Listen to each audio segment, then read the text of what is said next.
the magnet.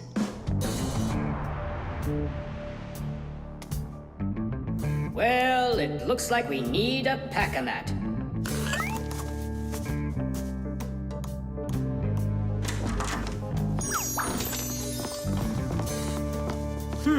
Where did this screw come from?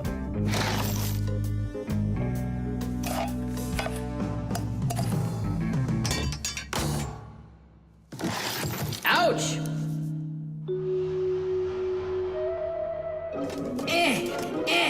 Huh. Ah!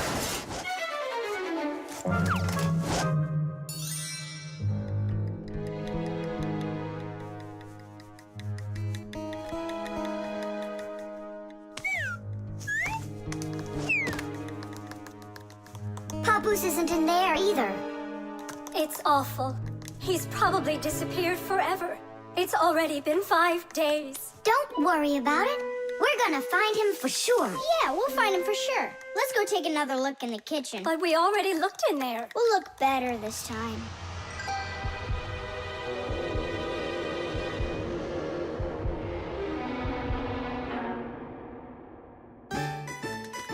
Let's go take a look in there. We looked so many times already. Simka, Nolik, what do you keep searching for in here? It's not a what, it's a who. Our Papus is missing. We've been looking for him everywhere. Oh no! He's probably already turned into a screw, because he doesn't have enough energy. Maybe I could help. Surely. Let's start with you picking us up. We're just exhausted from running.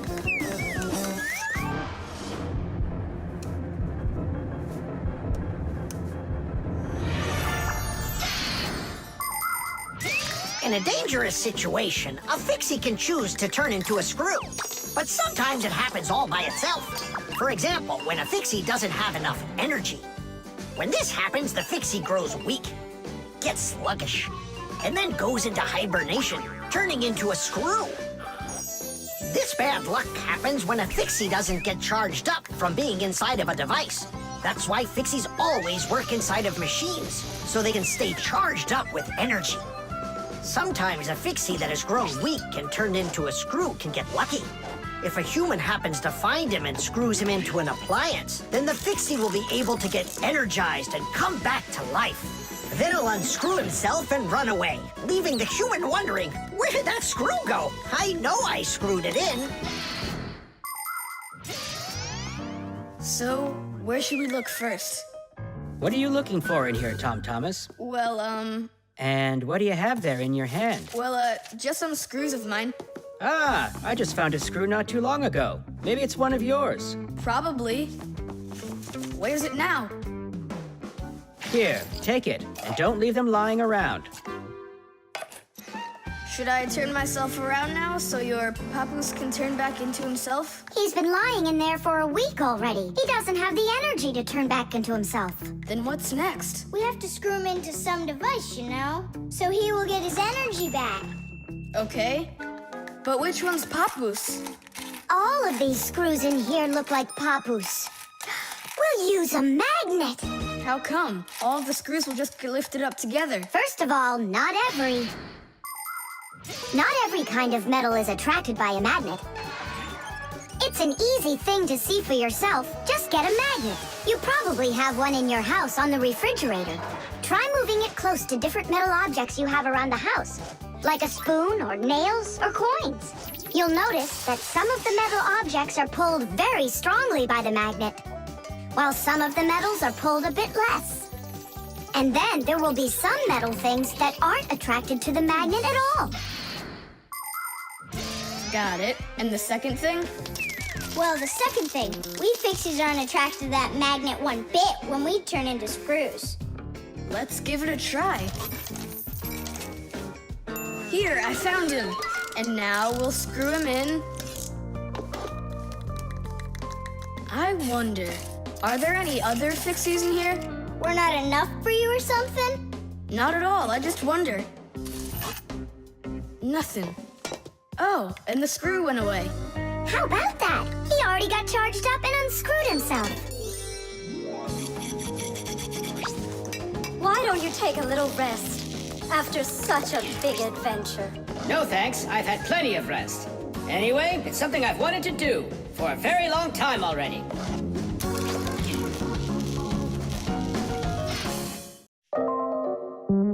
The hairdryer. Nolik, are you here? Yep, I'm here. I got a cool trick to show you. What? Oh, That was real magic, dude. Took long to learn it? no, that's not the trick. It's a trick with helium. Oh, what is helium? Well, helium's a very light gas they fill balloons with so they float in the air. That's not magic at all, you silly. Who's never watched a flying balloon? The trick's not about the balloon flying. I need to get its gas. Ugh. How can I get it down from there? Get a hairdryer. That's the way to do it. Yeah, what for? So I can show you a trick. All right. Mom, can I use a hairdryer for a minute? A hairdryer is a great, simple invention. Inside a hairdryer is a fan that sucks in the air from behind it and pushes it out the front to blow your hair around and make it dry. To heat up the air, there's an electric coil inside of there. When the coil heats up, it warms up the passing air. And the hot air helps your hair dry faster. Of course, you don't have to turn on the heat setting, but then you better like that cold wind.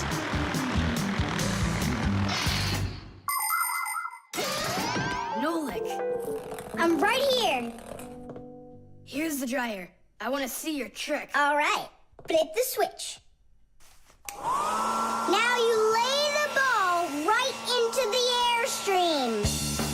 Oh, great! The ball's flying. And now it's my turn to fly. Really? Whoa! Yeah!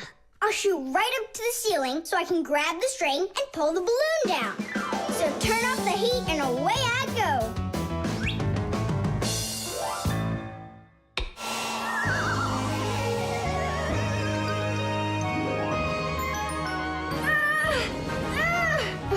Switch it on to high. Got it. Give it to me. I can't get it down. It's probably because you're little and weigh like nothing. And what? Do I have to wait till I'm heavier and older to get down? I don't know. Then you'd better get my sister. She'll tell us what to do. Simka, come on out. Well, what's going on? Look. Hi there. How'd you end up on the ceiling? I was just showing off that funny hairdryer trick. I'm laughing out loud. Ha, ha, ha. I can try flipping on the hairdryer and lifting you up to Nolik. So both of us can get caught hanging up there? Well, thanks, but I don't need it. Then what do you need? Just a broom or a mop. You know how to do a trick with a mop? Uh-huh. Just make it fast.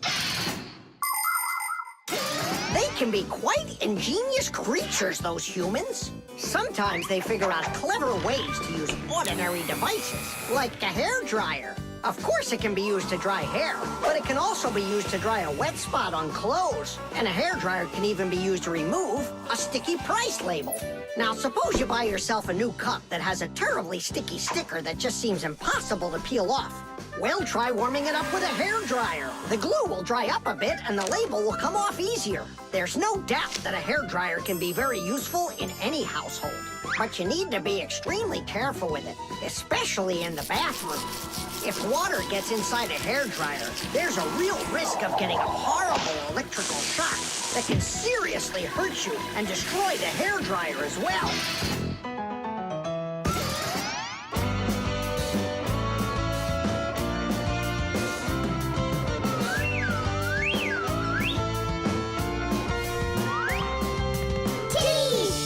Pull it down!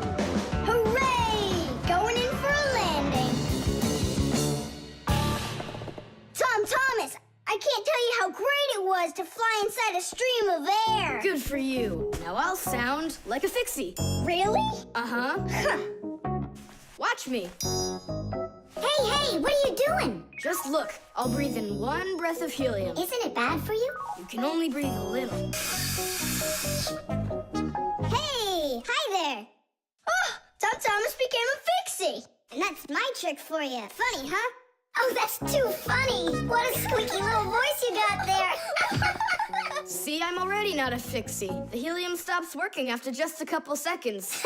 That's good. Because such a humongous Fixie couldn't fit inside any machine.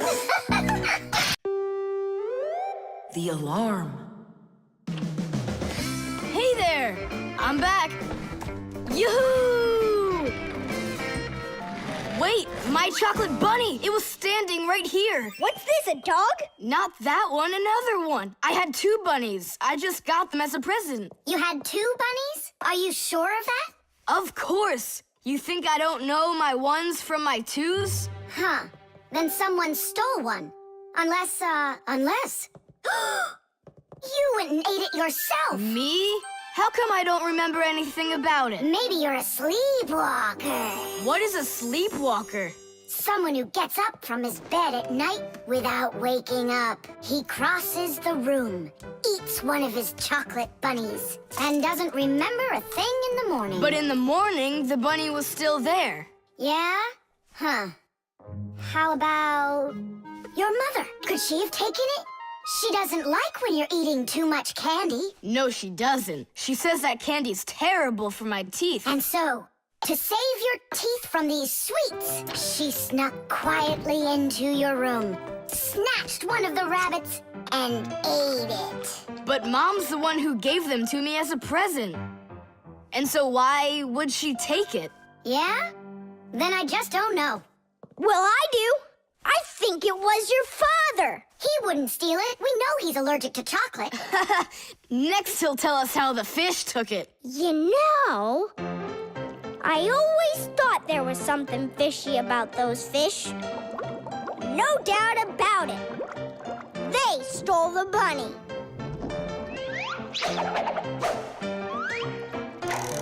Uh-huh. And then they hid it in their aquarium. Oh, Nolik, that's funny. You know what, Tom Thomas? You need to protect that other chocolate hair. Exactly. It has to be eaten right away. Now, before it disappears. Just wait a little. You don't have to eat it. Let's think of something else. Of course, we need a security alarm. Need what? The alarm was invented to keep houses, cars, and other valuable things safe and secure. The simplest alarm is a siren or light bulb that is connected by wires to a door or window. When someone tries to open a door that has an alarm on it, the alarm goes off, making the siren howl and the light flash. Alarms can also be set up to call the police if they go off. Super! But where can we get ourselves a security alarm? You have an electronic construction kit, remember? You're right. Then bring it over here.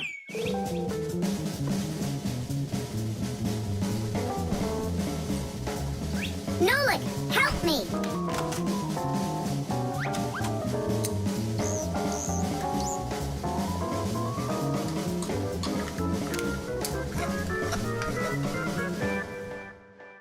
Tidish!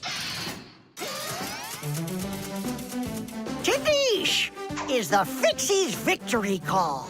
When a job is well done and we Fixies are proud of our work, we exclaim, Tidish! And raise up our hand with our thumb and first 2 fingers sticking out. You want to know what it means? It's very simple. Fixies love solving problems and fixing things that are broken. And do you know what you need to do to solve a problem? First, you need to find out what's broken. Second, understand why it broke. And third, repair what's broken so it works again. So do what the Fixies do and first, find it. Second, understand it. And third, fix it. Tidish! It really is a great word, and it sounds funny. But we Fixies surely like it a lot. Well, Tom Thomas, turn on the alarm. You sure the alarm will work? I'm sure, without a doubt.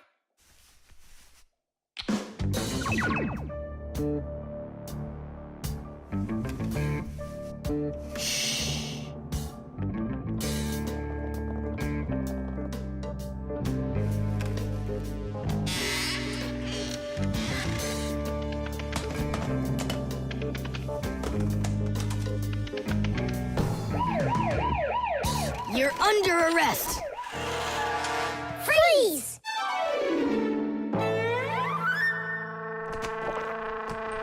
Chusaka? Why are you stealing my chocolate? The nightlight. They're very close. I can feel them. Help me! Help me! Help me! That's all. You've had enough monsters. It's not good to watch these kinds of movies before bed. Mom, really, I'm not scared. Let me watch the end, would you? I told you, that's all. Well, good night, honey.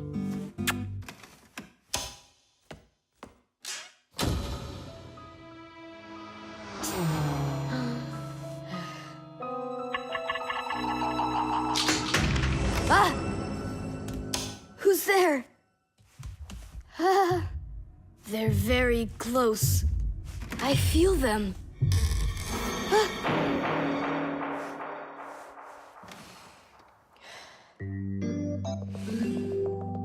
Can you believe it?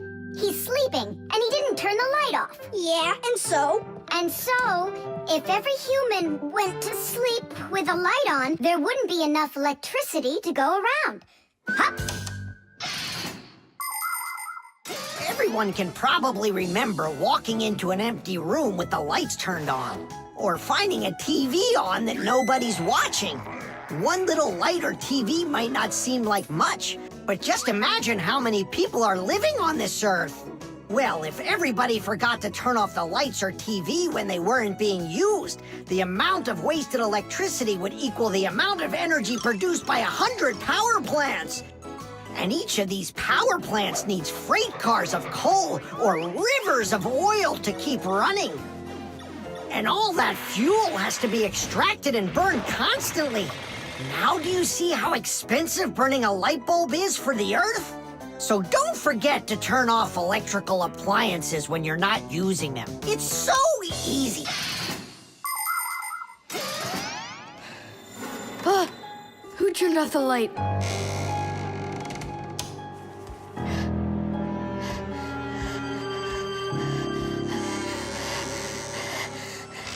Ah. Ah!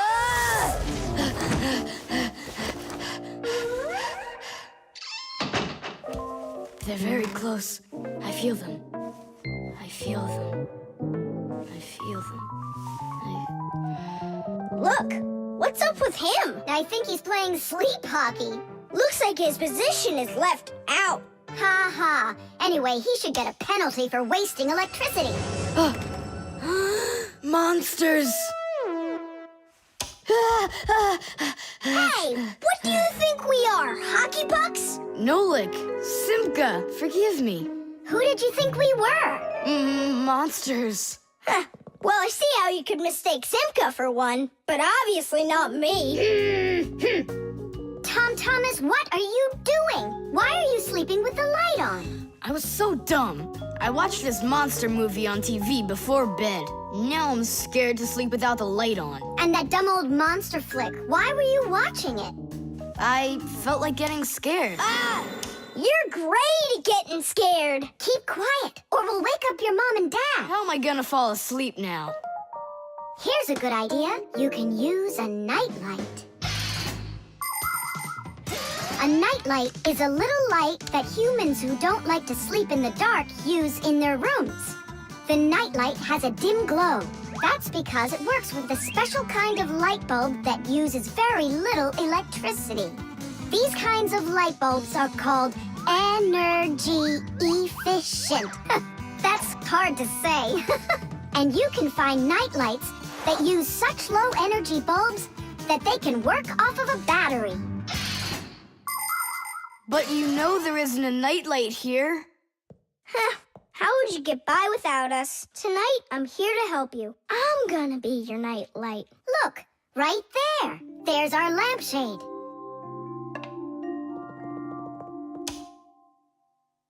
Thanks so much. You really are a friend indeed, Nolik. It was easy. Just go to sleep. Nolik. Do you know any good stories?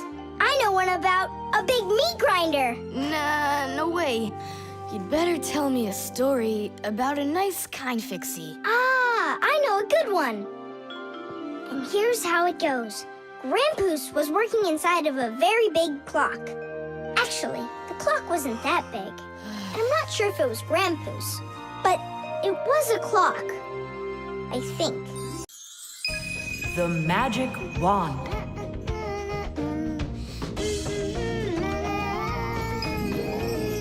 Oh, Tom Thomas, how did you get here? It was a piece of cake. I just got this cool magic wand as a gift, see?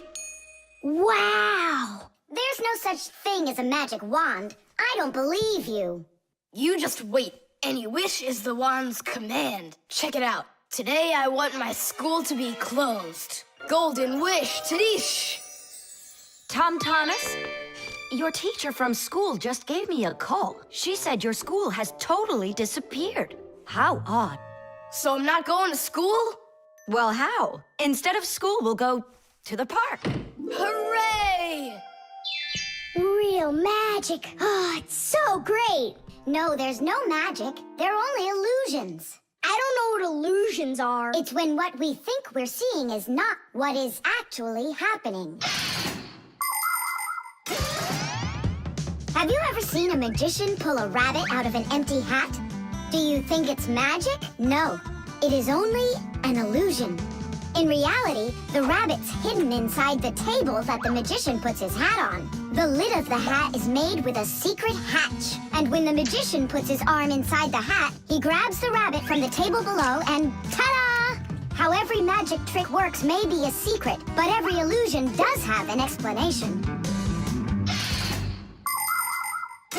I'm telling you, this wand's totally magical. Right now, I can make a rabbit appear out of this trash can for you. Golden wish, Tadish! Oh, that wasn't the idea. Looks like a dog to me. Wait, one more time. Golden wish, Tadish! Golden wish, Tadish! Tom Thomas, will you cut it out? One Chusaka was already enough for us, and now there's 3.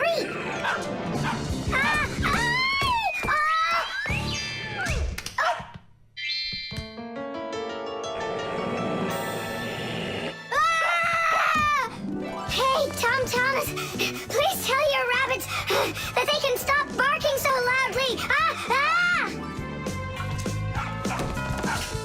Shame on you for attacking helpless little kids. Wait, I'll make you bigger now. Golden wish, Tadish!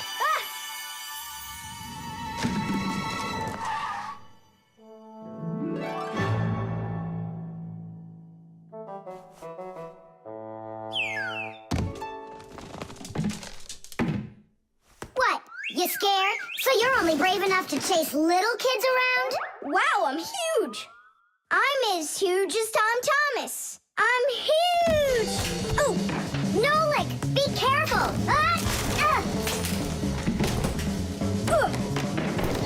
How can you live being this tall? It's so inconvenient. And I thought it was tough when you were so tiny. Tom Thomas, are you ready? Hey, why do we have 3 dogs all of a sudden? Oh, my word.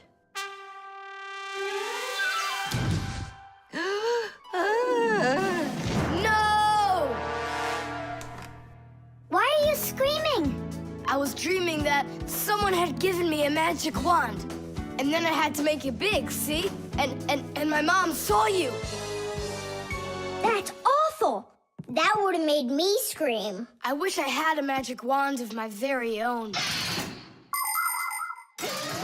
We Fixies aren't ones to believe in magic, but we do believe in what humans can do, because humans often work wonders. For ages, flying in the sky seemed to be an impossible dream. But today, anyone can take off to the sky in an airplane. It used to be that humans thought that only magic could take them to the moon. But now astronauts have already walked on its surface. In fairy tales, people were able to see and talk to each other through a magic mirror. But today we have the internet and telephones we can use. Refrigerators, televisions, automobiles, computers. There are so many things that humans have created. Wondrous things that they used to only be able to dream about. Like a miracle from a fairy tale. A magic wand? Why do you need it? First, I'd skip school today. Tom Thomas, are you ready? I told you, we're going to the park. And what about school? I'll skip it? Good joke. Could this be a dream too? No, it's just that today is Sunday. And that's the magic of it. The spare part.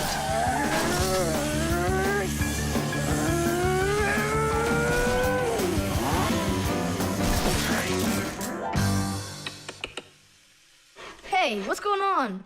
It was just working. Hi there, Tom Thomas. Simka and Nolik. Look, I've got a Sorry, problem. no time to play. We're busy. Busy? With what? We got put in charge here for the day. We even get to use one of the pack-a-mats. Papus and Marcia went out to visit our Fixie friends. Papus used to be with them at the Space Center years ago. Ever since he was a boy, Papus dreamed of going into space. And why not? Fixies work on rockets, too. He even got a job at the astronaut training center. He was put in charge of the centrifuge, and he made sure it worked perfectly. The centrifuge is a sort of very fast carousel for training astronauts. And Papus trained inside of it, too. Unfortunately, Papus never knew the rocket was scheduled to fly on his day off. And when he found out, it was too late, and the rocket blasted off without him. Since then, Papus hates his days off. But he still longs to fix something like that centrifuge. You know, something turning around like a washing machine. Too bad for Papus that the one in his house seems to keep working perfectly fine. So that means today you fix everything? Uh-huh. Well then, it's your lucky day, because my car just broke down. Hooray! We've got work to do. Nolik, let's go!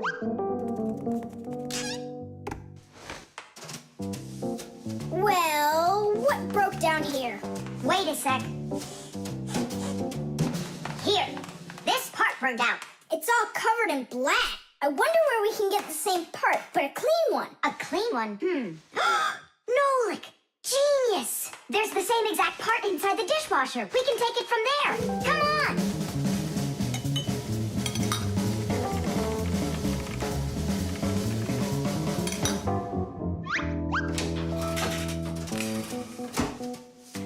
Do you have any idea how all these parts are connected to one another? With this thing right under you. It's a special part called a circuit board. A circuit board's made like this. First, the board gets covered with a thin layer of metal. Then, paths are laid onto the board where the electricity is going to flow. After that, all of the extra metal is washed off of it with a special cleaning liquid, leaving the metal paths that were drawn on the board. These paths work just like wires to connect the parts on the board to each other. And then all that's left to do is attach those parts to their places on the paths. Pull it! Tadish!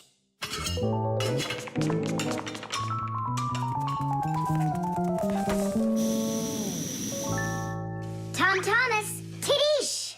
Hooray! It works again! Tom Thomas, I'm about to start the dishwasher. Are there any dirty dishes in your room? Nah. Slow down! Slow what down? Slow down your mom. We took the new part out of the dishwasher, see? Mom, wait! Don't start it! You need to put in this one, dirty cup. Nolik, follow me. Inside the TV's the same part.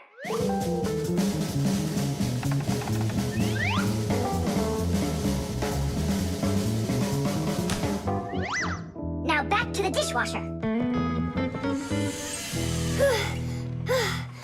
We barely made it. We grabbed the part from the TV in the living room. Not the TV, my mom's favorite program is about to start.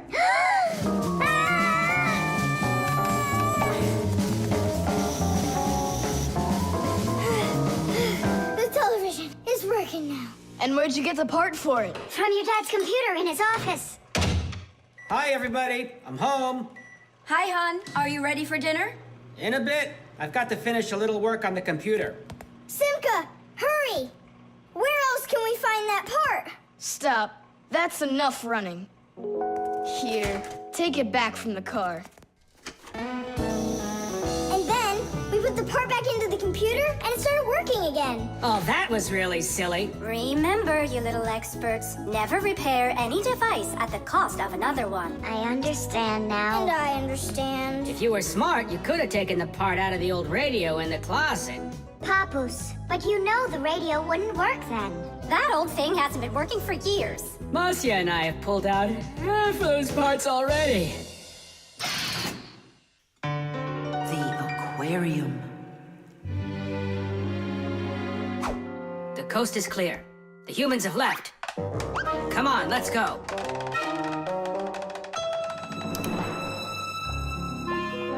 Marcia, why are the fish looking so tired? 'Cause they're not getting enough air in there. The water in the aquarium is dirty and it needs air, but the filter isn't working. The filter? Yes, that device over there. These fish need our help, and if we don't do something right now, they could die. Right. First, I'll fix that light, while you and Marcia go over there and see what is wrong with the filter. But I want to go and look at the filter too. You're too small for this. Oh, whoa, whoa, whoa. And you're a giant. I mean, you're like 6 feet tall, huh? That's enough arguing. Nolik, let's go.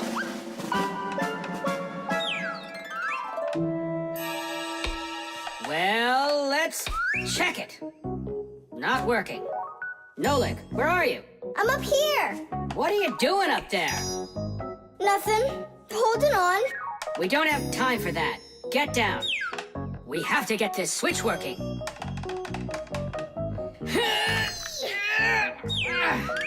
Marcia, what's the matter with the filter?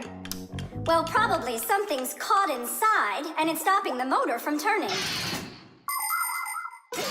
A filter is used to keep the aquarium water clean.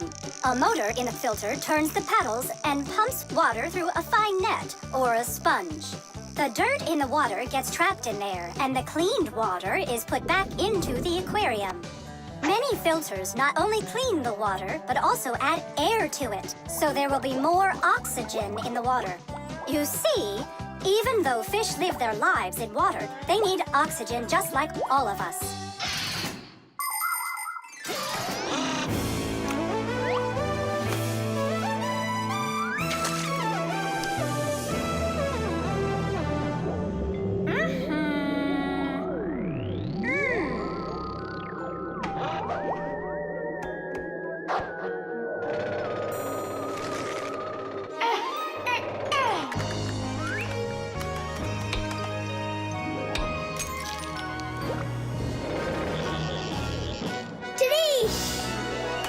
Way to go there!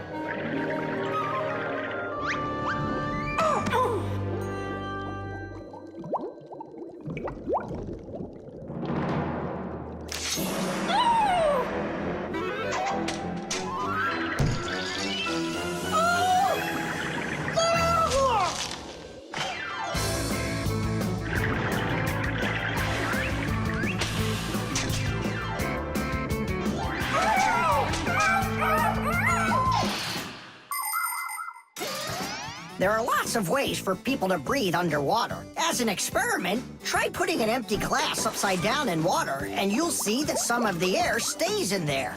That's the idea behind the ancient diving bell. An empty bell was lowered under the water, and some of the air remained in there for the diver to breathe. And about 200 years ago, the first diving suits were invented. The diver got air from a hose that started above the water. This let the diver spend a long time under the water and even walk around on the bottom, but just not too far. Later on, people learned to squeeze a lot of air inside of metal tanks, and that's when scuba diving started. Scuba divers breathe the air stored in these tanks so they can swim freely and even dive deep down below the water. Our work is done. The light is on, and the filter is working. And the fish look so excited. As if they're not fish, but monsters. Thank goodness they're behind glass. Papus! Just hang on. We'll be right there to save you.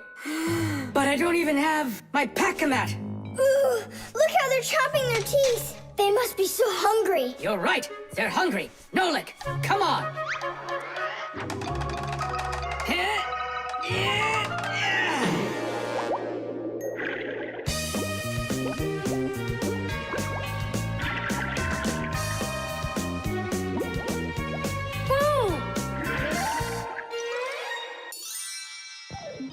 I can't believe those fish. They're so ungrateful. We went ahead and fixed their filter, and all they wanted to do was gobble us up. And I'm the one who saved you from them. I was the one watching what was going on.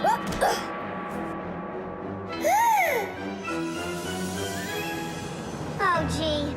Hold it. Do you think giving her some food will help? As long as you're not thinking that food is me.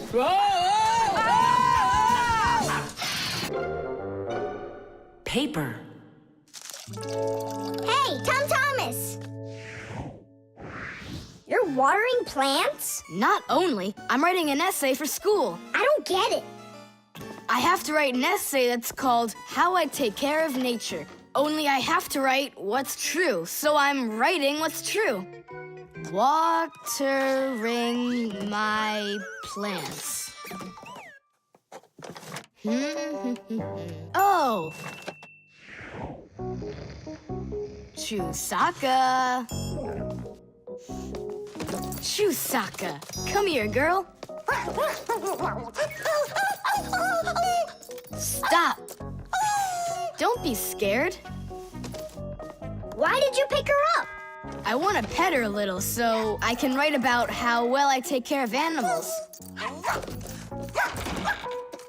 Thomas, I want to take care of nature too. That sounds good. And what should we be doing?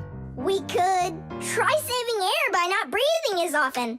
Awesome idea! Way to go! Saving air! Let's go for it. And ready?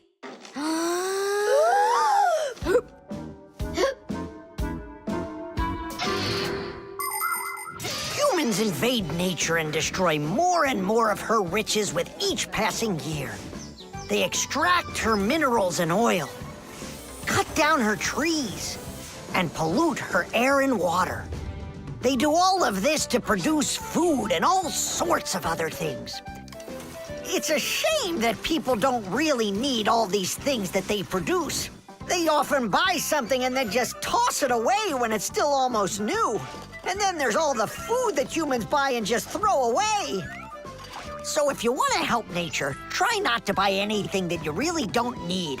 And take good care of the things that you do buy.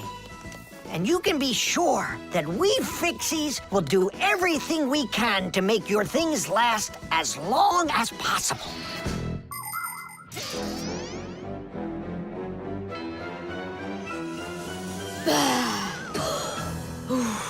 That's it. Now we can write it. Uh-huh, write this. I also do my duty by saving air. A whole 20 seconds worth. You got it? What's that noise? Huh. I must have left it running when I needed some water for my plants. Tom Thomas, I think you should write that you're saving water too. It really matters because there's not enough of it. Nolik, that's a good idea. Let's add that.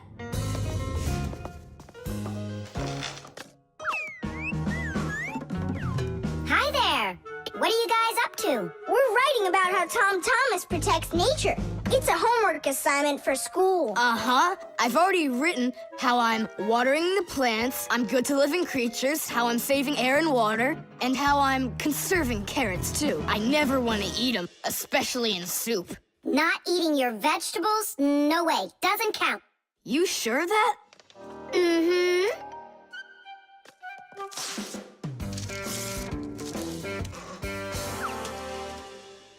Why did you rip your paper out? You won't let me say how I'm conserving carrots, right? So I'll have to rewrite it. You're not taking care of nature. What? Where'd you get that idea from? That's all I'm doing. No. When you keep on throwing your paper out, it means you're not taking care of trees out there. What trees are you talking about? Didn't you know humans make paper out of trees? Humans make paper by cutting down trees and shredding the pieces into chips. The chips are then placed in water, chemicals are added to the solution, and then it is all mixed together into a mushy, watery substance called pulp. Next, the water is drained from the pulp, and with the help of huge rotating drums is flattened into thin sheets of paper. So you see, to make new paper, humans have to keep cutting down trees. And you should know this. If every person on the planet would use one less sheet of paper, you know, they'd save 1 million trees all together. You sure? I'm sure. And now that you know about trees and paper, what are you gonna do next? Hey, you know, I've decided not to write any essay for school. You what? I want to help save more trees by using less paper, that's all. Oh, Tom Thomas, you're my hero.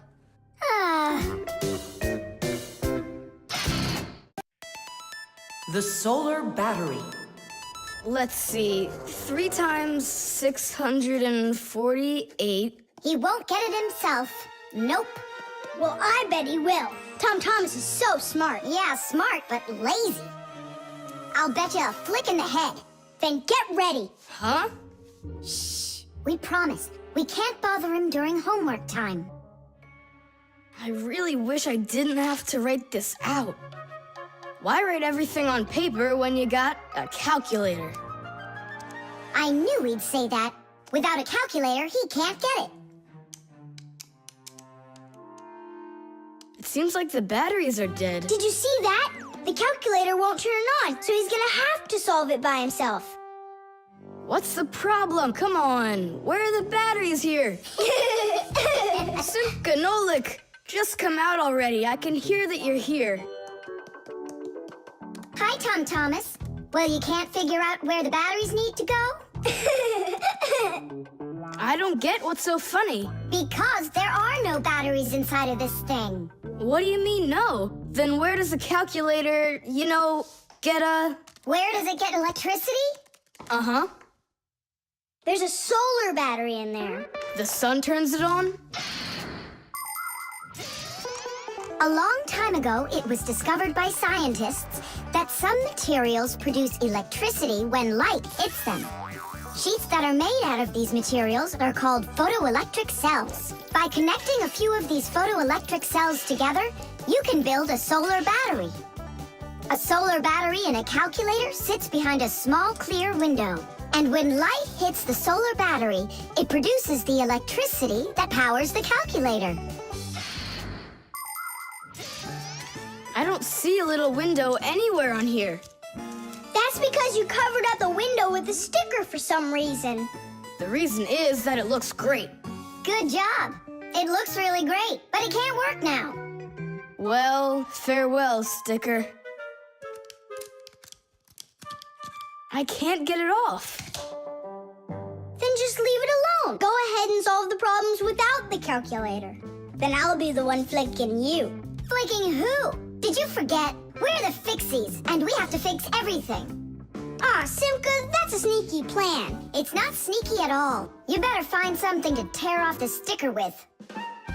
Okay, how about them?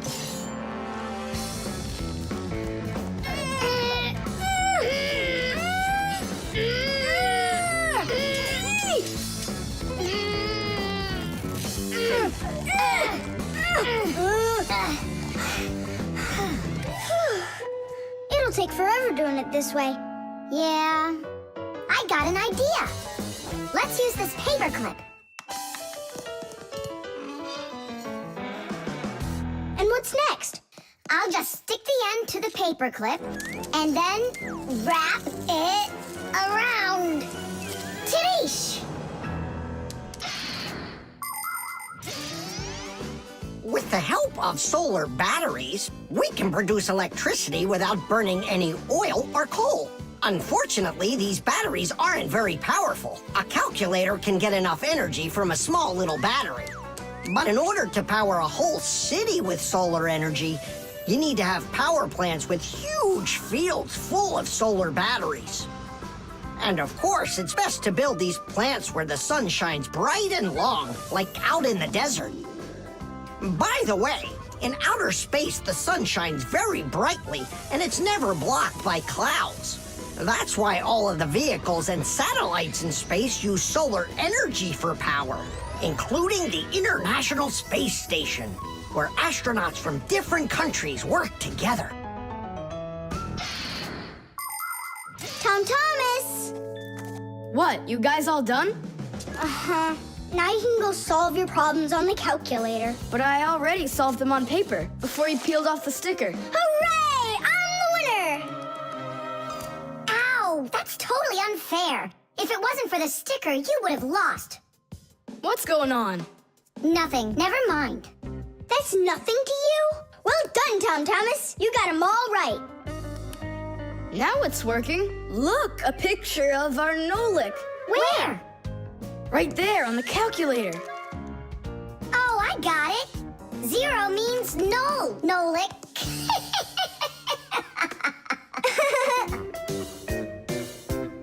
Good one. The tin can. Well, what else goes? A flashlight. It's good to have when you're camping. Listen, Tom Thomas. Just leave a little room for me in there. I'm good to have when you're camping, too. I'll leave you some room. Just hide in there so Dad won't see you. And you can't tell Simka anything about me going with you. All right. And last on the list, a few cans of meat. Hi, Tom Thomas. Have you seen Nolik? No, Then who did I just hear you talking with? I was just reading the label. Huh. Where did Nolik run off to?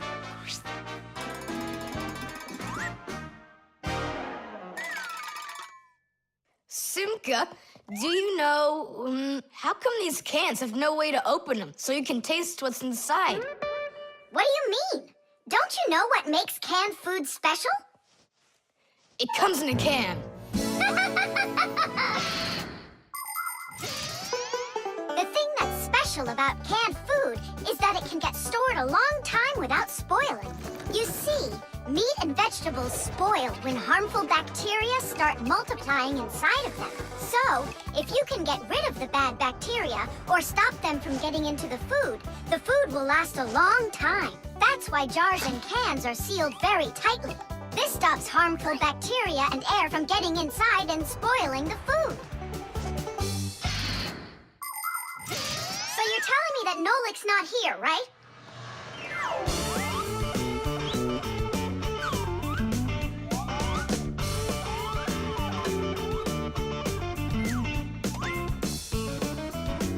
Huh.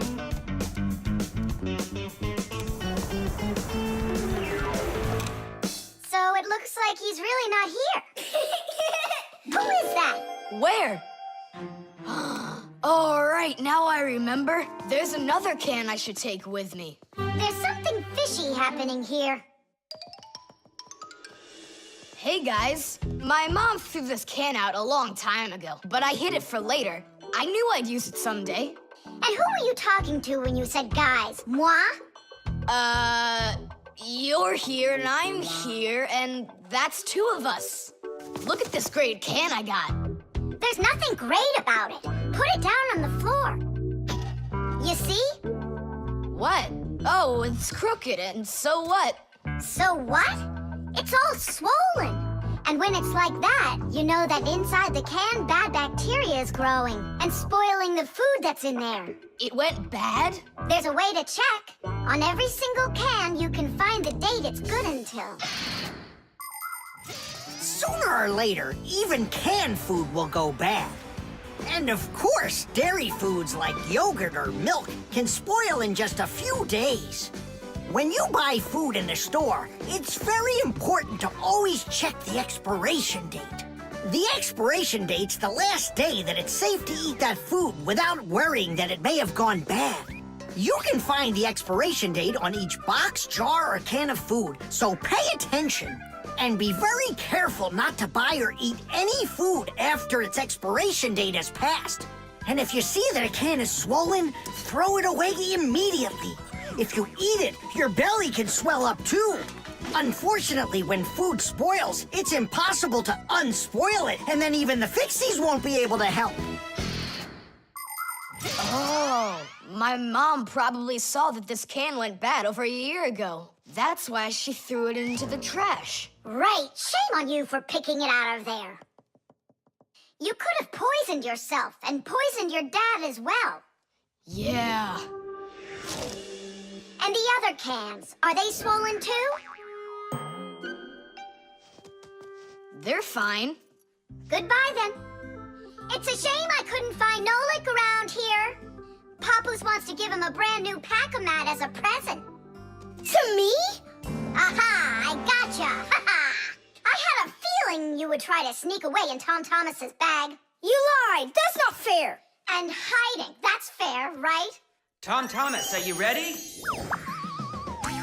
I'm ready. Great, then let's get going. Hooray! We're going camping. I wanted to go camping too. Don't worry, I'll go camping with you. Really? Really, really, really. To that house outside our window. See how huge it is?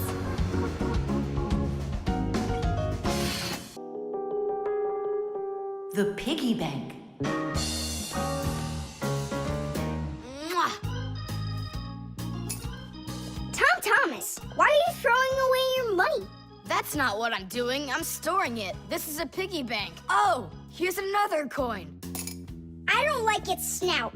That's one very suspicious looking pig. Are you positive your money's safe with her? Don't worry.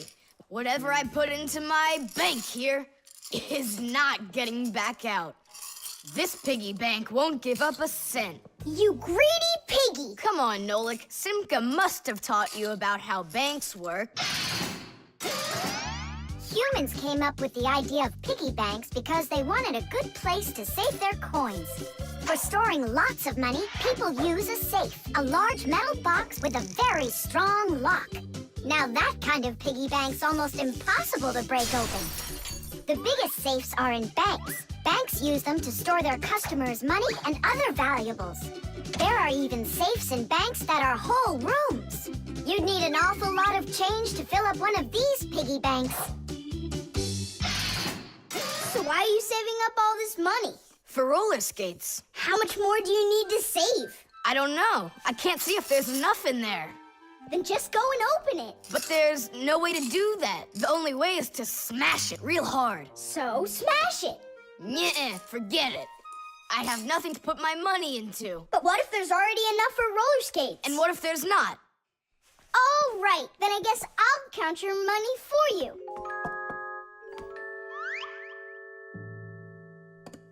Tidish! Oh, whoa! Tom Thomas, you've got a fortune in here. There are many different kinds of money, and they're not just coins either. Long ago, people paid each other with shells and squirrel skins and even parrot feathers. And of course, metal coins are more convenient than any of those things. And paper money is even more convenient than coins. One piece of paper can be worth as much as 100 coins, or even 1,000. All that needs to be done is to print more zeros on it, and that's all. Today, humans can pay for almost anything without paper money or coins whatsoever. If you have enough money in the bank, you can just walk into a store, give the cashier your bank card, and take your purchase home with you without handing over any money. The bank knows how much money you spend, and they pay the store for you later. It's so convenient. So, will you count them? Here we go. 1 coin and 2 coins. Wait, Nolik, what 1 coin, 2 coins? What are you counting? You have to add together all of the different numbers. Huh. You should have told me that before. I never learned how to. Yeah, that's what I figured. Come on out. Hut! Hut! Hut! What can I do? What if you try stacking the coins so they're like stairs? That's what I'm already doing. Ah! Why don't you try tilting the piggy bank over? Hang on. Stop! I'm getting buried! Put it back the way it was before! This is worse! Ah! Just put the pig down! Nolik, hang in there, please. I'll get some thread and lower it down to you. I can't get a hold of it. It's too far away. Hey, Tom Thomas, smash the piggy bank. What? Just smash your piggy bank. But I like it. And what, you don't like me? Of course I like you. Well, who do you like more?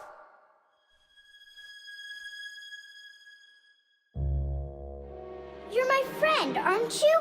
Of course. Then smash the piggy bank, will you? Okay, Nolik. I'm gonna do it.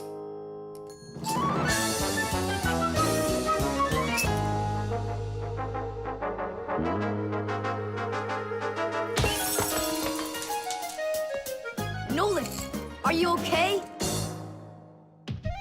I'm okay. Thank you, Tom Thomas. Thank you, my friend. No problem. At least now you can count up how much money you have. Nah, there's no reason to do it. There's no way it's enough for roller skates. You sure? What a shame. But now you've got all of this money here to buy a piggy bank that's totally brand new. The cell phone.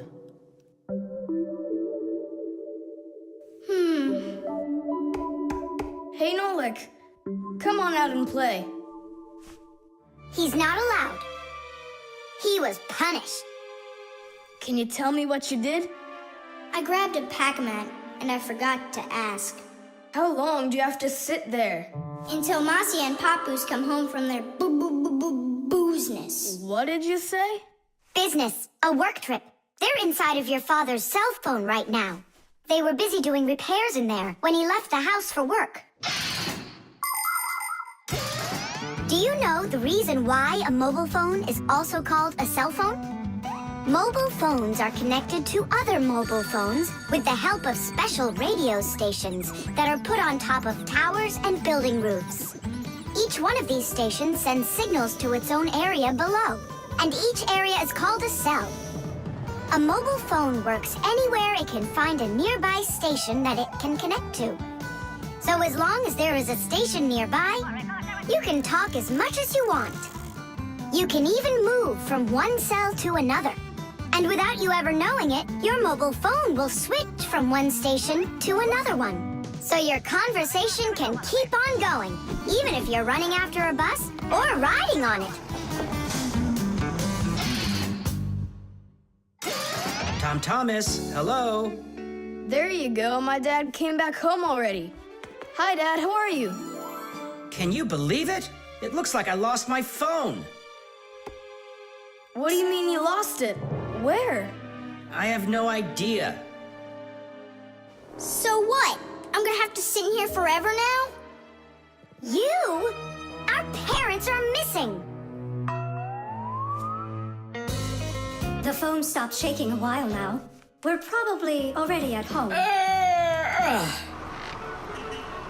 Not home to me. How can we ever get home to our children? Where's my Marcia? Don't whine. We'll work something out. Don't worry. I got a phone. Let's give him a ring. They can't answer your call. But what if they answer us? Call them, Tom Thomas.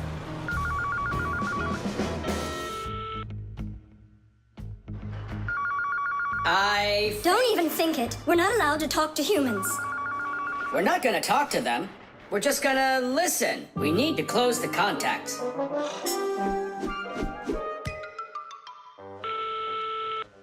It's no use. Oh, they answered the phone. Let me talk. Papus, Marcia, it's me, Simka. Simka? Yeah, Marcia, where are you? In the telephone! phone! The phone part is not what she's asking you. Oh, it smells a lot like gasoline in here. Ask your father, was he anywhere around gasoline? Dad! Dad, did you go anywhere today where it smells like gasoline? Gasoline? I had to go to the gas station. That's the place where your telephone disappeared. Are you sure? Yeah. Well, I've got Intuition. intuition. Intuition, huh? You know what? I'll go check. Tish.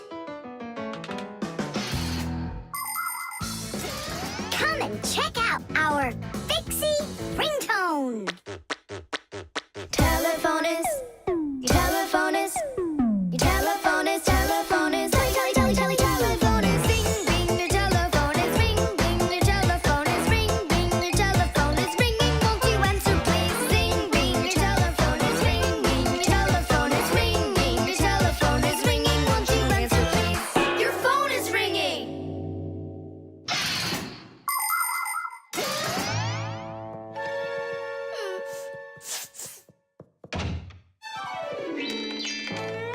It's just incredible. You see? I found it. Son, you're one clairvoyant. I didn't notice when it fell out of my pocket back at the gas station. My children! Oh, my Marcia. Papus. Aw, my sweeties. So, just by any chance, you think you might happen to know where I can find that nice watch I lost? No. Don't worry, there's no rush. Just use that intuition you've got.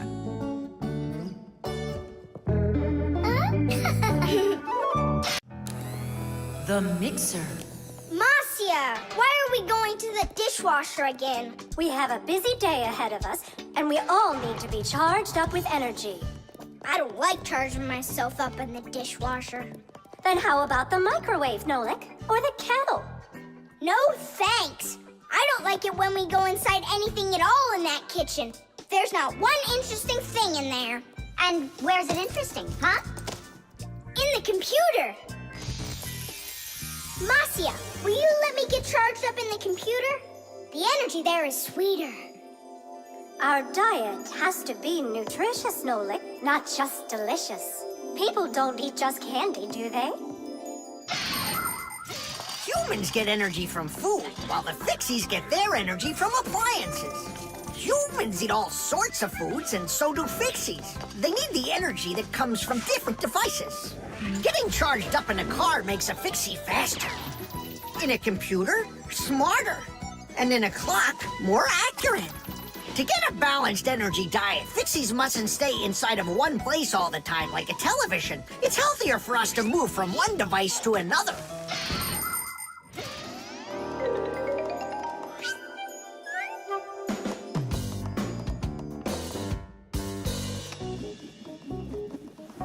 Good morning, Tom Thomas. What's the matter? For breakfast, I got cereal with milk. Mom says that milk is so healthy, but I think it's just awful. Aha, Nolik, there you are. Go get charged right now. I'm not going. Look at Tom Thomas. He doesn't want to have breakfast either. Why don't you? Milk tastes awful to him. Taste awful? He just doesn't know how to drink it right. Look what we've got here. What? What? A mixer. A mixer is a kitchen appliance that's used to mix together different foods. With a mixer, you can make things like frosting, sauces, or an omelet. But the most delicious thing you can make with a mixer is a milkshake. It's easy. Just put some fruit, syrup, juice, ice cream, or anything else you'd like into a container and then add milk. Now use the mixer to stir it all up until it's smooth and creamy. And that's it. You've got yourself a milkshake. Guys, what do we have for a milkshake? We've got a jar of jelly. Will it work? That'll work. And strawberry jam? That'll be great. Here's a banana. I found some chocolate, too. And I found strawberry ice cream. Start up the mixer. When you get up from your bed, yo. When when you get up from your bed. Open your favorite cereal when your day is ahead. Open your favorite cereal when your day is ahead. There is still something you need, yo. There is still something you need. A little milk poured in that bowl, yo, will make it delicious indeed. A little milk poured in that bowl, yo, will make it delicious indeed.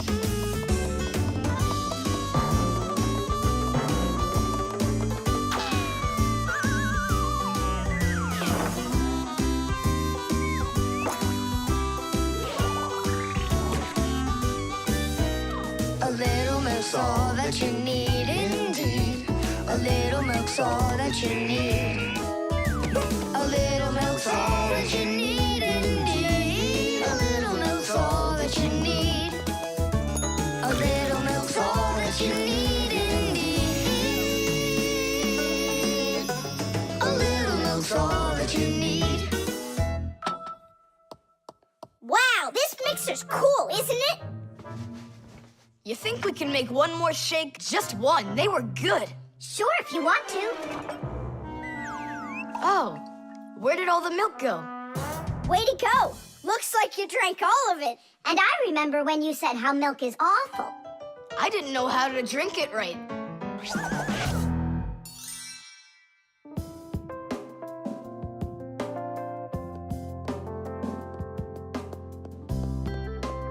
Simka, what in the world were you up to?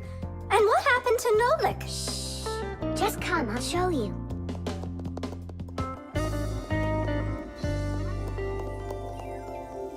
Nolik, here you are.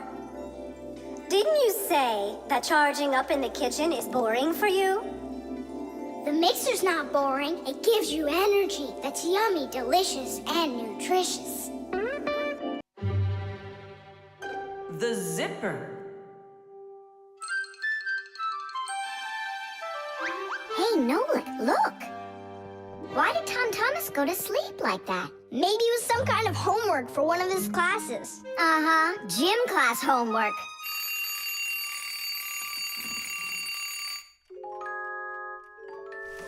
Good morning. Good morning. Hi there. You're looking good. My parents just bought it for me. Isn't it a cool jacket? And what, you slept in it all night? Yeah, once I tried it on, I didn't want to take it off, and I fell asleep in it.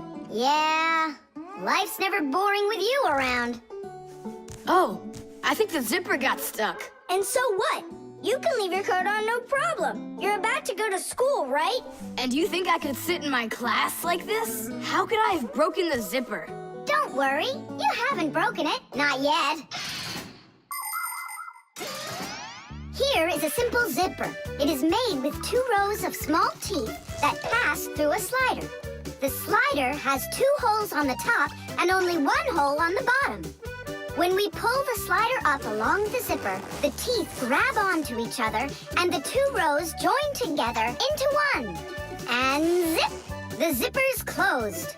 To open it, all you need to do is pull the slider in the opposite direction. Then the teeth will come apart. But on mine, they're stuck together.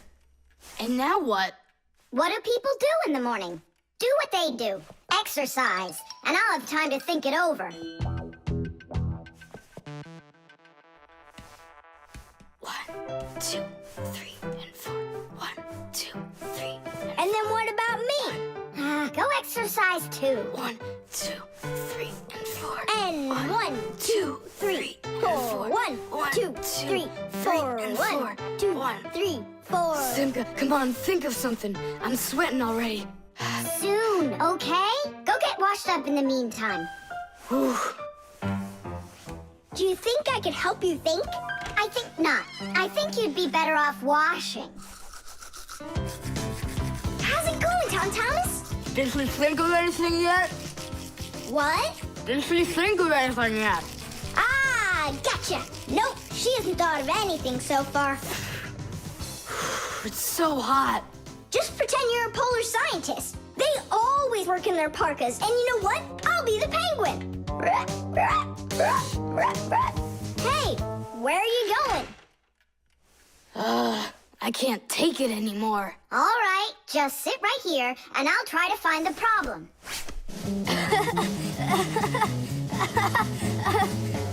You see? That polar scientist game's funny, huh? That's not it. It's Simka. Oh, she's tickling so hard. Stop squirming. And you stop tickling me. Aha! So that's why it won't open all the way. It's only a piece of thread stuck in there. Pull the slider up.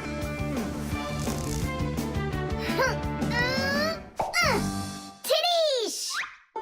You can unzip it now. Thanks so much.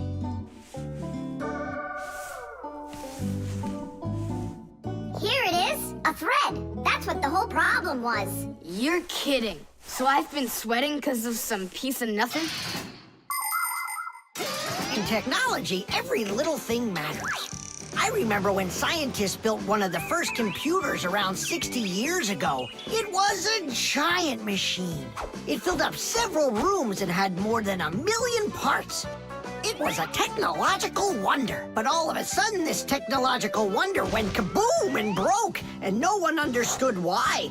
The computer just stopped working, and that was that. The scientists were going crazy. They couldn't find a problem. Turns out that this huge computer broke because a little butterfly had flown inside the computer and got stuck in between some contacts. Yes, it's true. This huge machine went crazy because of a little butterfly. And that's how it goes. So you see, every little thing really does matter. Tom Thomas, breakfast is ready. What are you doing in your jacket? It's 'cause I was playing polar scientist.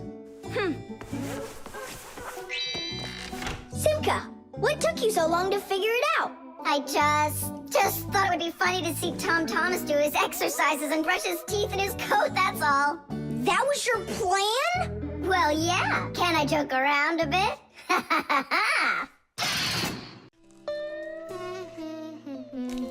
The microwave.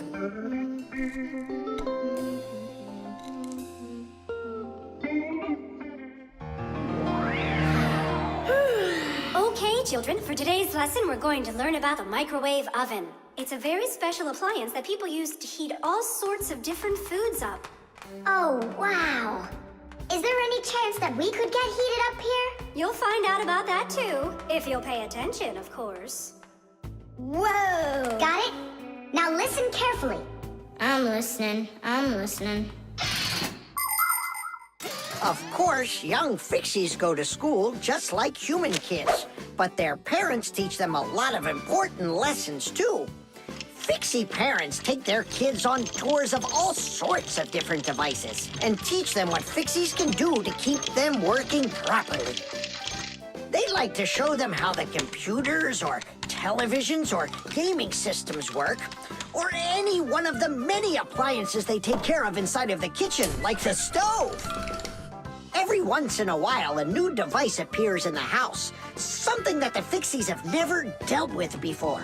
To learn how this new thing works, the Fixies gather together and read the instructions that the humans keep printing up, but almost never seem to take the time to read for themselves. And so now it's time to look at the magnetron. That's what emits the microwaves. Oh, and so the food absorbs the microwaves, and that's what heats it up. That's right. And now, look carefully to your left. Hooray! Freedom! Oh, Tom Thomas. What do you say? Want to watch cartoons? I can't. I need to do my homework. Then just do it quickly. For some reason, whenever I start doing homework, I always get hungry for some food. Then just eat faster. No. The faster I eat, the sooner I'll have to start doing my homework. It already got cold. I need to go warm it up. 1 minute should be enough. aren't just ordinary wires. These are for...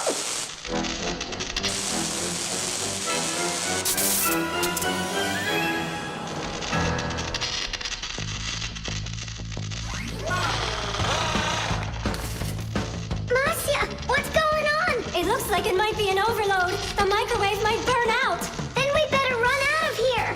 What do you mean, run? We need to save this microwave.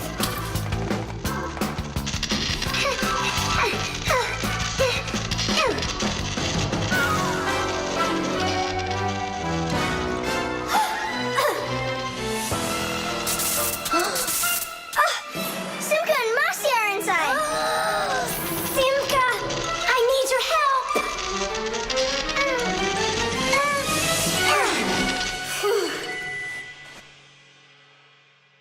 Tadish. Oh, what's wrong with the microwave? It looks like it just broke. Who cares if it broke? What matters is that Simka and Marcia aren't broken. Look, there's no one here. Of course not. We were behind the wall. You wouldn't believe what happened in there. Oh, there you go. Tom Thomas, why did you put that fork into the microwave? Why not? You mean I'm not allowed? Remember, never put any metal objects into a microwave. If you put forks or spoons in a microwave, you can burn it out. And then not even a Fixie will be able to fix it. Even a thin metal border on a plate can cause serious problems. Also, never warm up food in sealed packages or bottles inside a microwave. And one last thing, don't even think of cooking eggs in their shells in there. They'll just explode. Sorry, I didn't know any of that. Nolik, and what were you thinking? Why didn't you warn Tom Thomas about this? Oh, Oh, today you skipped school. And now you don't know it either. Nolik, where are you going? I'm talking to you. Where else? I gotta go study all about microwaves. And I'll go do my homework now. But first you'll sit down and eat for a while, right? No, I'm not gonna eat food. First I'll go and play some games for an hour or so. The microphone. And what do you think? Should we go and see a movie?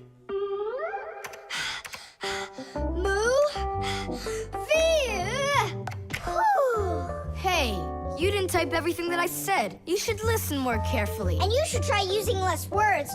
Nolik, hey. Alley-oop? What are you arguing about? Well, I was writing a letter to Johnny. I was, not you. I messed up my finger, and Nolik offered to help me. I had no idea that you're such a yapper. Oh, Now I see. Tom Thomas. Didn't you know that you can call Johnny straight from your computer? you sure? You see that picture of the phone? Just click on it.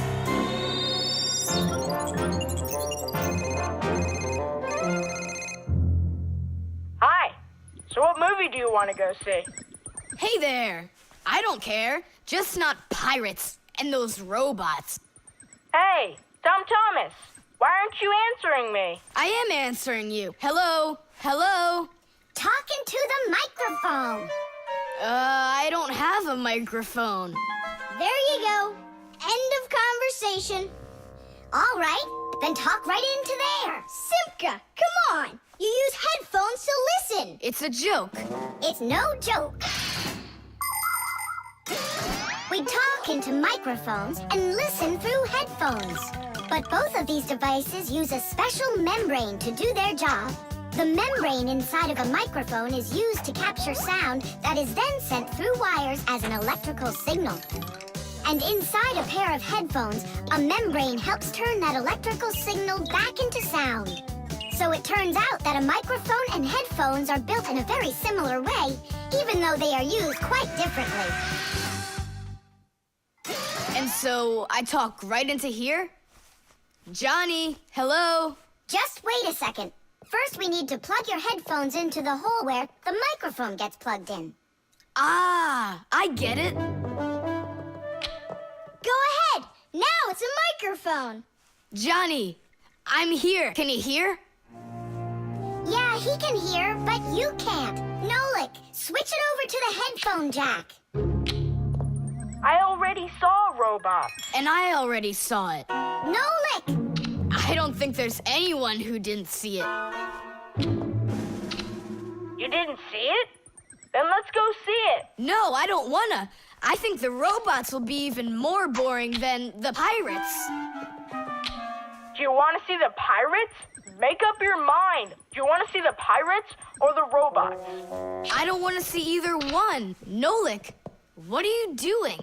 What am I doing? It's 'cause you and Johnny don't listen to each other. I've got a good idea. You need to talk like police on their walkie-talkies. When they're done talking and they're ready for an answer, they say, over. Great idea. When we talk to someone using the telephone, there are 2 channels for the sound. We talk through the first channel and listen to the other person talking through the second one. But sometimes 2 people need to talk to each other using only 1 channel. For instance, sailors and taxi drivers use 1-channel radio sets. When a radio set's turned on, you can hear the other person talking, but they can't hear you talk unless you push a special button down. Then they'll hear you, but you won't hear them. So that means you have to take turns talking, because if everybody tries talking at once, nobody will understand anything. So then, to let people know that you're done talking, and you're ready to listen to what they have to say over. Johnny, hello. Why don't we try talking like police on their walkie-talkies? Whenever you're done talking, say to me, over, over. All right. So are we going to the movies? Over. Nah, I don't feel like it. Why don't we go play ball instead? Over. Sounds good. Who were you talking to before? Over.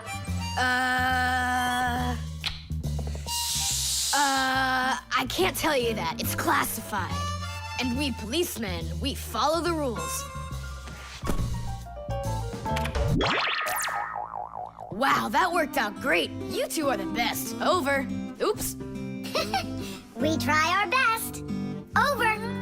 We do. Especially me. I'm completely over. The fan. Pass him on the left. Step on it. Now pass him on the right. Look out for the wall. Hit the brakes. Why didn't you hit the brakes? He was just too scared. What do you mean too scared? Something got into my eyes. Those were your hands. My turn. Let me show you how it's really done. Oh, what's wrong with the computer? Oh, it's been really acting up for a while. It turns off by itself. It's no big deal. I just turn it back on. I don't like this at all. Come on, Nolik. Let's go inside and take a look. Just like people, machines can get sick too. They can get a very high temperature and even start coughing and sneezing. And if a machine or an appliance gets seriously sick, sometimes it can be too late to fix them at all.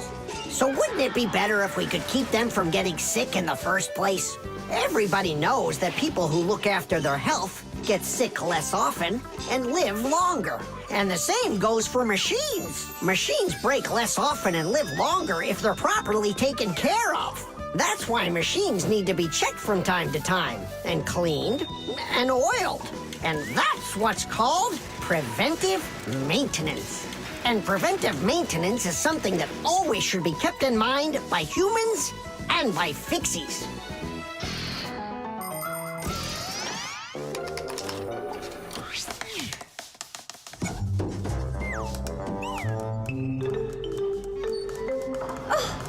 What is that? What is what? Can you hear that? What are all those sounds? It's probably just, a Fixie eater that woke up. What? What do you mean, Fixie eater? Didn't you know that inside of some appliances there live horrible monsters? They love to attack Fixies and eat them up. And the smaller the Fixies are, The more the Fixie Eater likes to eat 'em. Ha ha! And how come you never told me anything about Fixie Eaters before? I didn't want you to get scared! All right, scaredy cat. Let's keep going.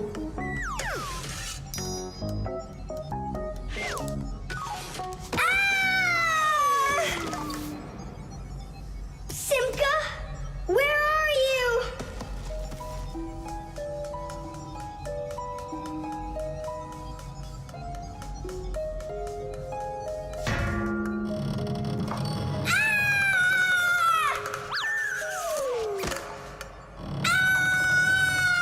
Oh no, don't eat me, Fixie Eater!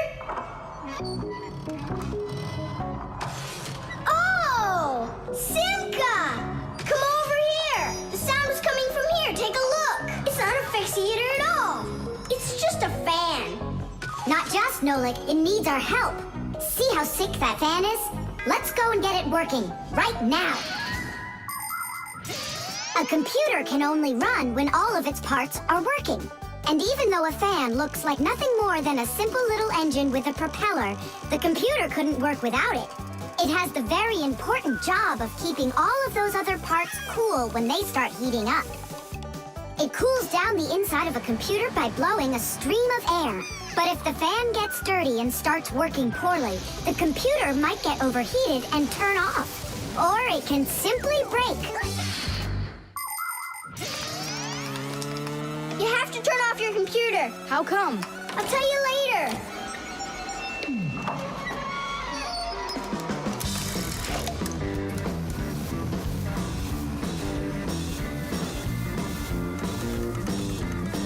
That part's done. Now we oil it. Let me try. All right. It's oiled up. Just like your nose. Tom Thomas! Turn it on!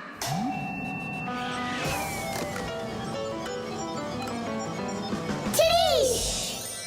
And then suddenly, I hear this terrible roar of a Fixie Eater. But I wasn't scared one little bit. And I just ran right into the battle. And Simka? Oh, she was hiding somewhere. You know, she's a girl and they're all cowards. So I had to fight the monster all by myself. Ah! Oh, I guess that was an example of how girls hide like cowards when they're too scared. Well, yeah. The internet. Well, maybe it's, Don't think so. It's probably, You call for me, children? What's the matter? take a look. I've never seen anything like it.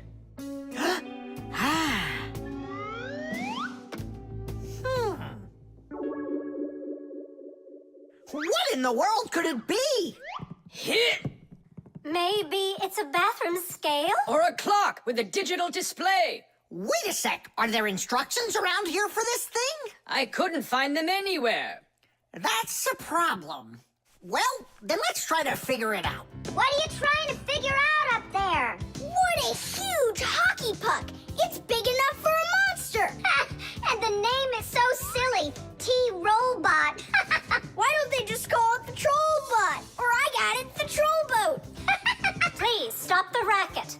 So what could this thing do, huh? I have no idea. We could try finding it on the internet. Where? Just run along, you two. We don't need any internets. We can handle this. Go on, go. Don't interrupt us. Sure, whatever you say. Come, Nolik. We'll find it out by ourselves. Yeah! How? So, you remember what it was called? A Trollboat. Nah, a Trollbot. You're right. Hop to it.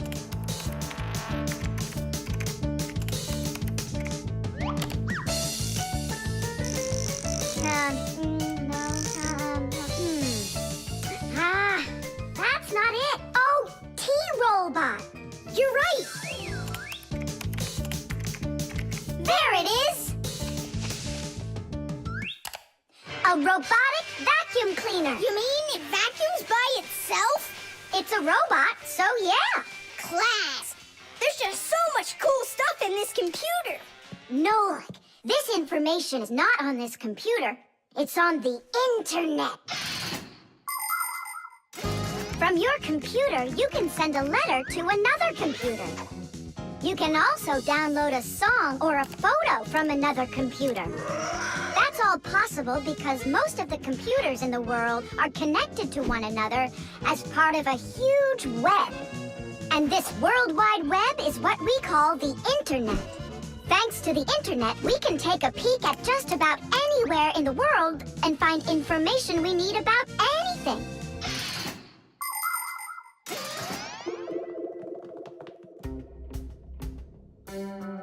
It's an electronic vegetable slicer. No, it's a printer for round sheets of paper. There's no way.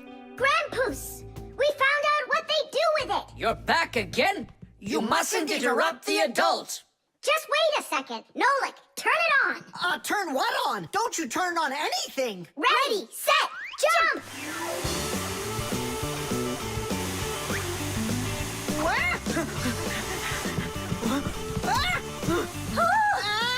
Help me! No, no, no! Hold on!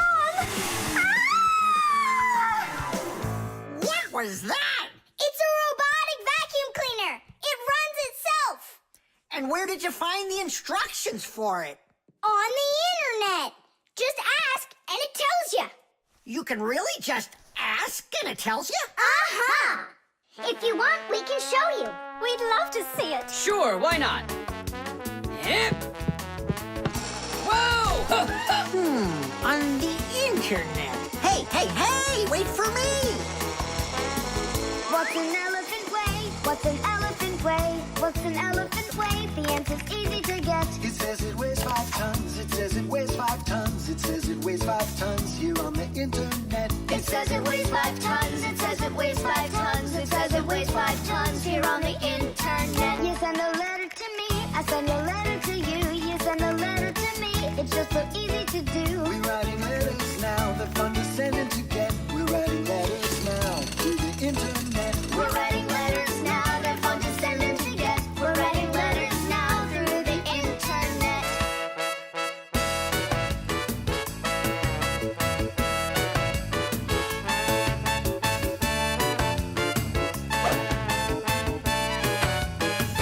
Who, what, where, and how. Who, what, where, and how.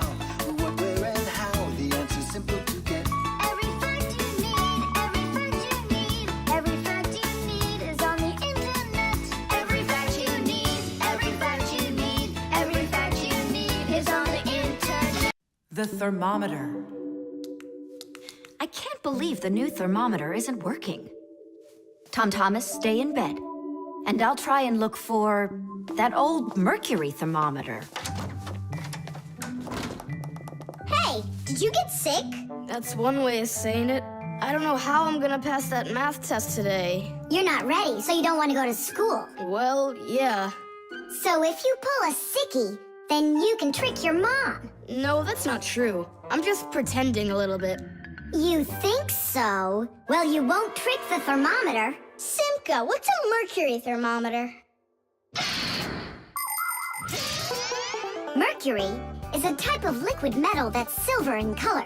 There's no mercury inside of new thermometers. Now they're electronic. Old thermometers were made with a glass tube with markings and a bit of mercury inside them.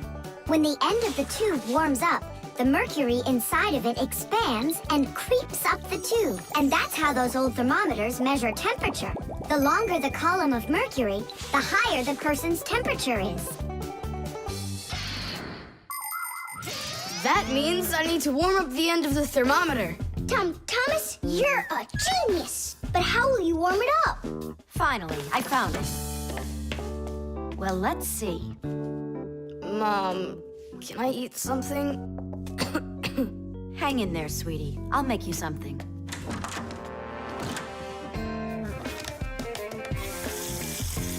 Ooh, that is hot.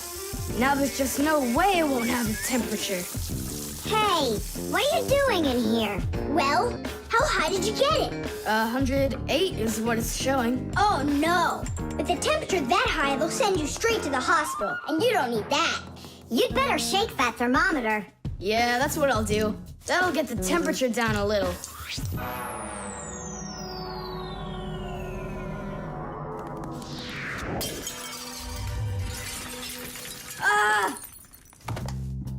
Well, so much for that. Cheaters never prosper. Thomas, did you see this? Nolik, don't touch the mercury. It's poisonous. Stop it right now. And you, Thomas, you don't touch that mercury either. It's dangerous. Then how can we throw it out? Call your mom and she can help you. I can't. How could I call her? Then she'd find out that I wanted to trick her. Maybe it's better to tell the truth. I can't. I can't do it. All right, then. It looks like there's no other choice. Nolik, call Papus and Masya. I'll get him. And you go back to your room and wait.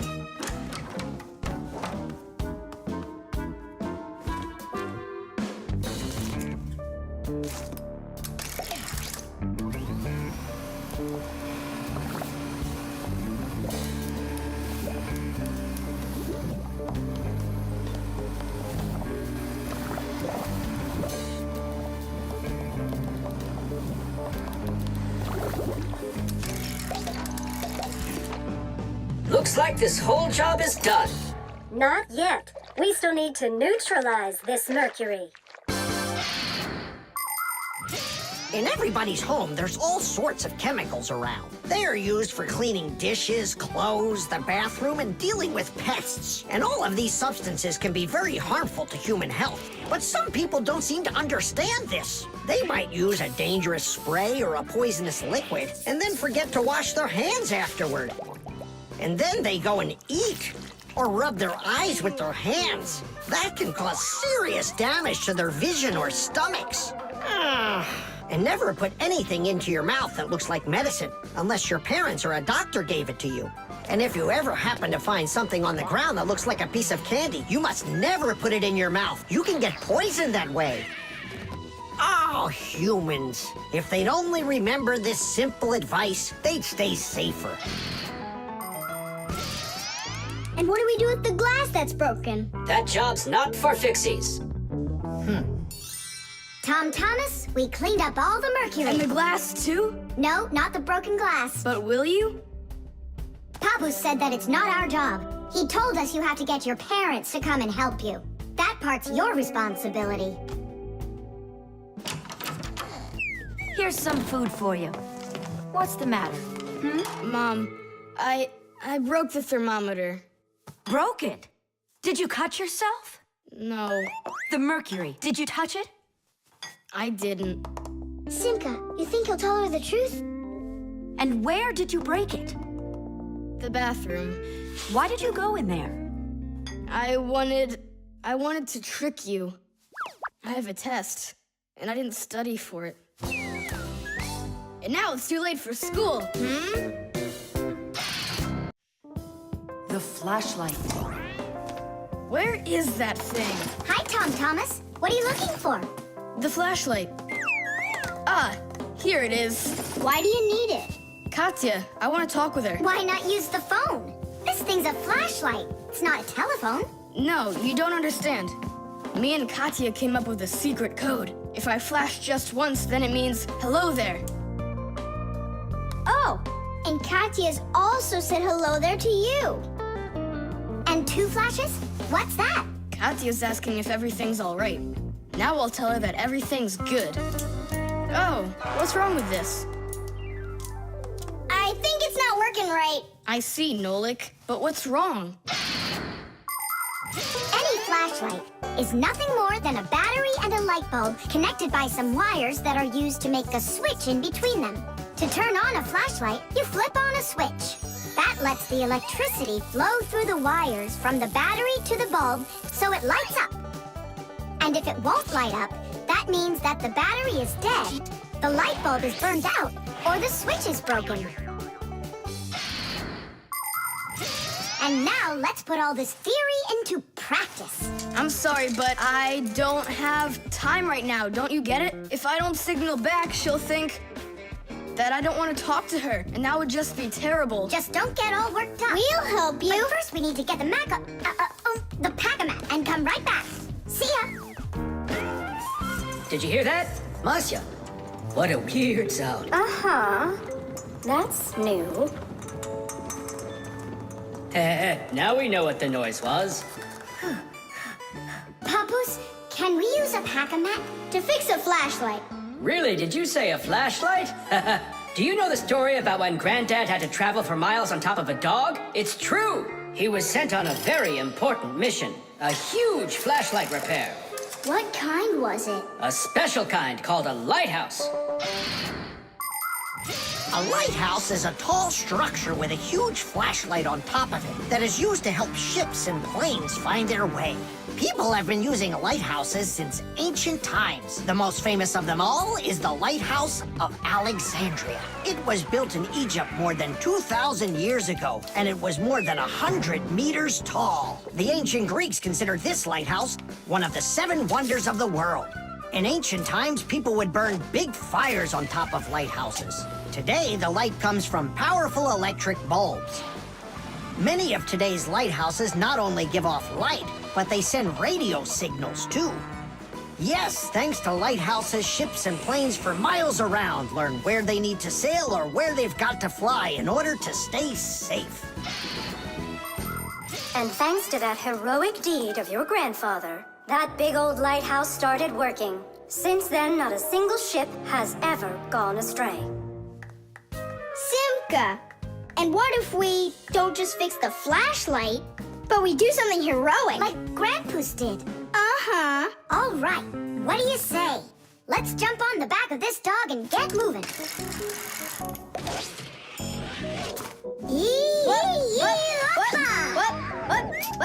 What? Stop ducking. Grab hold of my hand.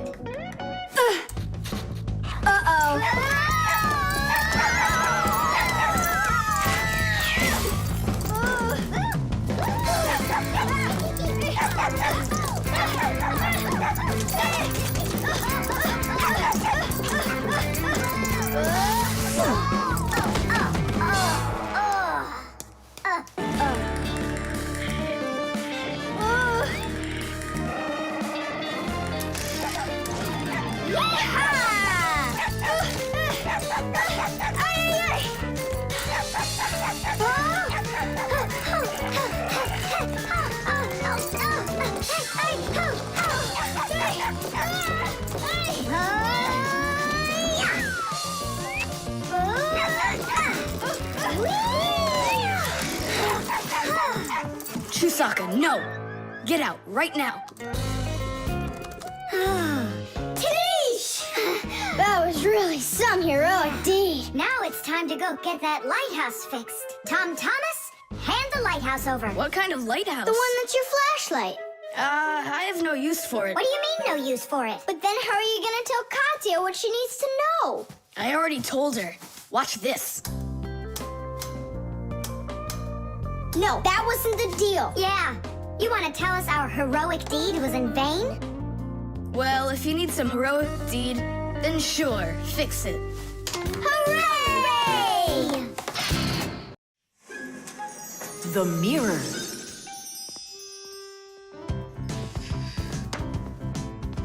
Hi there, Tom Thomas. Why has this mirror been standing here in the hallway for a whole week already? My dad can't seem to find any time to hang it on the wall. Are you sure it won't fall? It hasn't fallen so far. So, Nolik, do I look like Spider-Man? Ah! No, you don't look like him at all. Yeah! Hey! You can't climb on walls like Spider-Man. Yeah, I'm sure you can do it. I can do it. Just give your chewing gum to me.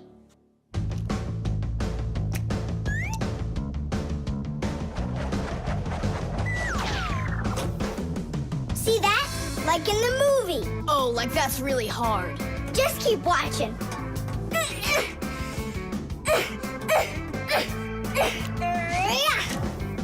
That's hard.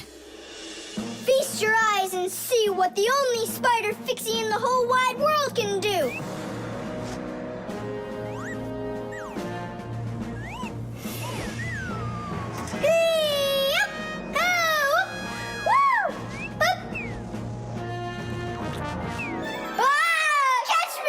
I gotcha! The mirror! Whoa!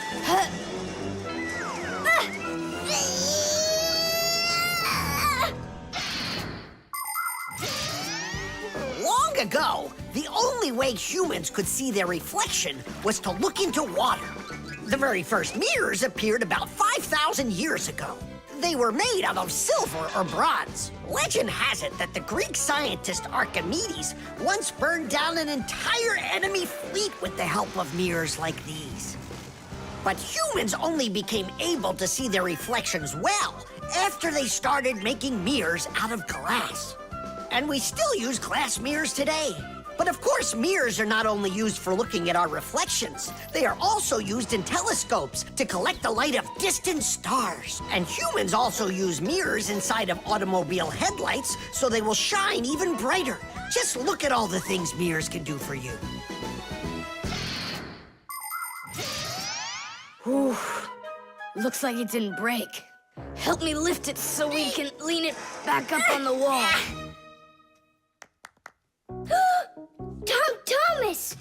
I've gotten a reflection in the mirror. That's impossible, because only vampires can't see their reflections. Or ghosts. But I'm not in there. So then, I guess you've become a ghost. No,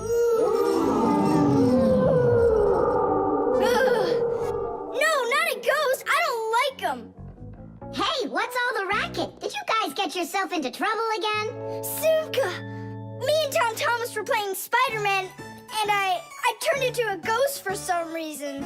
Yeah, ghost. That's silly. They don't even exist. Oh, you don't have any reflection either. Simka! You're a ghost just like I am.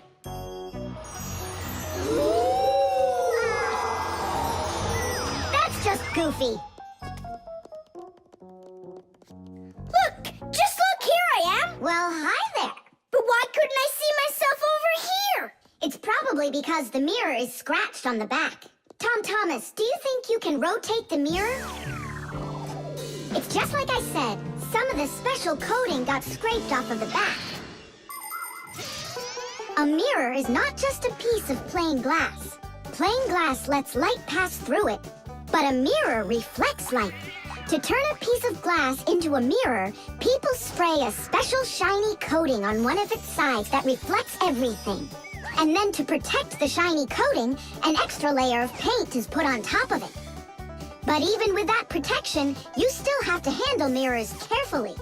Because mirrors can easily scratch or even break.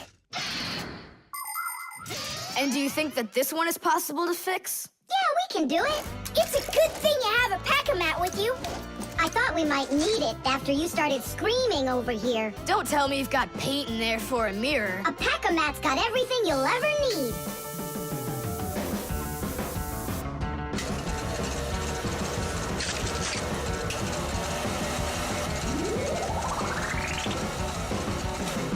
It's all ready. My dad's coming.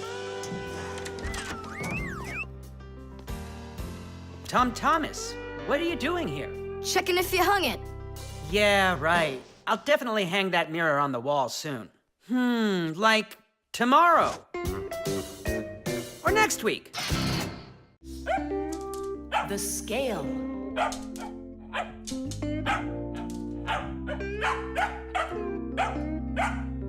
Chusaka, that's enough already. But what if it's something important? Come on, she's just a dog. They say that cats and dogs have a sixth sense that we don't have. What's that? Well, they feel all sorts of things that we humans don't. I better let her in.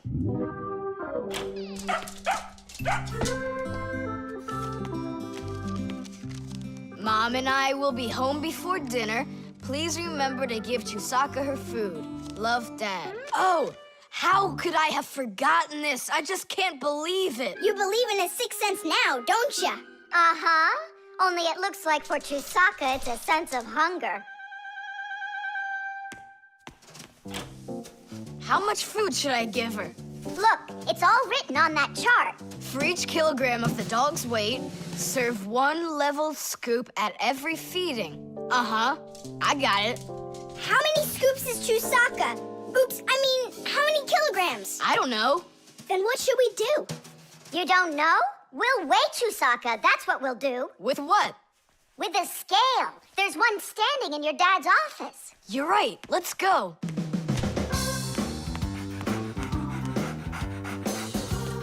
I was wondering, does it bother your mom that only your dad has his own office and not her? Nah, Mom says she's got her own office. It's called the kitchen. Hey, look, there's the scale. Did you know that humans have had scales like this for more than 7,000 years? If we want to find out how much something weighs, we need to compare it with something that we already know the weight of. Let's say you need to weigh a watermelon. You put it on the scales pan and it drops down. Now you keep adding weights to the other side until the two sides balance. Well, this one is too heavy, but this one is just right. Since the weight is 10 kilograms, it means that the watermelon weighs 10 kilos. And that's just how simply a scale works. Well, should we start? Chusaka! Right, like she's gonna come running. How are you gonna get her away from that bag? Huh, I know how to get her.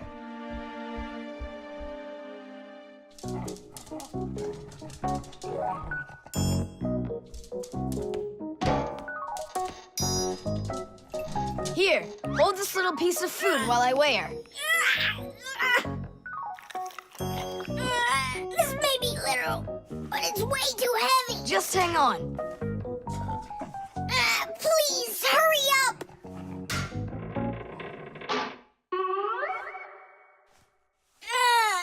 Come on, hurry up. Done. Her weight is 2 kilograms.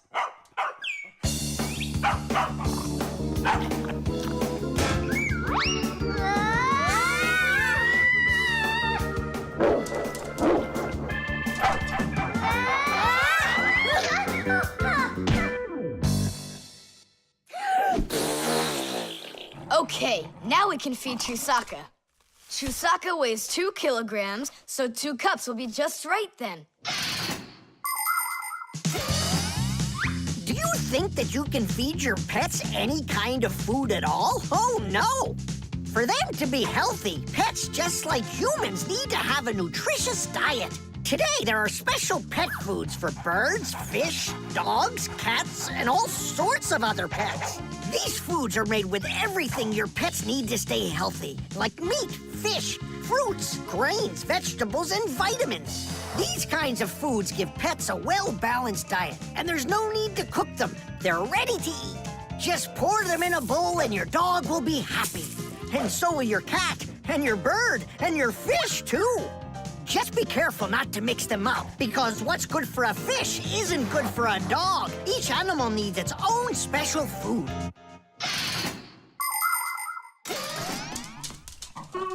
Stop!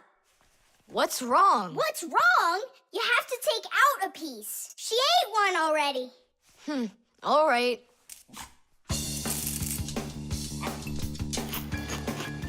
So, that's 6 cents. You still think it's true, right?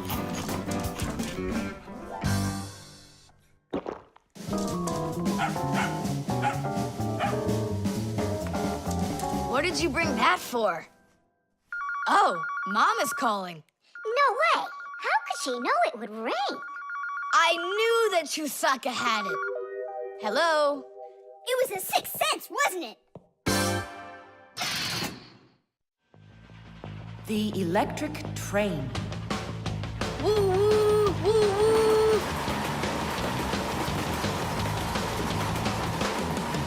Zoom, zoom. And suddenly, the Earth was attacked by an alien spaceship. Pew, pew, pew. If help arrives here on time, we'll be saved. Move faster, faster. Come on, get off the train. Move it, move it. Tom Thomas, we came here to play. Oh, finally you're here. I need some aliens for this game. What kind of aliens are you talking about?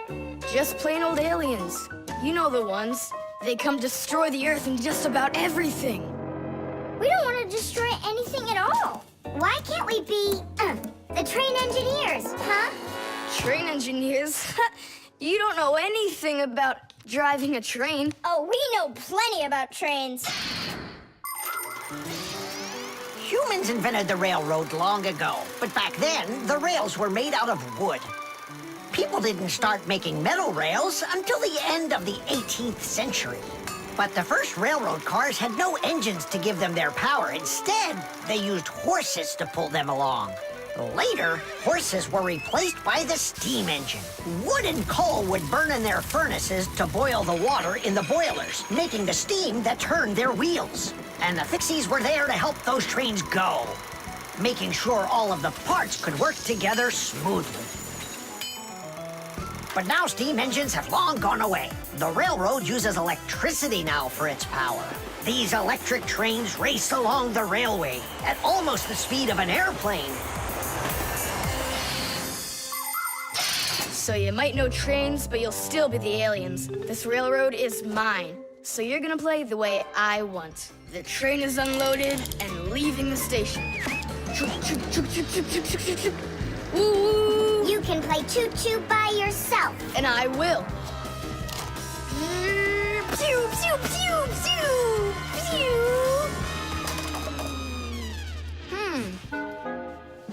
Hey, why did you stop?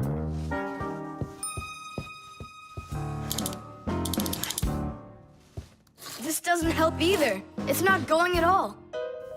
Simka! Nolik! Where are you? Did I hurt your feelings or something? Mom, is Dad gonna be home soon? No, is something the matter? We've been attacked by evil aliens. The train has to be fixed right away, or we'll never escape them. You want some tea? I've got to think of something. Simka, Nolik, I know you're in there.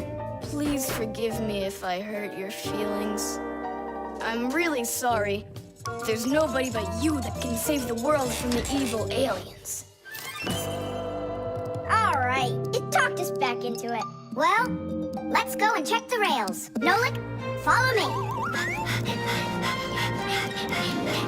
I'm faster. Whoa! Well, so much for being faster. It looks like I found the brake. Tom Thomas, the rails are broken. I know, and so? You know, but that's why your train's not running. Just like a real train, model trains run on electricity. But there aren't any batteries inside the locomotive to pull the other cars.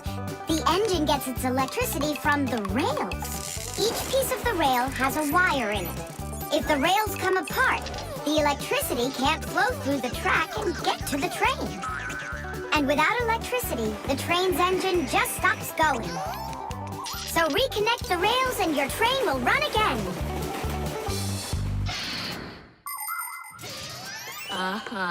Put them together. Yes! Hooray! The train's running! Way to go! So will you play with me now? And which way are we playing this time? Whatever you want, I'm with you. The train rushes down the track with Nolik as its engineer, when suddenly from out of the sky comes an alien spaceship.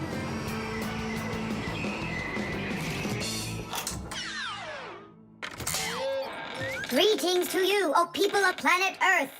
I come from far away, from another galaxy. Have you come to destroy everything? No, I've come to fix it all. Oh!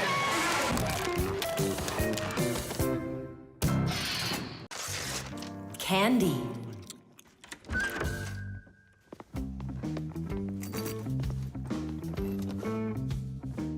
Nice black eye.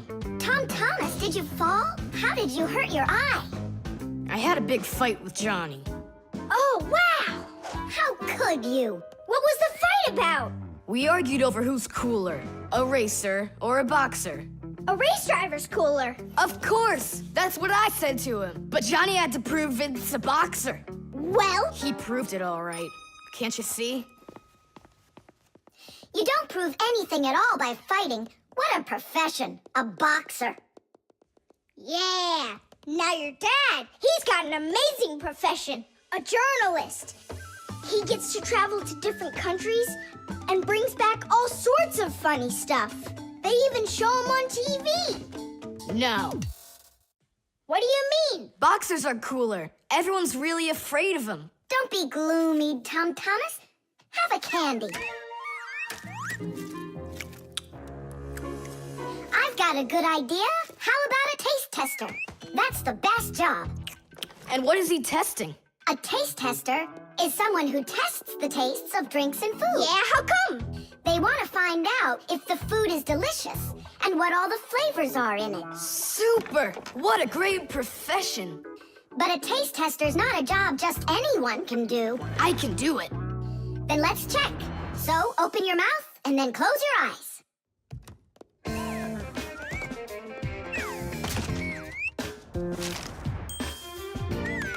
Try to figure out what the flavor is inside of this piece of candy.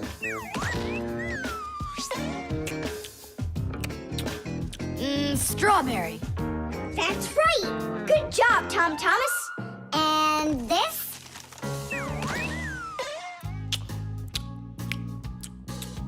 That tastes like orange. You missed that one. It was lime. Yeah, Tom Thomas. If you want to be a food taster, you're going to need to do some serious practicing. Let's do it.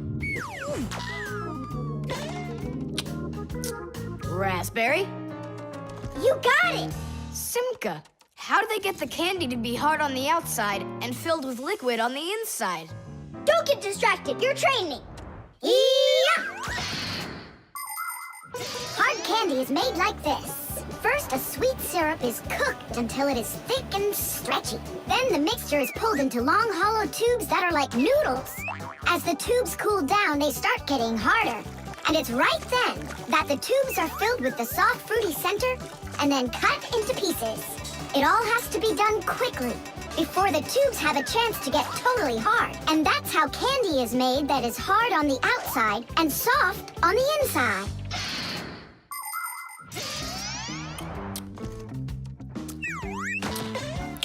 It could be strawberry, only I just can't tell anymore. Ouch! What's wrong? My tooth. Was I hearing things? Or did someone yell? Oh, I got it. Come on. Let's take a look at your tooth.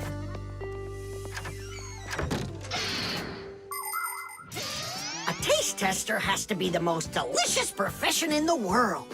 They taste all sorts of things like cheeses and chocolates and decide which ones taste better. Everything is tested for taste, even water, because different waters taste differently.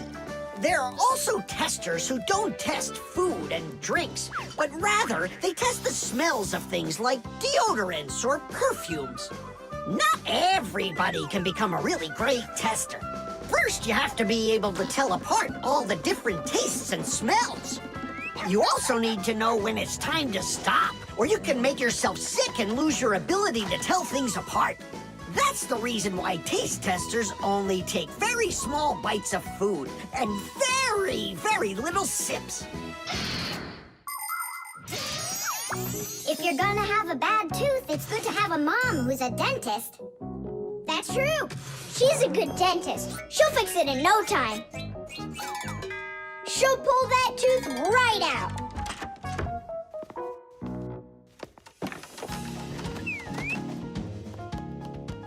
So, did she pull it out? Nah, she just gave me some medicine to gargle. Your tooth, does it hurt? Yeah, it hurts a little. Hey, now I definitely know who's cooler than a boxer. Who? Who else? A dentist. Even boxers are afraid of going to the dentist. SMS.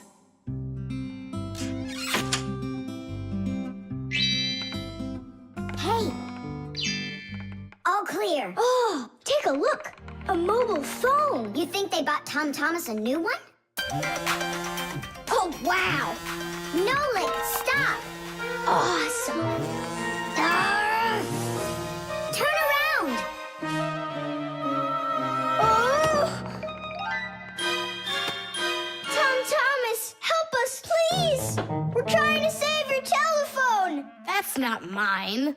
Oh, Katya left it behind. Katya! Katya! She's gone. It's too late. Oh, an SMS just came in. You won't read it, will you? Of course not. But what if it's something important? Tom Thomas, don't you even dare go and read her letters. Uh-huh, pretty interesting. Looky, there's just a ton of these messages. Now, Nolik, you go and distract him from the telephone. Uh-huh.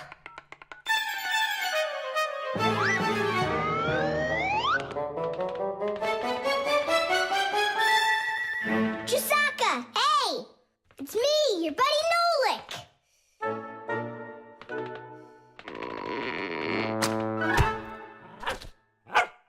Hey there!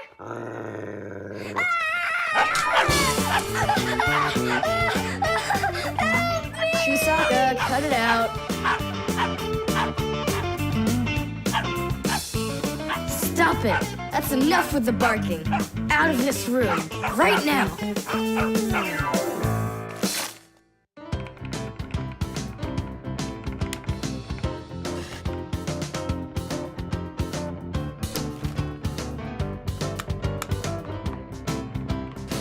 Done. Well, power's off now.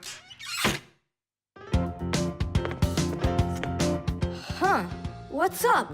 It stopped working all of a sudden. Oh, it looks like you've broken it. What? No way. You did too! Well, Tom Thomas, now you'll have to give Katya her phone back like this. I just don't get it. It happened because you were reading someone else's mail. It was just an SMS. An SMS is no different from a letter. It's only shorter. People send SMSs through their mobile phones. And that's why looking inside someone else's phone and reading their SMSs is just as rude as reading someone else's mail. And that's why when we Fixies work inside of a phone, we always put our headphones on when a call comes in, so we won't overhear people's private conversations by accident. It's just the polite thing to do. I promise I won't read anyone else's messages. But that's not gonna make the mobile work again. Now what? Tell him the truth?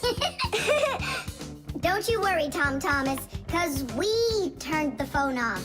And now we'll turn it back on.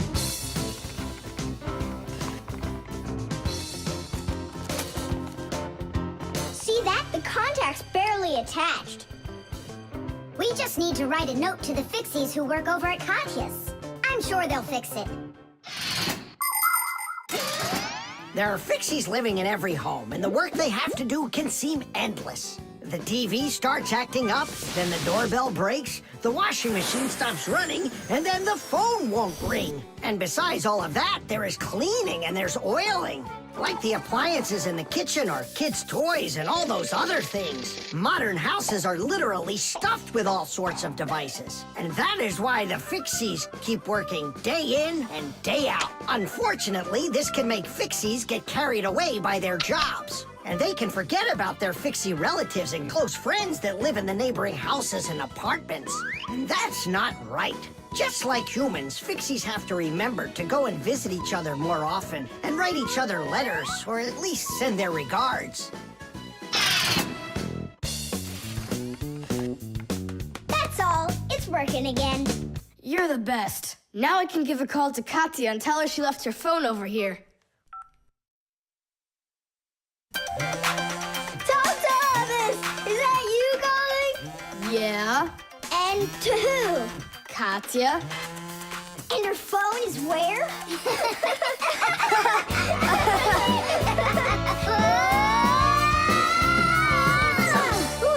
Tom Thomas, good catch.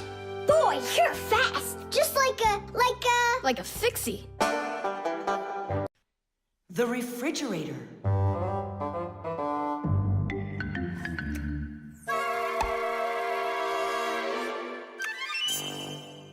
Good job. My homework is all done.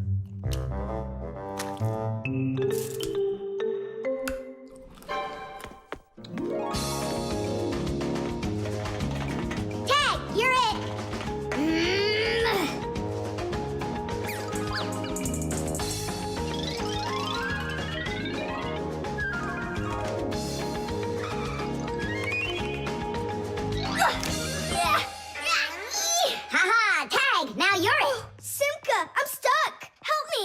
just stay still. Oh, you're really stuck. Simka, we're not gonna leave me, right? We aren't. But I'm afraid, Nolik, you'll be stuck for a while. Tom Thomas! Help me! What's going on? Look, this blob of white stuff grabbed onto Nolik and it won't let go of him. Oh, it's a piece of gum. It's my bubble gum. Oh, thanks a lot, Tom Thomas. Now what's the plan to get me unstuck from here? Here's what we do. It's gotta be frozen. Once I sat on gum too, and my mom put my pants in the freezer. The gum froze up and it came right off. I don't want to go into the freezer. Don't worry, Nolik. I'll stay right here with you. Just hold on. It won't take long at all. Huh. Why do I need to hold on? The gum's already holding on to me. Simka, do you know why it's so cold in the freezer when outside it's warm? I'll explain it to you. A refrigerator has a pump that pushes a special liquid through a long tube. Inside the refrigerator, the liquid in the tube wants to turn into a gas. To do that, it takes the heat from everything inside, and that makes the refrigerator cool. Then the pump sucks in the gas and pushes it out as a hot liquid into the tubes on the back of the refrigerator. That lets all of the heat collected from the inside escape into the air outside. I wish I was somewhere warm. Hold on. I'll go get us some warm clothes to wear. I don't want to hold on. I want to go with you. Just hang in there. I'm hanging. Tom Thomas, open up!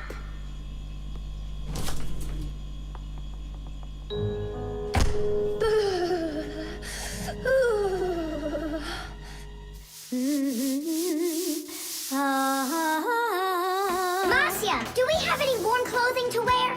Why in the world do you need it? I just do. Well, I need to know what is happening.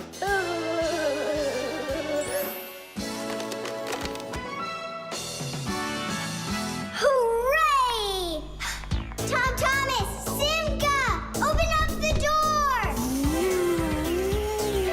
It looks like I'm gonna freeze up in here for good. A Fixie is constantly surrounded by all sorts of danger. Inside a dark freezer, a Fixie can lose his way and freeze to death. If he's not paying attention, he can drown inside of a washing machine or inside of a dishwasher. And a careless Fixie is always at risk of getting an electric shock. Or suppose there's a short circuit inside of an appliance that starts a fire. If this happens, you need to run away if you want to survive. And what about humans? Well, they don't even believe that we Fixies exist at all, so they can accidentally drop something on top of a Fixie, or step on one, or kick us across the room. So if we don't get out of the way in time, So what I'm saying, Fixies, you need to be careful out there and pay attention. So be smart and stay safe, fellow Fixies. I don't understand this at all. He was right here. Poor Nolik. I wonder where he went. Look at this, footprints.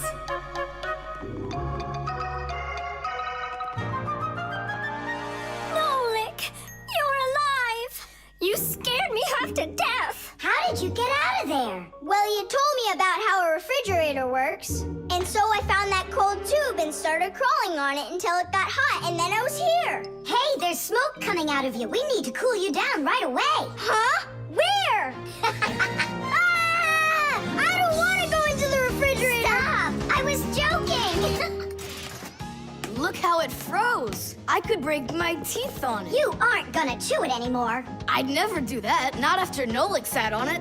Well, you didn't need to stick it where it doesn't belong. Hey, I apologize. I'll go and throw it away. Maybe you'll try the trash can?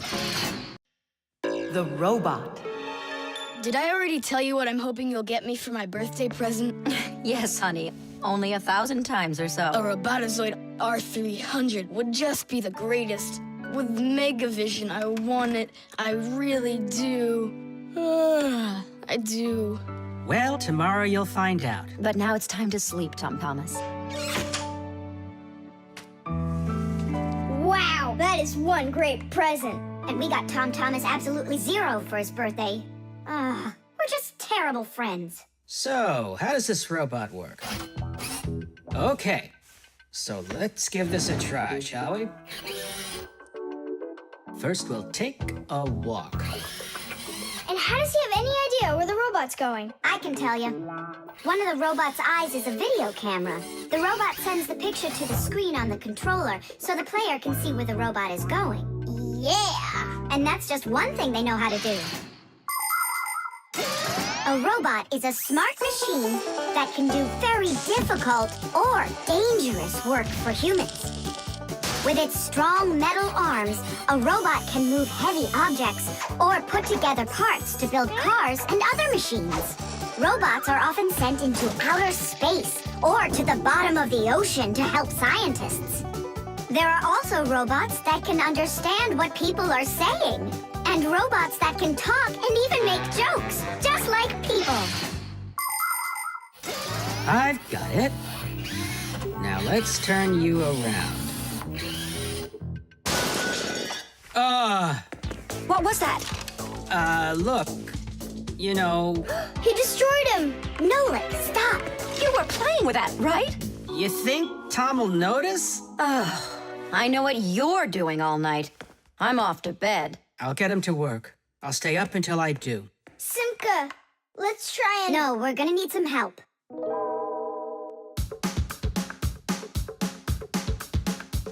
When your TV has broken, when your cell phone has croaked, your laptop's barely working, the kettle's had a stroke. Don't ask us where we're going, for it's known far and wide that any kind of problem is clearer from inside. 1, 2, 3, inside will be to fix what's wrong, till it runs strong. In gadgets and devices, our work will never end. Appliances are fickle, they need a loyal friend. At morning, noon, and midnight of every single day, when there is an emergency, you know we're on our way. 1, 2, 3, inside will be all day and night. We fix things right. 1, 2, 3, inside will be all day and night. We fix things right. We live to keep on working, and work for us is fun. So we'll just keep on working, cause our work's never done. And deep inside of gadgets, if you look when it's dark, you might just see us race around like multicolored sparks. 1, 2, 3, inside will be to fix what's wrong, till it runs strong. 1, 2, 3, inside will be all day and night. We fix things right. 1, 2, 3, inside will be to fix what's wrong, till it runs strong. 1, 2, 3, inside will be all day and night. We fix things right. Wow, you got it! We need to hide. A robotizoid R300, I can't believe it!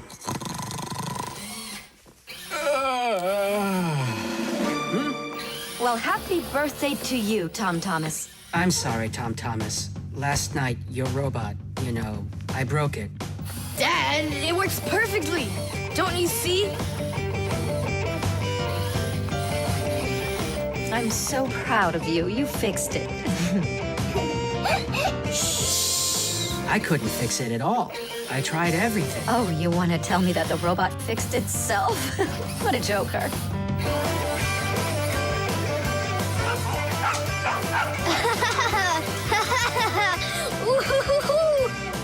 Mom, Dad, thanks so much. I love it.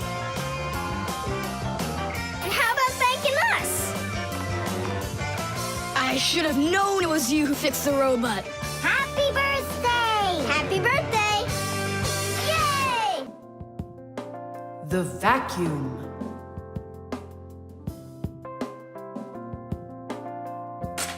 What's the point of cleaning up toys? You're just gonna go take them out again later. You said it.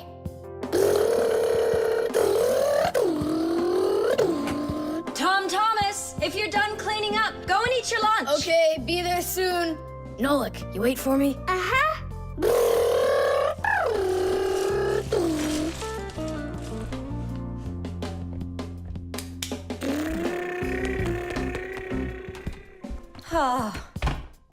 He calls this cleaning up.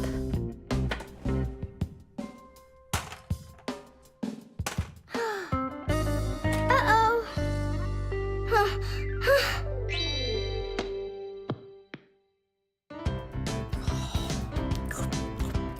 As we say, bon appetit. Thank you. You're not gonna eat me up, are ya? Ow. Fixies, I don't eat them. Well, that's my mom. She started vacuuming.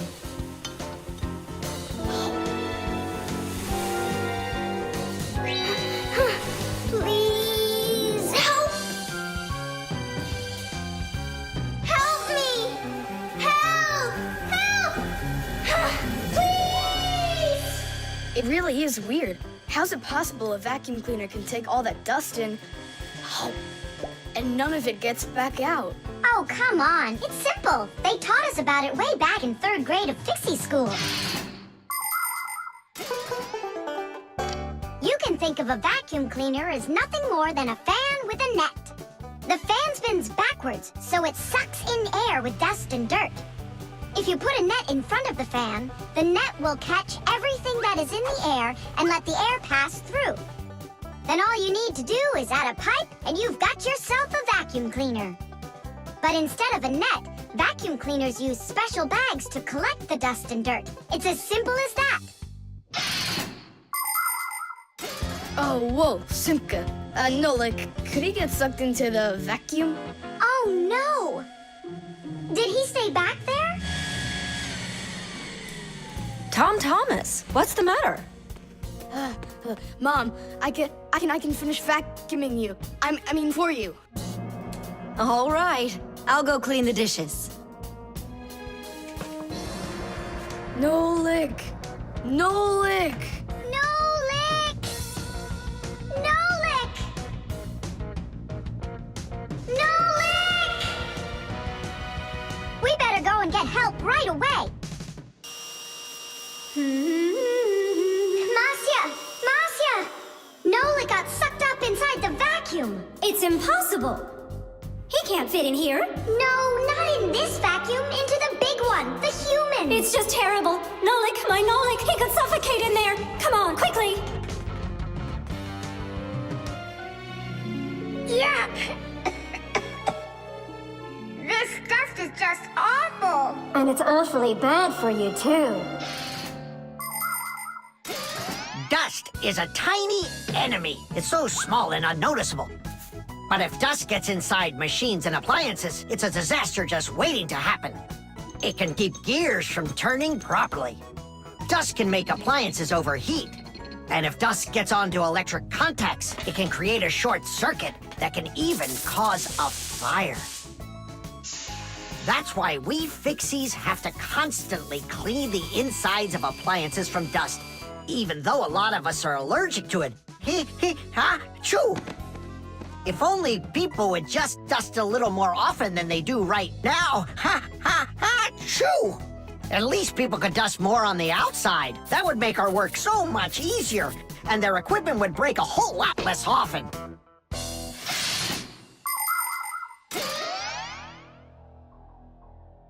Well, did you find him? No! It's all my fault. My mom asked me to clean up my toys, and I didn't just do it like she asked. Now it sucked him in because of me.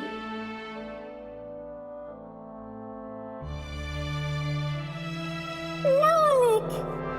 Nolik!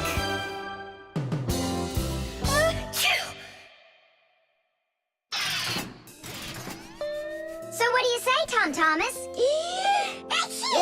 What? I already apologized, and I already promised to clean up my toys. And why are you sneezing? To keep you company. So you'd feel a little better.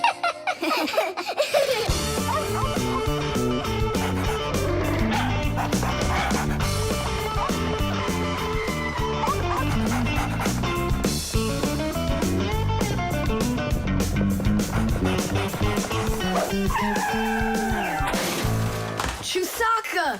Get away from here! So where did it go? Oh, here it is. Hey there, Tom Thomas. So what's on the disc? Hi there, Nolik. Hi there, Simka. It's a cartoon about Gulliver in the land of Lilliput. My friend Jeannie let me borrow it. I have it till tomorrow. And what's the story about? Well, it's about this guy who gets shipwrecked where people are just so teeny tiny. Fixies, you mean? No, not Fixies. Lilliputians. Lilliputians? Uh-huh. Know what, Simka? I think that you Fixies might have come from those Lilliputians. No way! Our grandpa told us a completely different story of the Fixies. When something is very well made, then the saying goes that it was made with just a little bit of soul. In old times, craftsmen made things to last, and in each appliance, they would leave just a little piece of their soul. Those little pieces of their soul would turn into tiny craftsmen called Fixies, who would then make the appliance their home and take care of it every day. And that's how the very first Fixies came about. But as the years have passed, fewer things are being made by hand, and more things are getting made by machines in factories. That means there are less and less new Fixies coming from human souls. Luckily, Fixies can fall in love with each other and have their own family, raising their children and teaching them well, so they'll grow up to become skillful and honest master Fixie repairmen. So you're mistaken. We're not Lilliputians at all. We're Fixies. Yeah, Fixies. Listen, Tom Thomas, why don't you show us the movie? Yeah, I want to learn about Lilliputians too. Really, I do. Sure, I'll show you.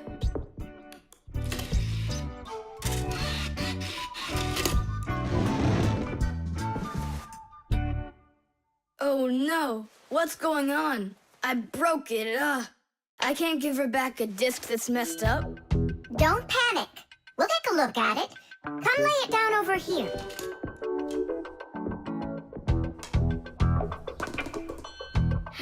Tom Thomas, why is this disc all covered in jelly?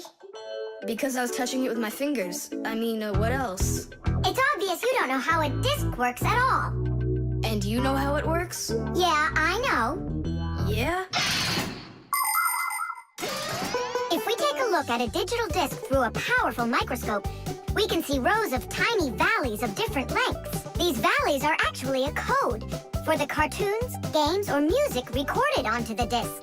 Inside a disc player, a laser beam reads the code and helps turn it back into pictures and sounds. But if you scratch the disc or smudge the disc with dirty fingers, the laser can't read it and the disc won't play. That's why you need to keep discs clean and stored in cases. So that's why you should only hold discs along the edges. And when you're done watching them, you have to put them back inside their boxes. And what about this one? Do we have to get rid of it? Not so fast. Nolik, this calls for a major cleaning. Let's get the brooms.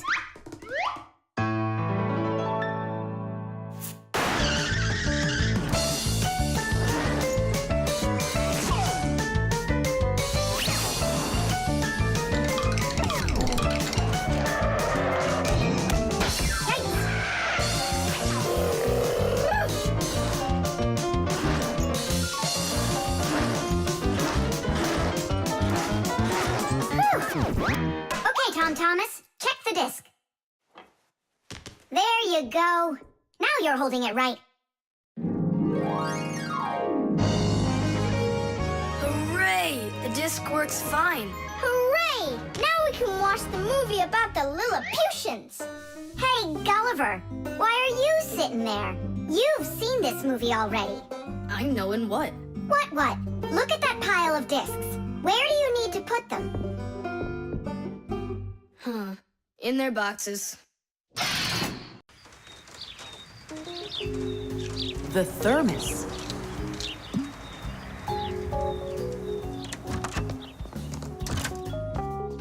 Where should I put it? Put what, Tom Thomas? Oh, it's you. My ice cream. Are you joking? Eat it! I can't. Tom Thomas, are you all right? I'm fine. It's just that it's a present for my mom. Today is Mother's Day. Then you need to go give it to her. I can't. Dad and I are going to congratulate her together. What's your dad gonna give her? I don't know. But when he gets back home, the ice cream will have melted. Then put it in the freezer. And what if Mom looks in there and finds it? The surprise will be ruined. So where won't she find it? I'll tell you where. Inside of your dad's office. I don't see any place to hide it here. There's no freezer or anything. Why don't you take a look inside the box? Here's a thermos, but what good is it to me? Thermoses are for keeping things hot. The ice cream will melt in there. It will not. A thermos is made by putting one bottle inside of another. Between the bottles is an empty space, and that's the secret of a thermos. That space stops heat from getting out or in. So if there's hot tea inside, the empty space doesn't let the heat from the tea get out. And if there's ice cream in the thermos, the space stops the heat that's outside from getting in. And that's how a thermos keeps hot things hot and cold things cold.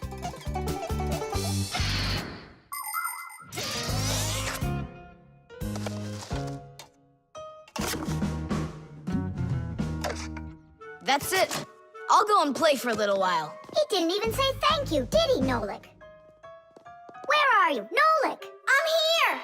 Where? In the thermos! What are you doing in there? I wanted to see that vacuum you talked about. Just don't touch anything! And don't even think of licking the foil! The ice cream's so cold, your tongue will stick to the metal. It's already stuck! What did you say? It's already stuck! Already stuck! Uh-huh. Try to unstick it. Well, is it working? Nuh-uh. And what if you breathe onto the foil? Nuh-uh. Hang on, Nolik. I'll go and get Tom Thomas. Winter is a wonderful time of year. Holidays, presents, snowballs, skates, sleds. But the cold is also something serious that you shouldn't fool around with. The most important thing is to dress warmly. Cover your head with a hat and your throat with a scarf. Then there's less chance you'll catch a cold or get a sore throat.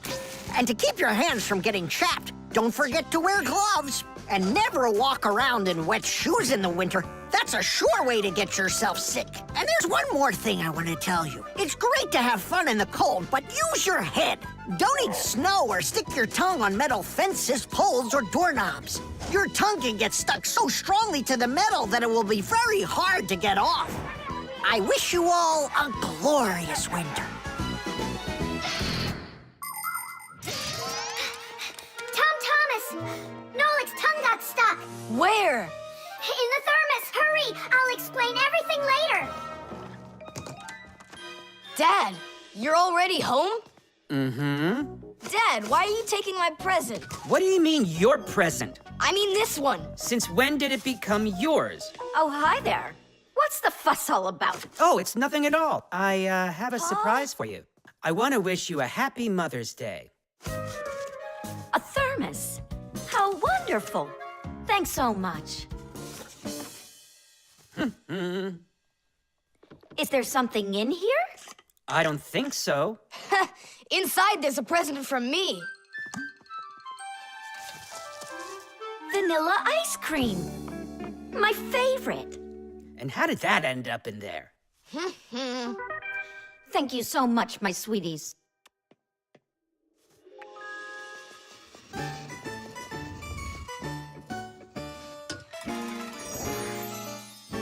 Nolik, you got me so scared. Thank goodness you thought of turning into a screw inside of there. Uh-huh. Does your tongue hurt? Uh-huh. Do you think you can talk again? I can talk. Oh, that's good. We better hurry. We still need to go and wish our mother a happy Mother's Day. And you should too. The short circuit. Are you sure we're allowed to play in your dad's office? We're not gonna play in here. We came here on a tour. I think this place is like a real museum. Just take a look at that. I have no idea what it is. And this thing is a complete mystery. Keep it down. This is a museum, you know? What a great museum guide you are. You know absolutely nothing. How can you say you don't know? I know. I'd like to run a test here, on the capacitor. On this one? Don't touch! Why can't I? It's not a museum. Because it's dangerous. If you touch it, the shock could be deadly. But you two are touching it all the time. I've seen it. The only time is when the device is turned off. And right now, the device is running. For many centuries, the Fixies only had to work on mechanical devices. But after the discovery of electricity, the Fixies had to master electrical devices as well. At first, Fixies were getting terrible shocks, and they really, really hurt. Over time, the Fixies figured out that you can't fix appliances when they're turned on, and bare wires should never, ever be touched. And Fixies also learned that electricity can travel not just through wires, but through plain old water. So that's why if a broken wire ever ends up in a puddle of water, you must never get close to it, or you could get a terrible shock. Fixies learn all these important rules, and they hope humans understand that they need to learn them as well. Look. Now here's one I know about. It's an old radio my dad got from my grandpa. More than 60 years old, can you believe it? Your grandpa? The old radio. That was a joke. Is it still working? I don't know. Let's check.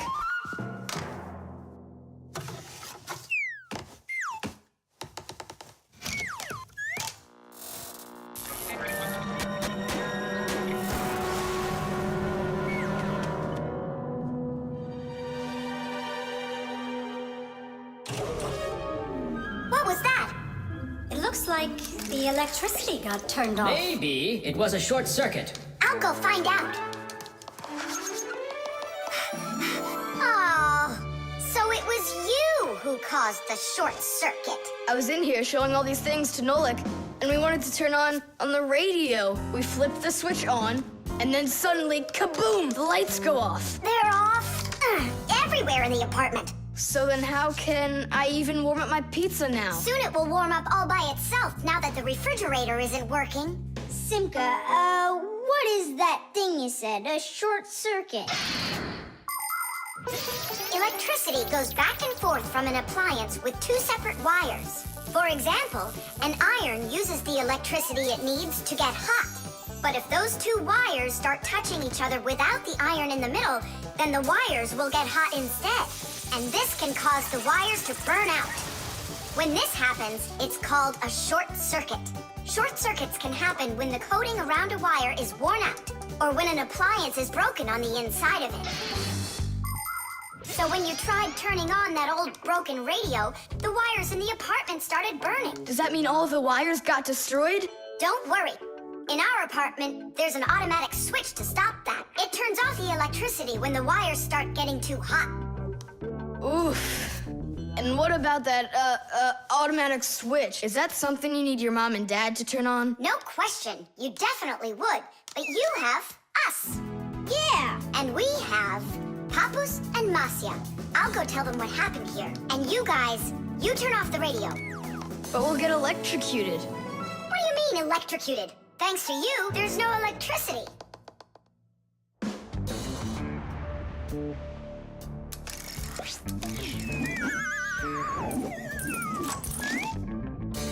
Are you ready?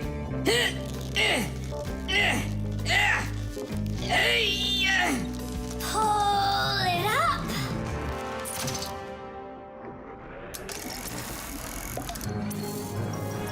Hooray!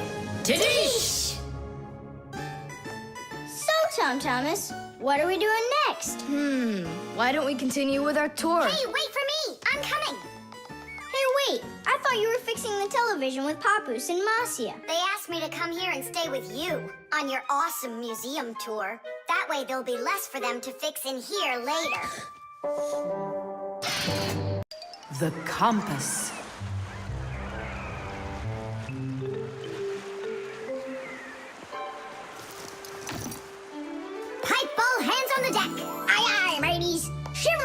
numbers. Simka and Nolik, what you doing here? We're not Simka and Nolik. We're courageous pirates. Yeah, pirates. And today we leave home for the sea. Are you with us? Yes, I am. Hooray! You mean no? No hooray? Oh, yeah. You can't join us without a test. Go and find a special thing. Something no sailor should ever sail the sea without. I can do it, but how? With a map. And it's over there. I've never seen a map that's this puny. What are you talking about, puny? That took us a half hour to make. From where you're standing now. Uh-huh. From here, you mean? Guessed it right. First, head to the north until you will find... Hold on. But where's the north? It's where the North Pole, ice, and polar bears are. But how do I know which direction the North Pole is? By compass, of course. A compass is a special tool that helps sailors and pilots know in which direction they're traveling, whether in the air or on the sea. Our planet is like a big magnet that has two poles, the North Pole and the South Pole.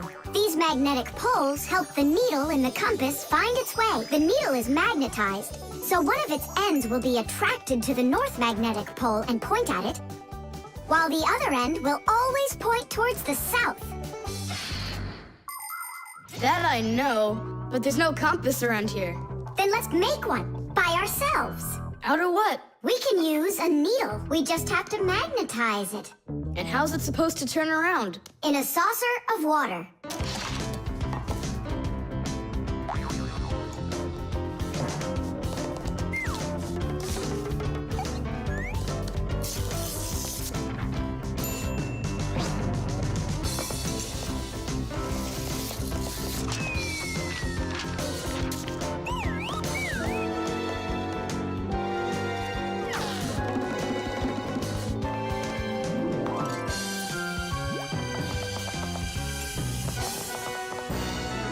Well, there you go. Now one end is pointing in the direction of north and the other to the south. But which points where? Well, there's the window, so that can't be the right way. The north is there. I'm really liking this sharp little fella we've got here. You calling me a little fella? No, it's just the way us pirates talk. All right then, north we go. First, head to the north until you see a sleeping monster. Mateys ahoy! Monster on the horizon! Let him do it himself. Now turn to the left and go 300 paces more. 300? Exactly. I counted on myself. Uh-huh. Okay, then that means I'll go 1, 2, 3. Now straight ahead until you get right up to the giant tree. You call that a tree? Wow, amazing! I can't believe my eyes. It's a real ship compass. It's also called a marine compass. The first compass was invented more than 1,000 years ago in ancient China. With its help, the Chinese were able to travel across the desert. And about 200 years later, the compass appeared in Europe. Whether the Europeans came up with the idea for the compass themselves or took it from the Chinese isn't clear. But one thing's for sure, we Fixies remember how those early compasses were built.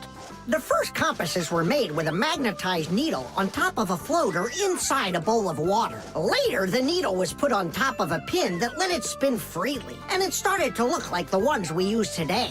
Since the needle of a compass always points to the north, a sailor can easily figure out which direction he needs to turn his ship. If he wants to go north, he follows the needle north. If he wants to go south, he goes in the opposite direction.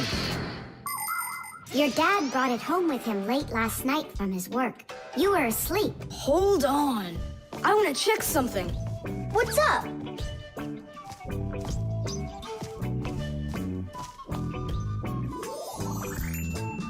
Yeah, they line up together. Of course they line up. If not, how else would you have gotten here? We're done with the needle. It has to go back. First, head south 600 paces. 6 for you, matey. The music box.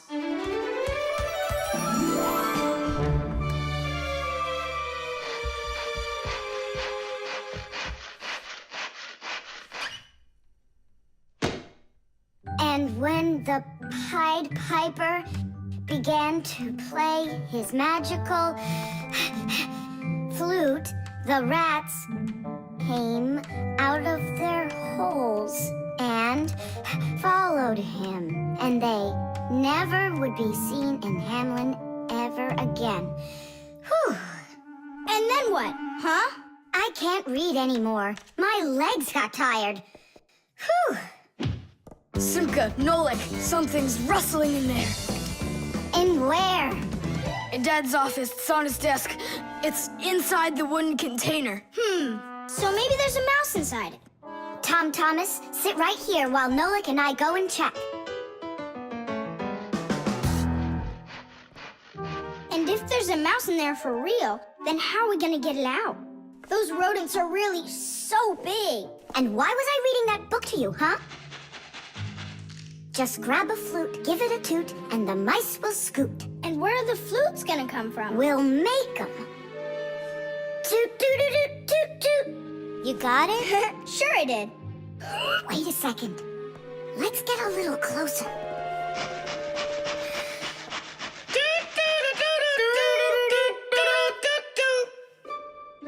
See? It's just like I told you. No more mice in there. So let's toot a little more so they won't go back in. All right. So you're the ones messing around out here. Oh, Grandpus, it's you here. All day I can't work on what I need to do. Right from the start, someone's opening up the top, and then you two tooting. It was Simka who came up with the tooting. Just because you're afraid of mice. Wow, what kind of machine is this? Well, what do you think? A coffee grinder? No. A hole puncher? Is it a foot scratcher?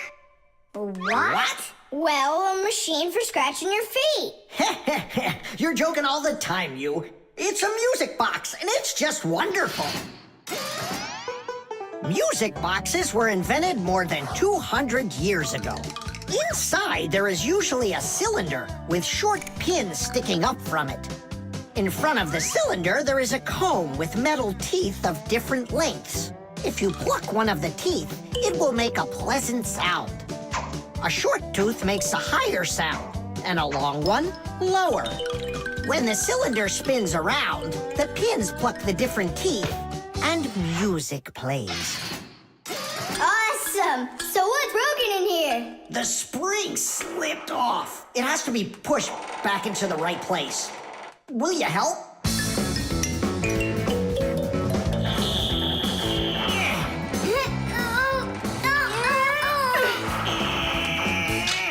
There we go, that's better. How come the music's not playing? First, you have to wind up the spring with the key. Tidish! I know who can wind up the spring.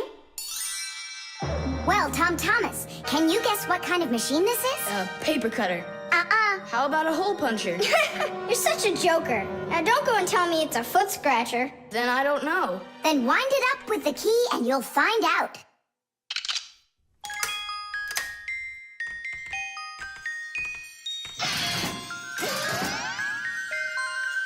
Do you want to know how the higher and lower sounds come out? Put a regular ruler over the edge of a table. Hold down one end of the ruler and pluck on the other. The shorter you make the end hanging off the table, the higher the sound will be. The teeth inside of a music box work the same way, and bells work the same way too. The smaller the bell, the higher it rings. The sound of a violin or a guitar depends on how thick the strings are. Fat strings make a lower sound, and thin strings, a higher one. How tight the string is also makes a difference. Take a piece of string or a rubber band. Tie one end to a doorknob and pull on the other end. With your free hand, pluck the string. The tighter the string gets stretched out, the higher the sound. If you want, you can even play a tune.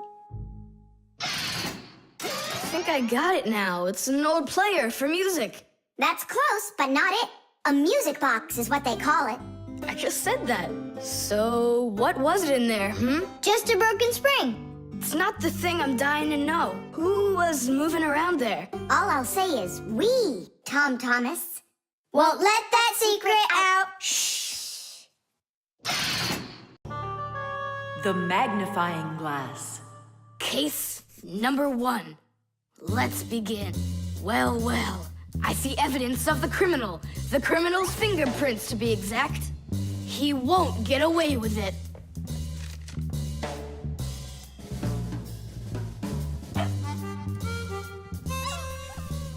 Why do you think she's just looking at us instead of chasing us? Oh, maybe she can't see us and we're invisible. Then how come I see you?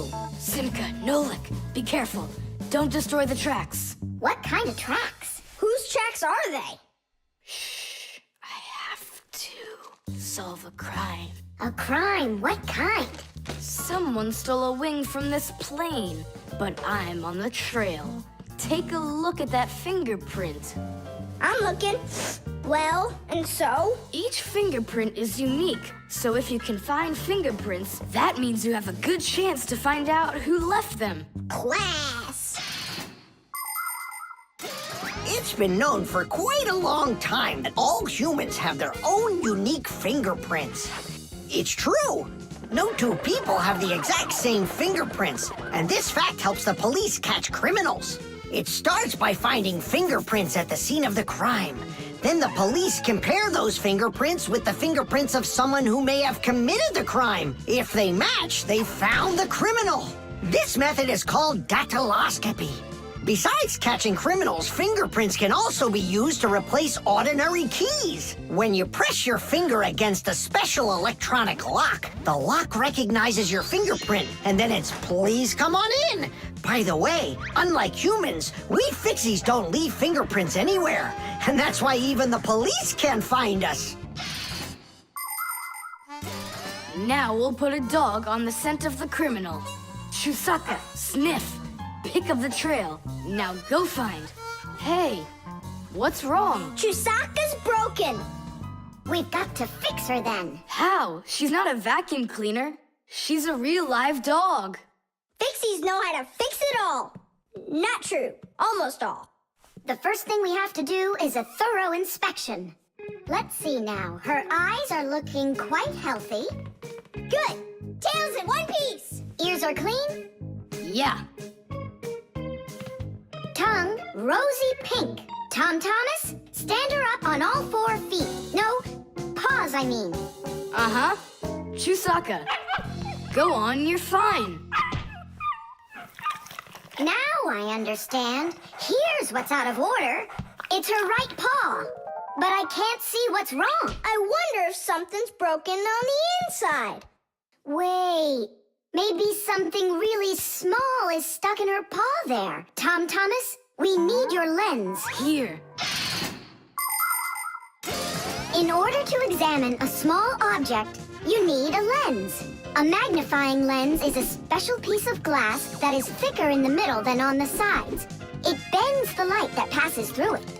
And that is why if you put this kind of lens between your eyes and something small, it looks like the thing got bigger. If you put 2 lenses in a frame, you get a pair of glasses. And if you add a handle to the lens, you get a magnifying glass.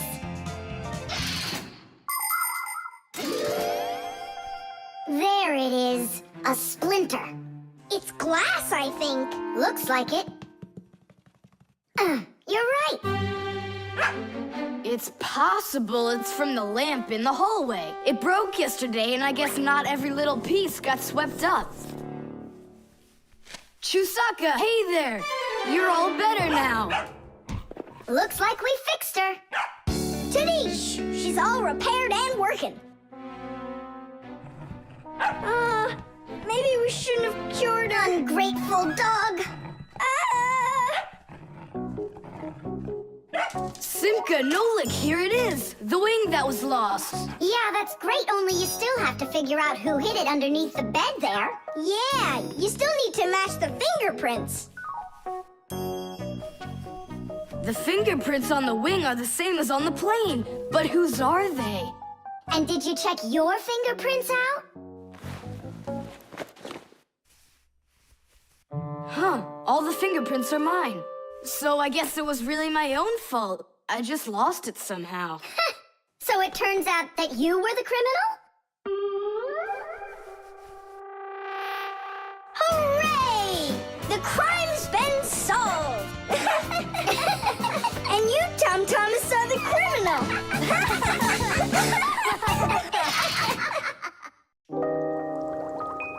The toothbrush. Once I finish you, my top secret growth potion, I will create my own giant canine crew! And then I'll rule the... Whoa! Wow, this is super! You're better than a TV show. Oh yeah, it's fun, but it's gonna end badly. Tom Thomas, get ready for bed. I'm going, Dad. But first, my secret recipe. We start with a bit of carbonatorous. And now a little bit of bread and butterous. And finally, beard foamerous. Chusaka. Don't be afraid. Drink, my baby. And you'll grow 10 times your size. What? It doesn't taste good? Oh, right. I forgot it needed stirring. This hypersonic mixer will do the trick. Tom Thomas, you shouldn't use what doesn't belong to you. That's your father's toothbrush. Ah! Hey, cut it out! You're acting crazy.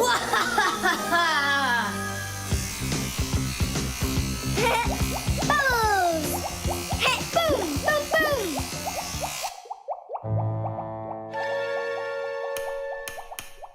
Uh-oh. You said it. Uh-oh. You, Tom Thomas, are a big boy, but your brain is smaller than Nolik's. Why, thank you. Just go put the toothbrush back in its place, like you never touched it. Nah, that's not right at all. Tom Thomas, what's up? I'm almost done, Dad. Simka and Nolik, please, I really need your help. No panicking. First, we need to understand what could have broken inside of there. An electric toothbrush is really simple, as long as you know these 3 parts. The battery, the motor, and a very clever mechanism that connects the motor with the bristles. The whole secret to the toothbrush is right in there. That mechanism uses the spinning of the motor to make the bristles move very fast back and forth, from left to right, from right to left. And that's how it brushes your teeth.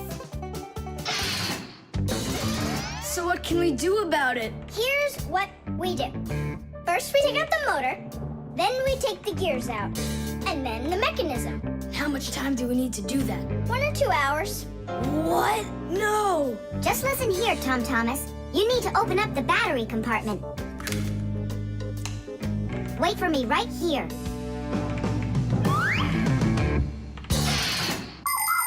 These are your teeth. Well, I mean, they're not your teeth, but you get what I'm saying. Nowadays, we use a toothbrush to clean our teeth, but it wasn't always that way. The ancient Egyptians used a chewed stick to scrape their teeth, while the ancient Greeks rubbed their teeth with a rag. And the Vikings, well, who knows what they used? And then, only 200 years ago, an Englishman named William Addis came up with something better. He drilled holes into a meat bone, inserted bunches of bristles into them, and there you go, the toothbrush. And here's what I need to tell you all as a Fixie. That is, as a master repairman. You need to make sure to brush your teeth often, especially after eating, or you'll be getting them repaired often at the dentist. Well, is something wrong with the mechanism? No, it's fine. Is the motor burned out? No! Then what's wrong with it? You're not gonna believe it. But the battery died. That's all? I know what to do. I'll put in new ones.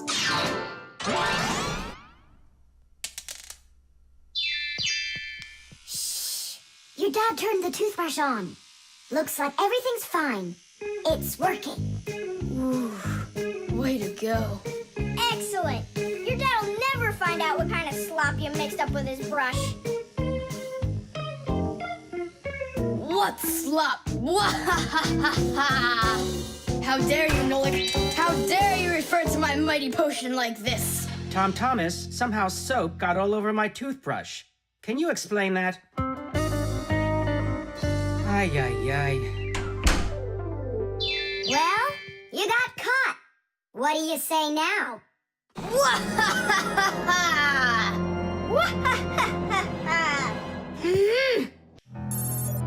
The lie detector. Simka! Shh, quiet. I'm on a stakeout here. Who are you staking out? Tom Thomas. We've got a bet that he won't be able to survive 3 days without any TV. Really? Can I be on the stakeout with you? Shh. Simka! Ha!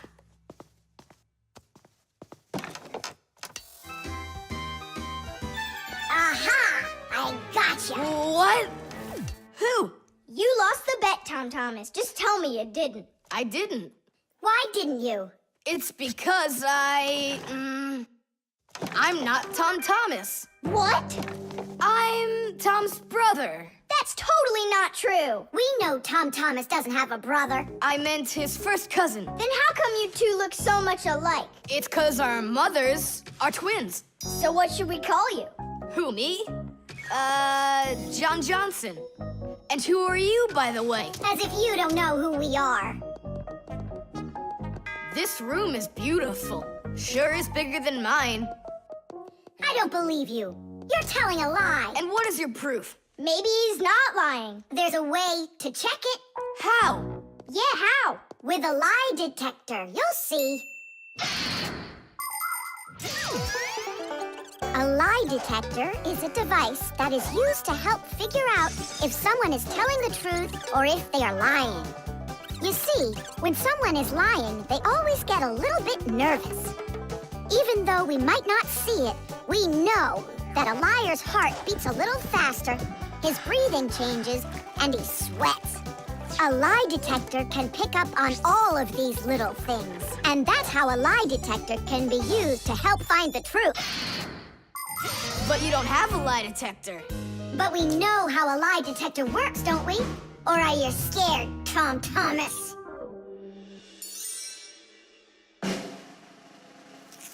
What's that for? To listen to your pulse. How come? So I'll be able to check how fast your heart is beating. And Nolik? He's gonna keep an eye on how often you blink. And what are you doing with the egg? The egg is an old African method. If you're not telling the truth, your hand will automatically squeeze the egg. And so, the egg will crack. Well, my egg won't crack. We'll see about that. Humans have tried to come up with all sorts of ways to find out the truth. For instance, in ancient China, they would put some dry rice in a person's mouth when they told him the crime they believed he committed. Then they'd check the rice. If the rice stayed dry, they believed he had committed the crime. In ancient India, a person had to bang on a gong while answering a judge's questions. If he started banging the gong louder, then it was believed that he was trying to hide the truth.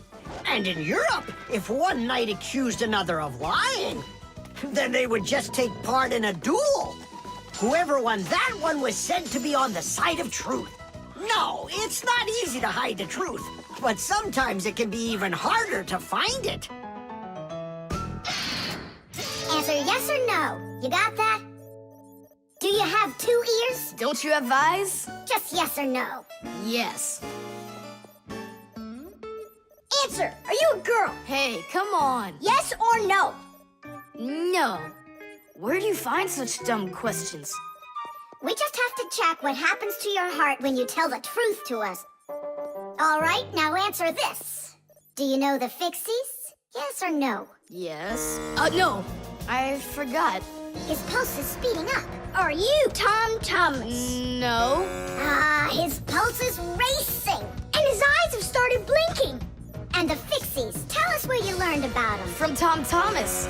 He couldn't have told you about us. It's a secret. He could. Not true. It's true. It's not true. Yes, it is. Hey, look! The egg cracked! Just give up, John Johnson. All right, I'm Tom Thomas, guys. Tidish! Is it really possible to know if you lied just by measuring your pulse? With pulse, you really can. But you probably couldn't with the egg. You tricked me then. That wasn't nice. You weren't tricked. John Johnson was. Huh. You know what? I think you've got to get checked out on this lie detector. Ha! I don't think so. You need to get ready to give me my wish. 'Cause you're the one that lost the bet. The balloon.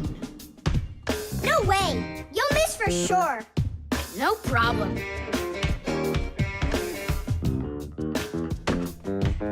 Huh. Anybody can do that. But I bet you can't do it if you tried bouncing the ball off the floor first. Just look. Oh, what are my parents gonna do to me? Maybe we should call Simka. Simka! And what's Simka gonna do to us when she sees this? So, got yourself in trouble, huh? You shouldn't be playing with a ball inside. And now we have your lamp to fix. But how? Only my dad can reach all the way up there. Why just your dad? You have a hot air balloon over there. That doesn't fly. It's just a toy, see? Well, it might be just a toy to you, but for us Fixies, it's absolutely real. If an object is lighter than water, it floats up to the surface. And in the same way, if something is lighter than air, it floats upward. Did you know that hot air is lighter than cold air? Well, it is. And that means if you warm up the air in a balloon, it will float up. Hot air balloons use special gas burners to heat up the air inside of them so they will get lighter. And the bigger the balloon, the more people it can take up into the air. I know what you're saying, but where do we get a burner? You think Fixies don't have their own burners? Huh! Sure we've got them. Bring it down here, and I'll go talk to our parents. No, no, and no. The human child must never see us. Listen now, Simka. We already don't approve of him seeing you and Nolik. He won't look. Papus, please. You're the one who told us how you dreamed of flying since you trained to go into space. Yeah, for 2 years I waited on standby, but I never went up. And you've never flown in a hot air balloon either, honey. So let's call it a deal. I talked them into it. There's just one condition. You can't watch. Okay. You can come in now.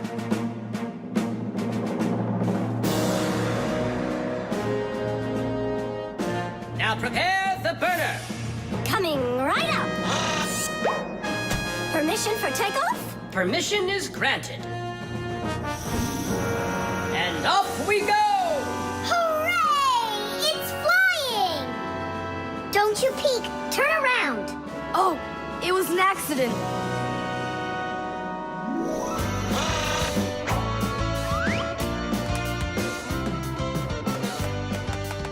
I'm going to evaluate the damage. Maintaining proper altitude.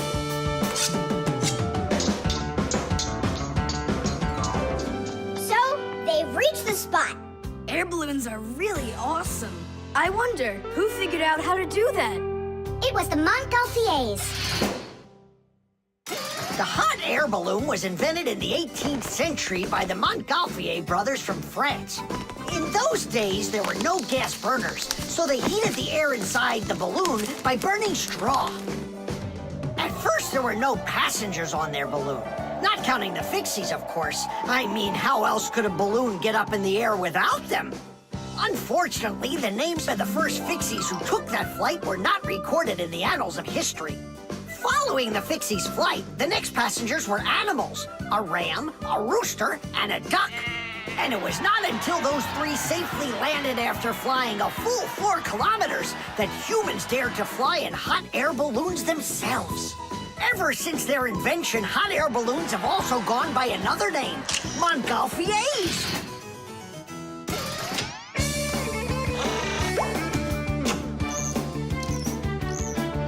Hooray! Tidish! Tidish! All right. Simka, please let your parents know that I'm so very thankful. Okay, by the way, now you can turn around. You know, Simka, let's fly the balloon just like them. There's no way, Nolik. We would need to use the burner, and kids aren't allowed to play with fire. I'll give you a ride. Look, I still need to put it back up on the shelf, so climb in and let's do it. Oh, yeah! This is great, Simka! Look at us! We're flying just like the Montgolfier brothers! What do you mean, like brothers? Okay, then, like brother and sister Montgolfier! The alarm clock. Ha! It didn't ring again. Nolik, let's go fix the alarm clock. Simka, wake Tom Thomas up. Tom Thomas, get up! Tom Thomas! Hey, you'll be late for school! Tom Thomas, get up already! This is really something. And where's the battery in here? No, this is an old mechanical alarm clock. It doesn't work with a battery. It uses a spring. How's that work? People wind up the spring tightly, and then as it slowly unwinds, it turns the gears, which turn the hands of the clock. Achoo! Oh! What? The alarm clock broke. Let's hurry and get you washed up. Tom Thomas, are you just getting up? Dad, the alarm clock didn't go off. It's broken. Here's the problem. It won't turn because the feather's stuck in the gears. Nolik, help me.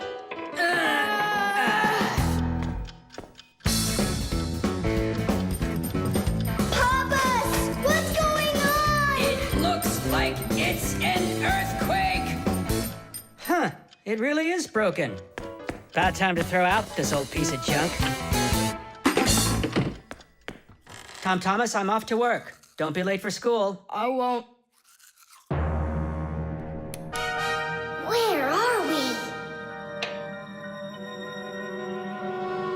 In the trash can.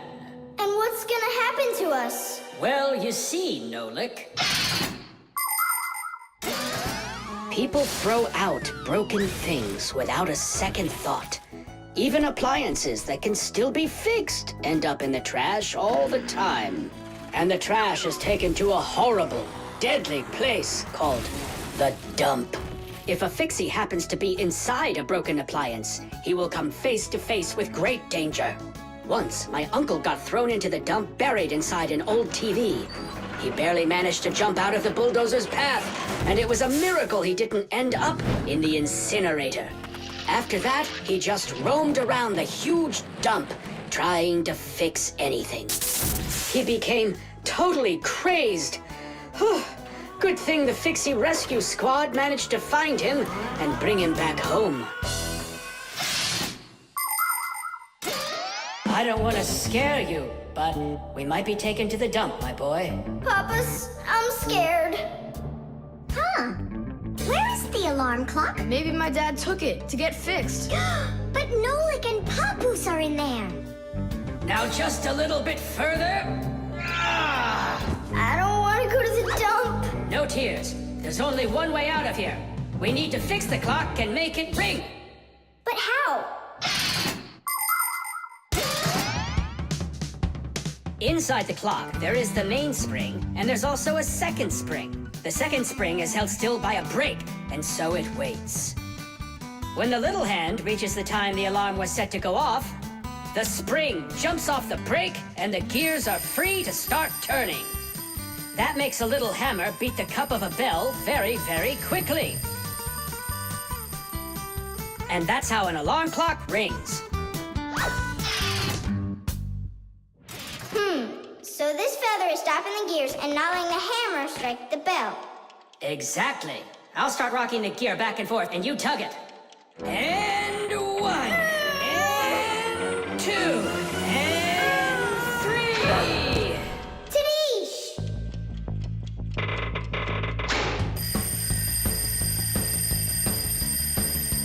Simka, I think I can hear my alarm ringing. Run to the sound, quickly! Uh-huh. Someone turned the alarm off. Whoa! And here comes that earthquake again! Nolik! I'm here! Nolik! We fixed the alarm clock. So what was wrong with it? A feather got jammed in the gears. And how could a feather get in a clock? Oh, it's probably from when I put the alarm clock under my pillow, so it wouldn't wake me up. Huh, so you mean because somebody doesn't like to get up in the morning? We almost ended up at the dump? By the way, if that somebody doesn't hurry off to his school soon, he'll be late. Oh, you're right, huh? The drain. Hey, Nolik, come help me. The fan in the computer needs dusting. Not right now. Me and Tom Thomas are painting a card for his parents' anniversary. Oh, look, poor you. You must be so tired. Hi, Simka. It's really great you're here. I have a question. 12th anniversary, is it spelled with an F or is it with a V? You know what? First put down the number 12, and then put a dash on there, and then a TH. Oh, right. But first I'll change the water. I'll be right back. Oh, Mama left her ring here. Whoa! No! Oh no, what have I done? I spoiled my mom and dad's special day. Where? In the bathroom? My mom's ring was lying there, and I dropped it into the sink, and now it's washed away. There goes the day. It didn't wash anywhere. Don't you know anything about how a drain trap works? About a what? A drain trap's a special curved pipe under the sink basin. Water flows out of the faucet and flows down into the drain trap, and after that it goes down to the sewer. But when you turn off the water, not all of it washes away. Some of it stays down in the drain trap. It's made that way so the smell from the sewer won't get back into the house. A ring is much heavier than water, so if you happen to drop it down the drain, it won't wash away. It will stay at the bottom of the drain trap. Well, that means we still got a chance. Yeah, but how in the world can we get it out of that trap? Who knows? I don't know how to swim. Don't worry, it's all under control. Do you have any thread? Plenty of it. Go get it, and I'll be back in a flash. I can't fix it like this. I need my welder. Papus, I need to borrow your pack-a-mat for a little while. Now that's a coincidence. I need to use it too.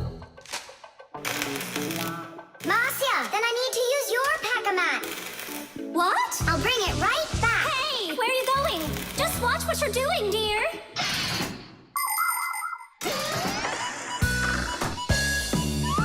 Just like the name says, Fixies live to help machines and appliances. But machines are very big and Fixies are very small, so they can't get by without tools. Long ago, Fixies worked with just about anything they could find. Little feathers, threads, pins, but now they have backpacks called pack-a-mats. Inside a pack-a-mat are all sorts of tools. Just push the button and the pack-a-mat spins around, quickly shooting out a hook or a magnet or even a parachute. Every adult Fixie has their own pack-a-mat. But before children can get them, they have to go to school and study hard and then pass an exam before they have the rights of a full-fledged Fixie. And it's only after all of that that young Fixies get their own pack-a-mats. And what? You're going down there with just that on? Not just like this. Yeah, like that. Huh? She was just saying, when I tug on the thread, you need to pull me up. I got it. He just said, I got it. I don't need to repeat what he said. She said she doesn't need me to repeat what you say.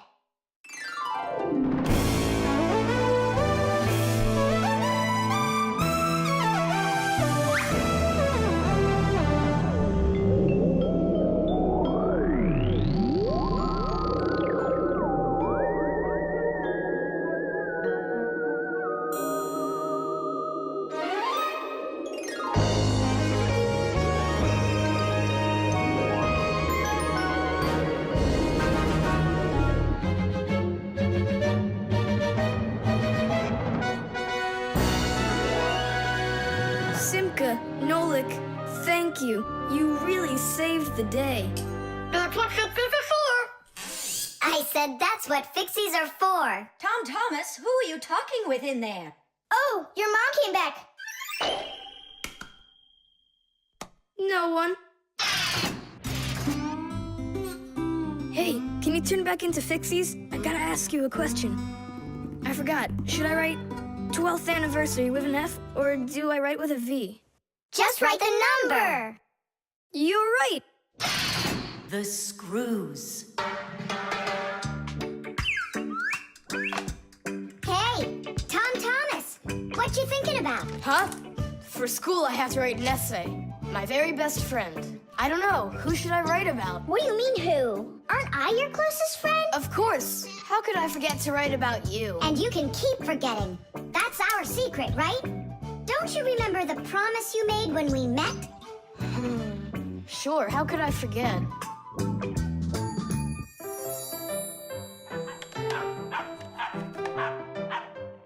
What's wrong with Chusaka today?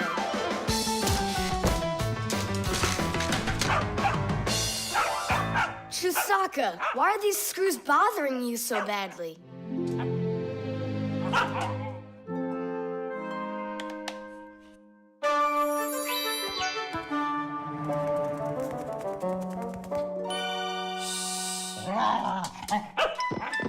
What's with you? Leave them alone already. Will you just calm down?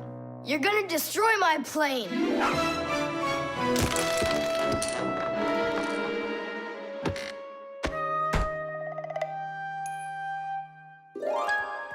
Let's get out of here. Ow! What's going on? What's going on? Hey, if you don't turn back again, I'm not letting you go. Oh, please, don't be afraid. I'm not gonna hurt you too. I'll just ask you one question and let you go. Nolik, we can't. Don't worry about it. Quit your staring. Ask your question, boy. No way you can talk. Just tell me, who are you? Fixies. That's all. We answered. Now you let us out. Oh, wait, but what's it mean that you're Fixies? That's already question number 2. You promised to let us out, didn't you? I'm sorry. You can leave now. Simka, it's fine. I can see from his look that we can trust him. All right. We'll tell him. You gotta swear that you don't tell anyone else. I swear it. Fixies. We're the little people that live inside of machines and appliances and take care of them, fixing them, cleaning them, and oiling them. Humans never suspect us. They think that if something breaks and then suddenly starts working again, that it happened all by itself. Well, nothing happens by itself. It happens because we, the Fixies, are living inside. Yes, without the Fixies, humans would have so many more problems with their machines. That's awesome. And so what are your names? That's already question number 3.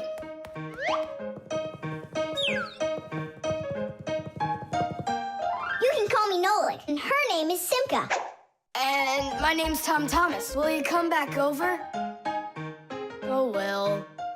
I was this close to becoming the first kid in the whole world who made friends with the Fixies. I thought you guys would never come back over.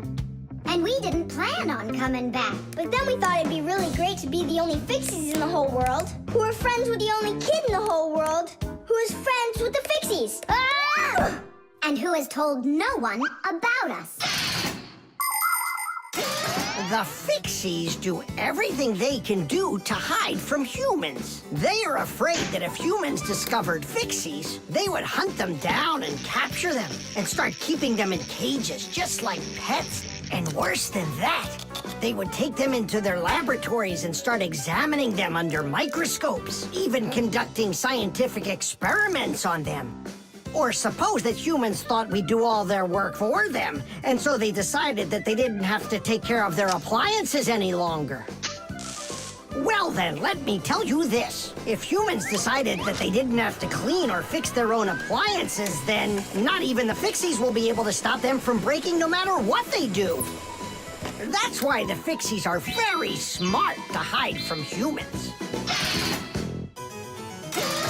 Okay, then, I'll write about someone else. I have the very best friend ever. Period. When something's broken, he repairs it. He's the one and only the one and only Nolan. The electric kettle. That's 4. Come on, Tom Thomas, just one more. Come on now, Tom Thomas. I know you can do it. 5. That doesn't count. That doesn't count. No, your chin was below the bar. Whew, that's all. I can't do anymore. You weakling. You're the weakling. I'm not. I just haven't eaten in a while, and that's why I lost my strength. You're a slave to food, Tom. And you see, that's the difference between us Fixies and you humans. Many people wrongly assume that the only way Fixies could live is by stealing food off of humans' tables. Or worse yet, by stealing it from their refrigerators. That's just a lie. It's not true at all. Fixies don't eat any kind of human food. So then where in the world do the Fixies get their energy, you're wondering? It's very simple. A Fixie's entire life is connected with devices. Fixies not only live inside of devices, but they take care of them and help them live longer. And in return for their help, these devices share part of their energy with the Fixies. So there you go. The Fixies help devices, and devices help the Fixies. Yes, we Fixies and machines have a symbiotic relationship. So we don't eat leftovers like cockroaches, because we're Fixies.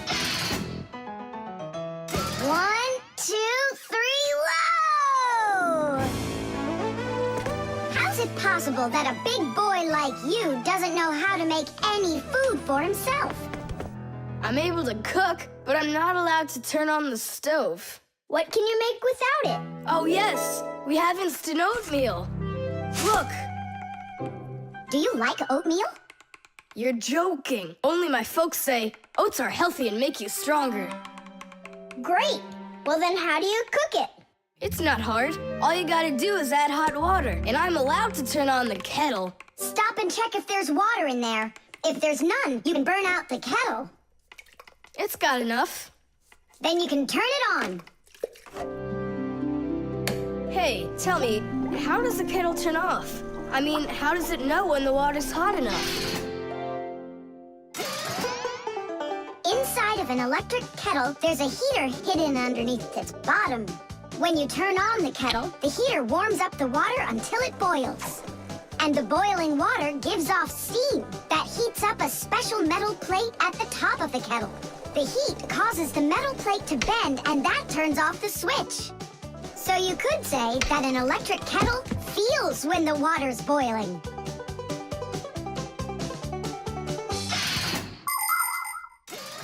Okay, now I understand. Hey, why do you need 3 bowls? You don't need to make any oatmeal for us. It's not for you guys. It's for my mom and dad. Start out here. No! Keep pouring into this one. And I say pour it here. And I say first you should pour it into mine. Oh, Nolik! Where are you? I'll find him. Hang on, I'm going in. Ah! Simka! She was right over here. Nolik! Over here. Simka! Here. Nolik! There. Ow!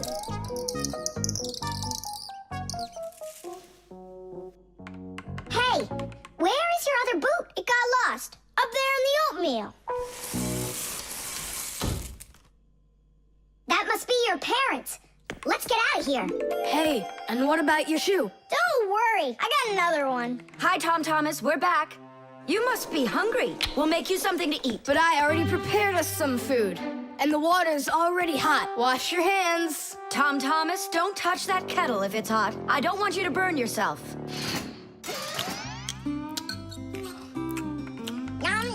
So today we're eating oatmeal for dinner. Delicious. Maybe you have something else? Why something else? You're the ones that say that oatmeal's great for you and that it makes us stronger. Well, yeah, that's what we say. I'm glad that our son pays such careful attention. Isn't it delicious? Really? Huh. What's that? Oh, look, you found the boot, Dad. What? It's nothing. Just eat your food and don't get distracted. I'd like to see that oatmeal all gone, okay? And whoever doesn't finish won't get any candy.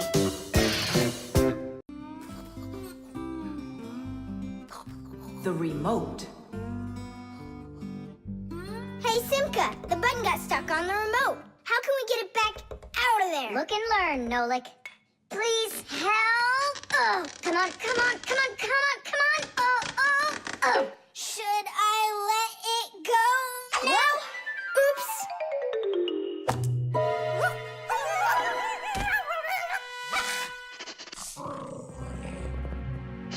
Nolik, hide somewhere.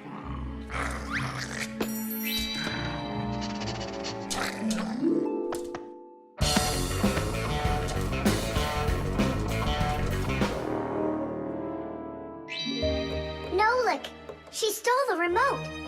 Nolik? Where are you hiding? Nolik! Hello there, Fixies. Hey, where are you? Hey, Tom Thomas, you got here just in time. Chusaka ran off with the TV remote. And so what? I can turn it on without it. And my favorite cartoon is just about to start. Forget about the cartoons, will ya? Nolik is missing! I'm afraid Nolik hid inside of the remote. And Chusaka took it. Oh no, Nolik's in big time trouble. Tom Thomas, there must be something you can do! Chusaka, Chusaka, come here. Where is that dog hiding? I'm gonna go look in the other rooms. Simka, Tom Thomas, here I am. I'm over here. For now, I'll wait here. Chusaka's not out there. Where are you? Hey, Simka. I ran to get a pack-a-mat. What are you gonna do with it? I'm gonna search for the infrared ray that comes out of the remote. That's so great. But what is it? I'll explain it to you. Inside of most remote controls, there's a special type of light bulb called a light-emitting diode, or LED for short. When we press a button, the LED sends an invisible infrared ray. And in the TV, there is a receiver for these invisible rays. The TV understands the command that comes from the remote control and carries it out, like changing the channel or the volume.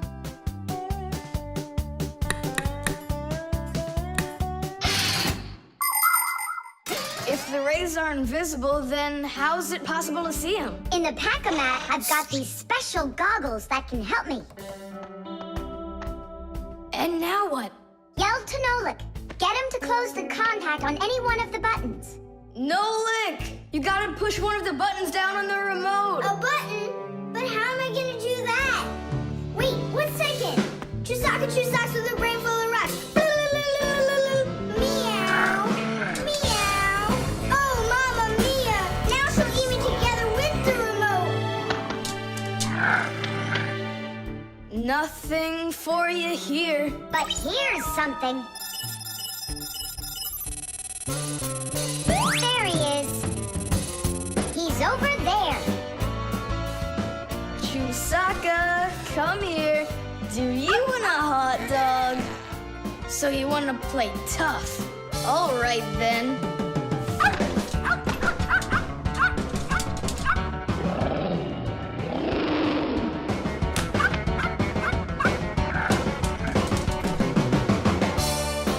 Hooray!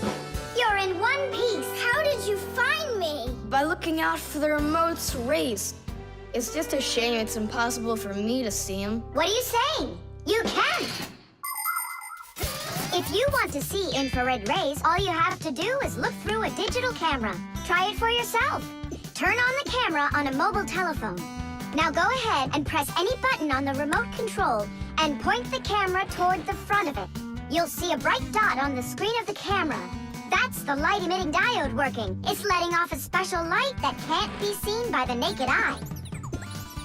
It's also possible to point the remote control at a mirror. And then through the camera, you can see how the light-emitting diode turns itself on. So what that means is that invisible rays bounce off of a mirror in the same way that regular light does. So you can control the TV by bouncing the light from a remote control off of a mirror. You don't believe me? Then go ahead and try it yourself. By the way, if your toys weren't all stuffed under the bed, we would have found the remote without the goggles. Don't worry about it. When the cartoons are over, I'll put them away. So, you done watching? Time to clean up.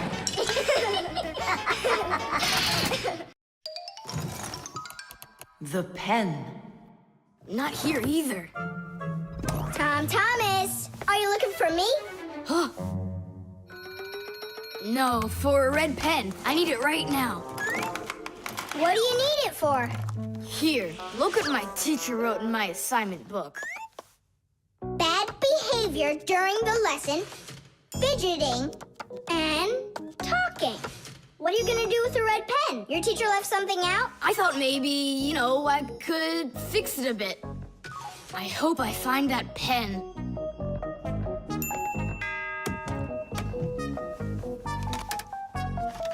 Oh, what? Oh, what? Oh. Oh, wow. Good catch. So, what do you want to fix on it? I'll just add a couple of no's, and then it will say that I had no bad behavior during the lesson, no fidgeting, and no talking. See, no problem. Cool. And then add this at the end. Tom Thomas is a perfect student. Nah, then they would guess I did it. What, is it clogged up? A little scribble will do it. That's not a pen, it's more like a penknife. Oh, look, the ball's missing. What ball? It's a pen. It's a pen, but it's a ballpoint pen. Old-fashioned pens work by dipping the pen into a jar of ink. But with a ballpoint pen, the ink is stored inside of a tube that has a metal tip on the end with a small steel ball. Well, small for humans, that is, but of course, for Fixies, it's quite large. When you drag the pen across the paper, the ball spins around and gets ink on it from inside the tube. Then it turns over and the ink rolls out onto the paper. So without the ball, a ballpoint pen won't write at all. So what am I going to do? That's my only red pen.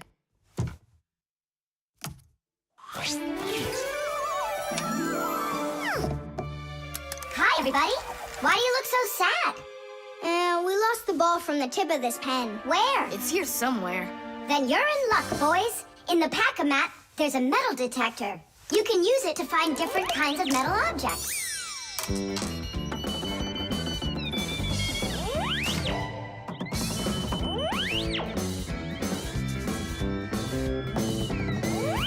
Nah, that's not it. I can see that myself. It's not on the table, Nolik.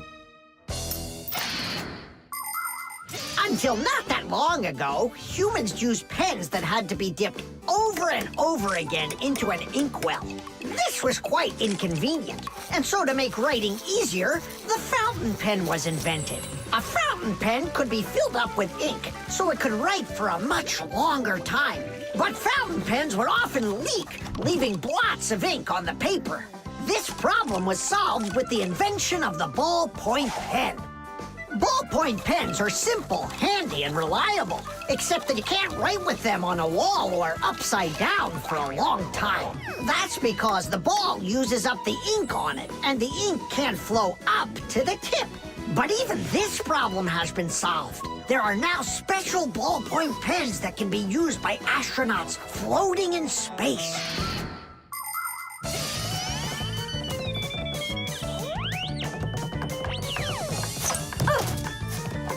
Is this the one?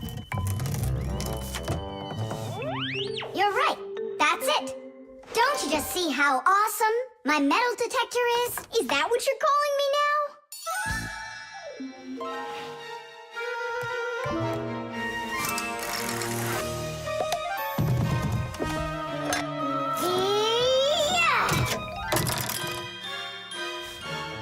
Tom Thomas, help us.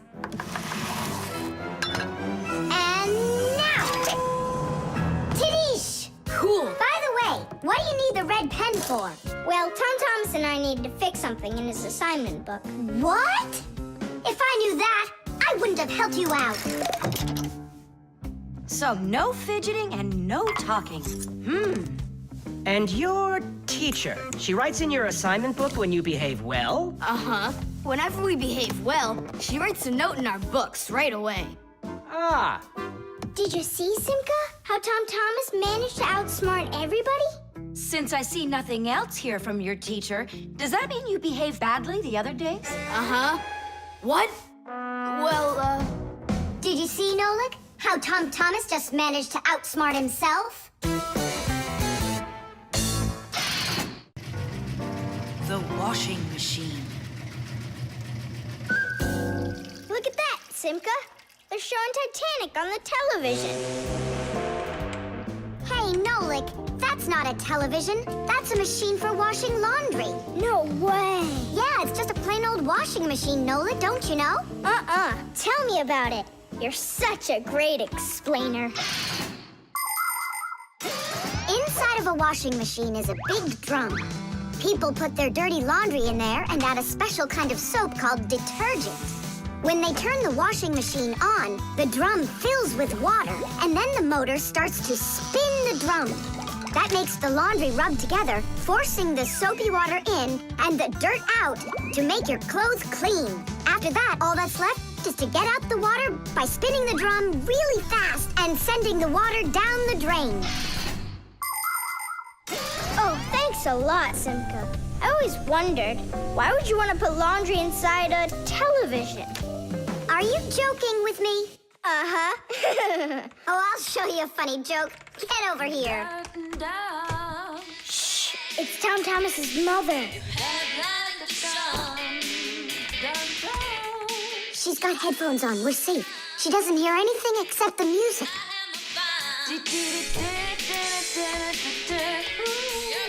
Now she'll come back, add the soap, turn on her television, and watch the second part of the movie.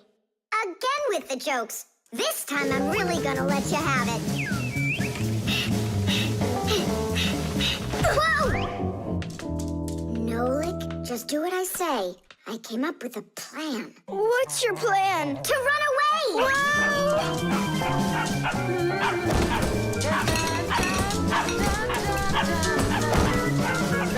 Who's here? Hello? Huh.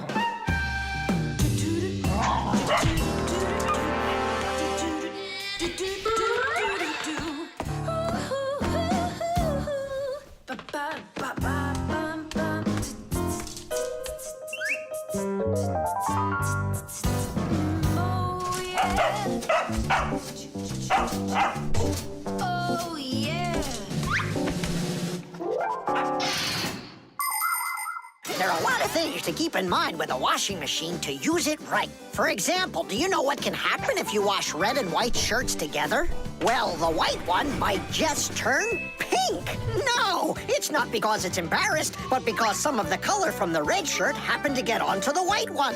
Another important thing to remember is to empty your pockets before you wash your clothes. Things like keys, nails, and chewing gum might not only ruin your clothes, but they can destroy the washer, too. And this isn't only about little stuff. Big things like music players and mobile phones have managed to find their way into the washing machine. Oh, sure, these things look nice and clean after a good washing, but they certainly don't seem to want to work anymore. And never, ever put a pet inside of a washing machine. That's just no place for a living thing.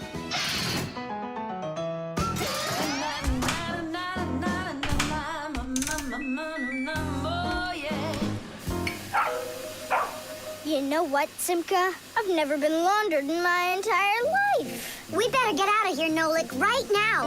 And the faster, the better.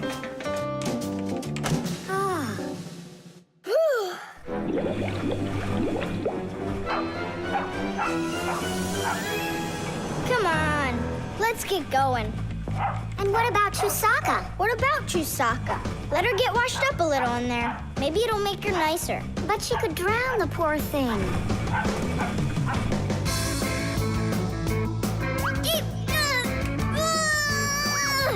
I don't think we can do this alone. We should get help from Tom Thomas's mother. 1, 2, stop! What? She moved out of the way.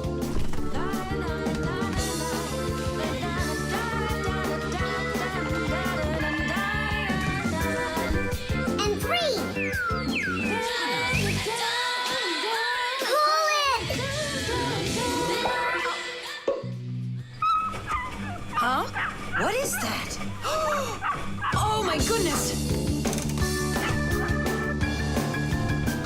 Oh, my sweet little baby. How did you get in there? You wait right here in the tub and I'll go get you a towel. So, you wild little beast. Looks like we saved your life. We're friends now? Nolik sure doesn't look like she wants to be our friend. So what do we do now? Same old plan. Run! The ship in a bottle. Simka, Nolik, here, take a look at this. Oh, wow! Awesome! Where did you get this from? From one of the shelves in Dad's office. He's got lots of cool stuff in there. That's cool. I'll be the captain. This is like a totally real sailing ship with masts, cordage, and everything. And how can it all get in there through such a little hole? A ship in a bottle is a real miracle. Do you want me to tell you the secret of how it gets inside? It's like so. All of the ship's masts are collapsible. Before the boat is put into the bottle, the masts are folded down and pressed against the ship's body, so it's small enough to fit through the bottle's neck. And once the ship is inside the bottle, the masts and sails are opened back up by pulling on a thread. Hands on deck! There's a giant octopus starboard! I'm an octopus, huh? Oh, look out. Brave sailors like us, we're not afraid of storms. Tom Thomas, be careful! Hey! Oh, Did it break? no, it's all Trish. It's not close to Tadish. Take a look how this mast broke. Whoa! What have I done? Don't worry, we can fix it. Get some glue, okay?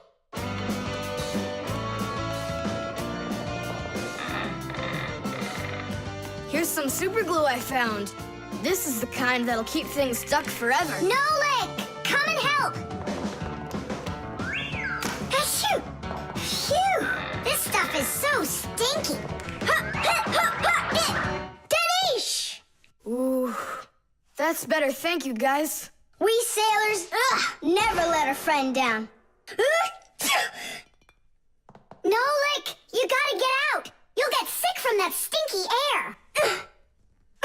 I can't get loose. I got stuck. Hello there, Tom Thomas. What are you doing with the ship from my collection in here? I just wanted to give it some air. Tom Thomas, you know that taking things out of my office is just not allowed. Hey, look, what an interesting cabin boy. I never noticed him before. I'll take it, Dad, and put it back on the shelf, okay? Who just sneezed? I did. Achoo! Well, all right then. Do your homework and please don't set foot in my office again. Simka, where are you going? To save Nolik! I'll come with you. You're not allowed inside that office. Your father said no. Sweetheart, your soup's getting cold. I'm coming. Nolik, where are ya? Simka, why is everything turning? Because you inhaled the fumes from that stinky glue. Ah, phew. Everybody knows how strong the smell of paints, cleaning fluids, and glues can be. But the nasty smell is not where the real danger lies. Breathing in the fumes from paint or glue can give you a terrible headache. Or even worse, it can make you faint. That's why when the Fixies need to paint or glue something, they're supposed to put on a safety mask called a respirator. And humans need to remember to wear masks just like Fixies when they're working with fumes. And never forget that the fumes from glue and paint can be flammable. It only takes one spark and kaboom! There can be an explosion. So always remember to have plenty of clean air moving through any room where you are gluing or painting anything. Simka, hurry up. Hang in there, Nolik. I'll get you out of there.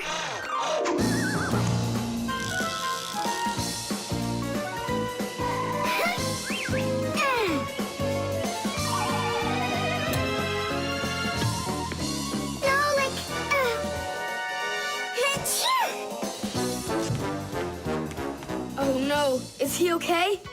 Nolik! Nolik! Nolik! Oh, you're alive. Turning starboard. Turning port. Piasters! Piasters! Oh, whatever. He's gonna be fine. Nolik, do you know who I am? A giant octopus?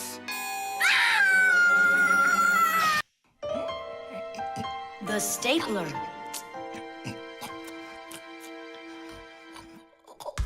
Thomas gets the ball. He makes an incredible move. He's wide open.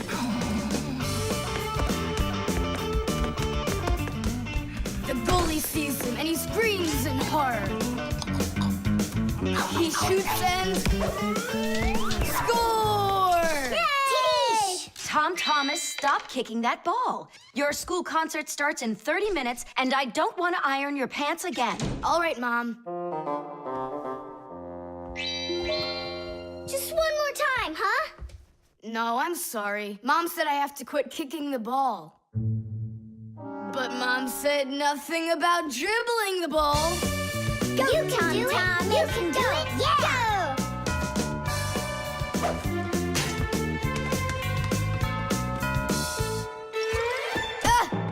Whoa!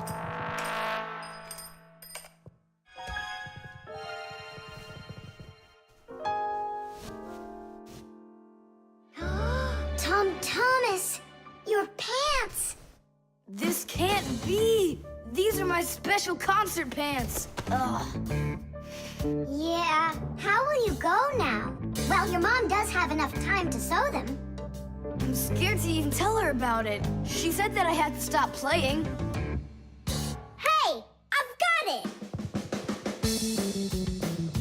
Here. You think we should fix the rip in his pants with a stapler? Yeah, isn't it a good idea? I gotta try it out. You do.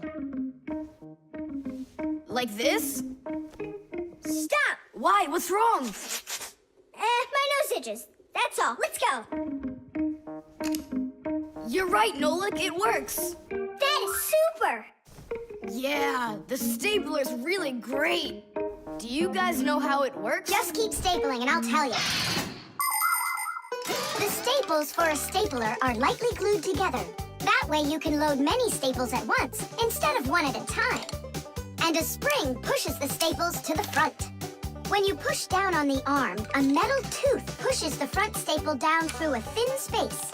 And the staple punches holes in the paper. Next, the pointy ends of the staple push down onto a plate. And that makes the staple bend behind the paper. And there you go. The papers are fastened. So you could say that we're sewing, but using a stapler instead of a needle. Yeah, and it works even faster. Huh? What's going on? Could it have run out of staples?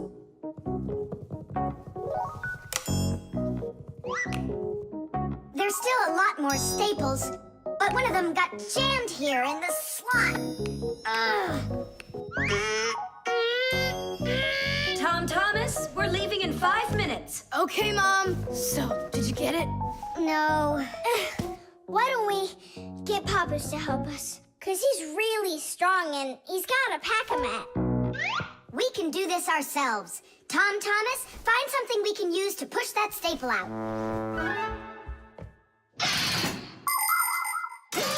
The stapler is not a very new invention.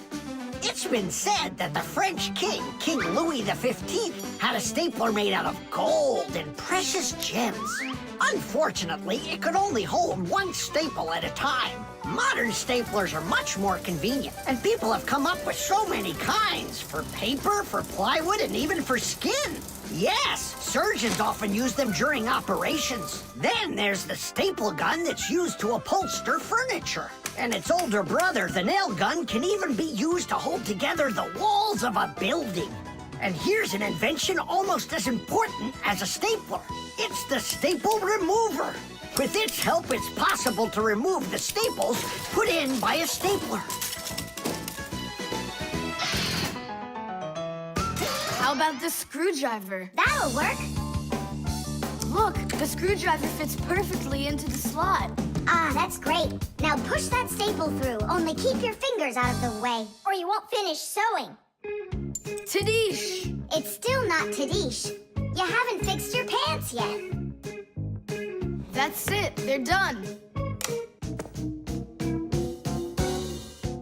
Now we can say, Tadish! Tom Thomas, are you ready? Of course. My idea with the stapler was smart, wasn't it? And Tom Thomas's mother won't notice a thing. Will too. Just wait till she washes them. The lever.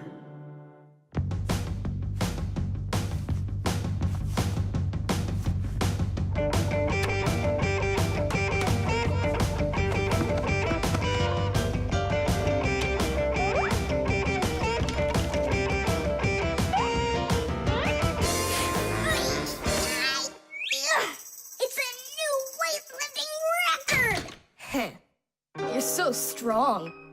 That's so light, I could lift it up with my finger. Oh my, but do you think you could lift up your nightstand? Don't know, never tried it. So then go on. No way! And you are so much bigger than that nightstand. But watch, I can lift this big pencil. And just look how much smaller I am. So, who's stronger, you or me? Well, I guess it's not me. The Fixies may be very small, but they are actually much stronger than humans. Yes, it's true. What, you don't believe me? Well, who's stronger, an elephant or an ant? You think it's the elephant. Well, of course, it's so much bigger. But did you know that one ant can lift up 50 ants its own size? And an elephant? It can't even hold up one. So it turns out that for its size, an ant is much stronger than an elephant. And the same goes for Fixies. Fixies are incredibly strong for their size. They can lift things that are 100 times heavier than they are. And Fixies can jump 50 times higher than their own height. If humans were as strong as Fixies are, they'd be able to lift an automobile all by themselves. Yeah, Tom Thomas, it's time you built up your strength. Well, how? Start lifting dumbbells. Or if you want to, you can use my barbell. No thanks. I'll use the dumbbells my dad has. They're in his office, I think. Oh, there's one. And where's the other one? Aha, there you are. I'll get you out of there. Come on. I'm helping you here. It's stuck. All right. Move aside. I'll get it right out. What is this, glued to the floor or something? Hey, what's all the racket? Hi there, Simka. We can't get the dumbbell out from under there. Well, of course you can't. The sofa's pressing down on it. So that's what it is. And I was worried that I lost all my strength. Well, that means we have to lift up this sofa. We can't do that. It's too heavy for us. We can do it. Tom Thomas, get me your hockey stick from your room. can't move a sofa with a hockey stick? Don't worry, you'll see. Here, I brought it. What is it for? We're gonna use it as a lever. A lever? Well, yeah. A lever works the same way that a seesaw does, with a board resting on top of a piece called the fulcrum. But with a lever, one side is longer than the other, and that's the secret to its power. With a lever's help, it's possible to lift any weight. All you need to do is get the short arm of the lever under the load and push down on the long arm. And the longer the arm, the more weight you can lift. And that's how a lever makes people stronger. Well, can we find a fulcrum in here? Maybe this dumbbell. Can that be our fulcrum? Great idea! Now you're thinking the right way. You ready to go? Let's go! Lean on it, Tom Thomas.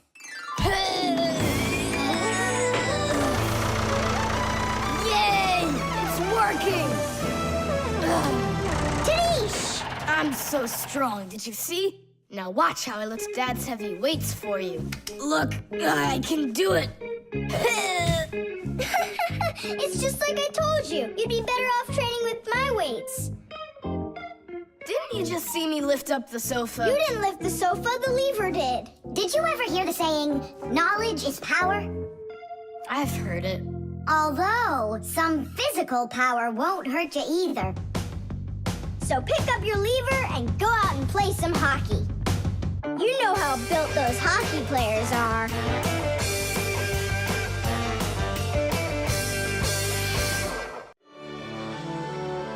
The string lights.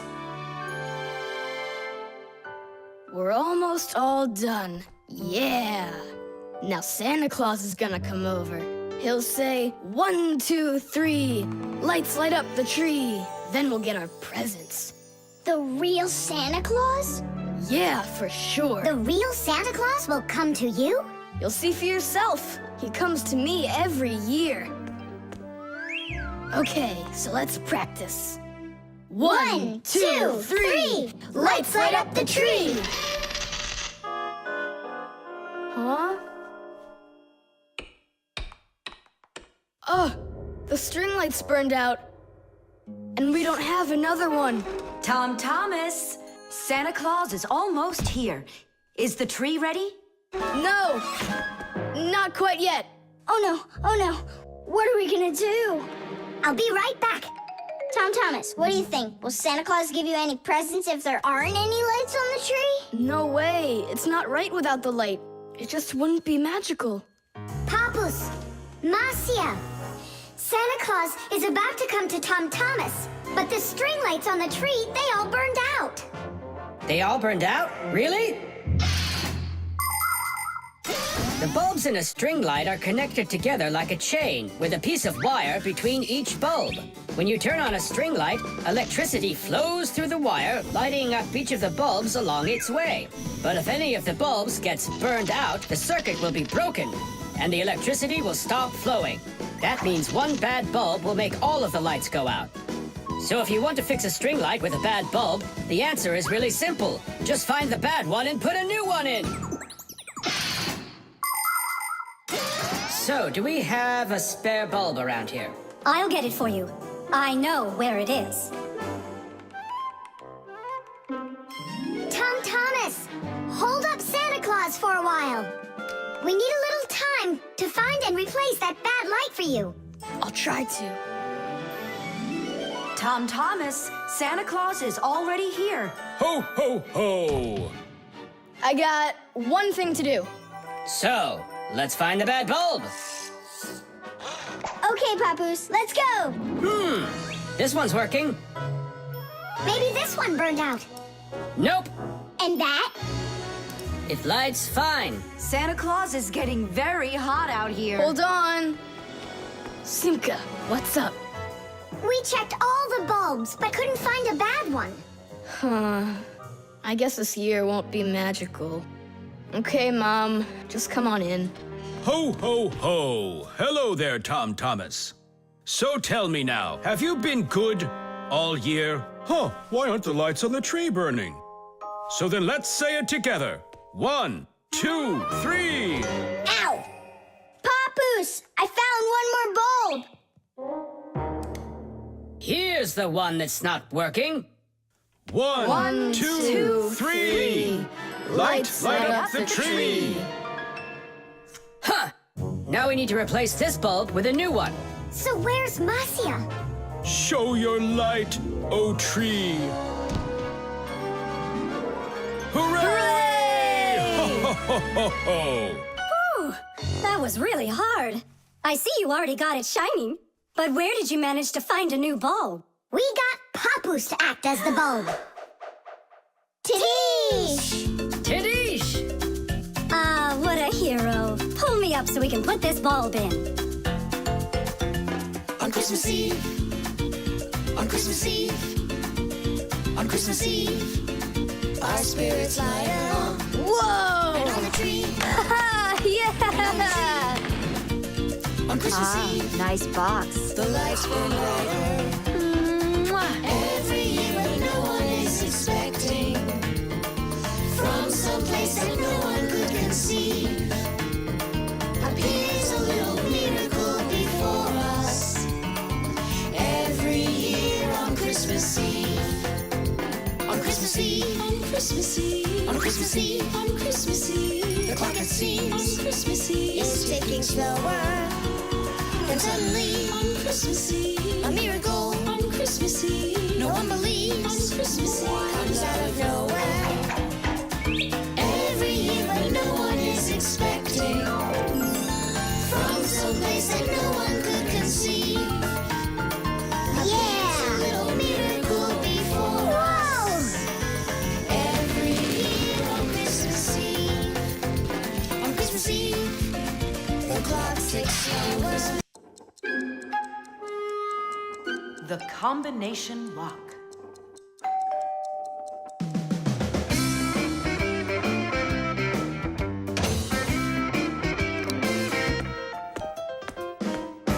He's home.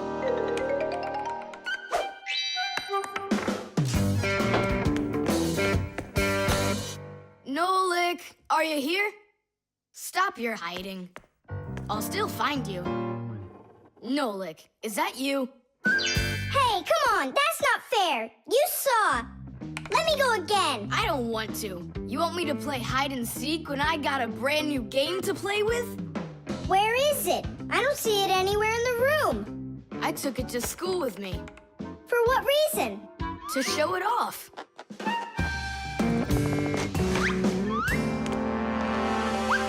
Wow, awesome game. Tom Thomas, can I play your game? Because I'm not done playing with it yet. Now just try asking me to do some favor for you. Wait, was it a 3 or a 4? It could have been 5. I forgot.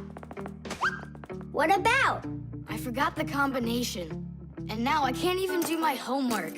Everything I need to finish is inside of there. I'm not climbing in to find out your homework. Don't even ask me. Tom Thomas, why do you look so upset? The code for the lock. I don't remember it. Don't you worry. Ha! We'll open it. I know all about a code lock. A simple code lock is built with a few discs that have numbers on them. In the center of each disc is a hole with a notch. When all of the discs are turned so their notches line up in a straight row, the lock's pin can slide out freely.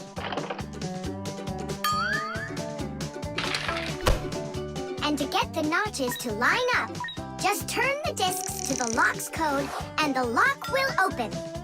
It's that simple. It looks like we gotta take a look inside the lock. Ah, I see. Nolik, where are you? There's work to do. I won't do it. I'm not gonna help such a greedy boy. Nolik, won't you help me out here? And I won't be so greedy anymore. All right, you broke me down. Only as soon as we're done, you're gonna let me play with the game. Right. There's no room in here. more. Hang in there. We'll start turning the discs one at a time, and you yell stop when they're lined up. Stop! Turn the next one now! Stop! Stop! Now try. Yes! Alley-oop! Titties! Hooray! And your code was really simple. Way too simple. The secret numbers and letters that you use to lock something up are called the code or the password. And to make sure your password's a really good one, here are some things you should know. Never choose a password that's really simple for someone else to guess. Like one with numbers or letters that are all the same or are all in order. It's also a bad idea to make a password out of your birth date or name. It's better to think of a password that's a bit more complicated. And don't forget your password once you come up with it. Write down your password on a piece of paper and keep it in a safe place, but don't show it to anybody else. And then, if you happen to forget your code or password, you'll be able to remember it with the help of that piece of paper.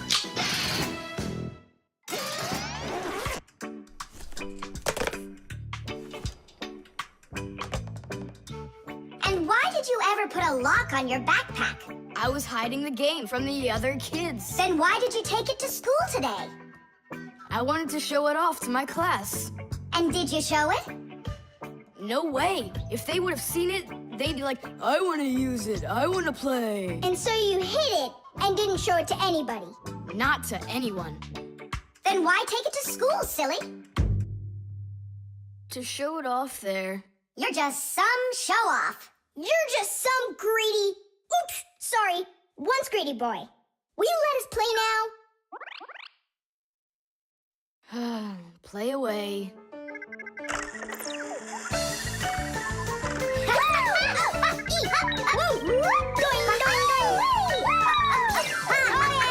We're not bothering you, are we? Can you jump a little easier? You're shaking the whole desk. The cartoon. Yeah.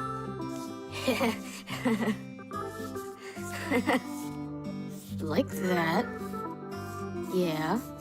Tom Thomas, aren't you done yet? Yeah, show us your surprise and quit drawing. But this is the surprise. So make yourselves comfortable. Quiet on the set and action.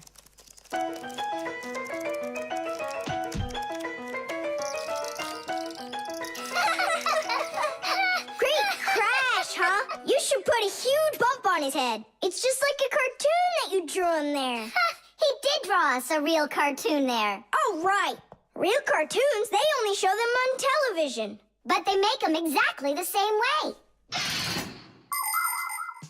Animation is made with many, many pictures called frames. Each one of the frames is a little bit different from the one that comes right before it. For example, a character can lift his arm up a little bit at a time. And then, if you watch the frames very quickly, one right after the other, it looks like the character is really moving. And that's how cartoons are made.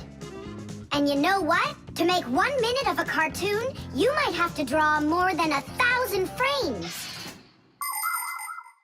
Oh, wow. I'm not patient enough for that. It's no big deal that your cartoon's short. Especially since it's funny. Yeah, it's so funny. Tom Thomas, who's this kooky guy you drew here? You're just joking, Nolik. You don't recognize yourself? So this is supposed to be me on here? Did you already forget what happened to you this morning? Simka, you're it. You can't catch me. I'm too fast for you. You weren't too fast for the pole. Simka, you didn't have to tell him about that. Real sisters don't treat their brothers like that. Oof. And your cartoon's not funny at all. Nolik, don't go. It's okay. He just needs to sulk for a while. While he's gone, there's something I want to show you. Do you have a cartoon you can put on the TV? I have plenty.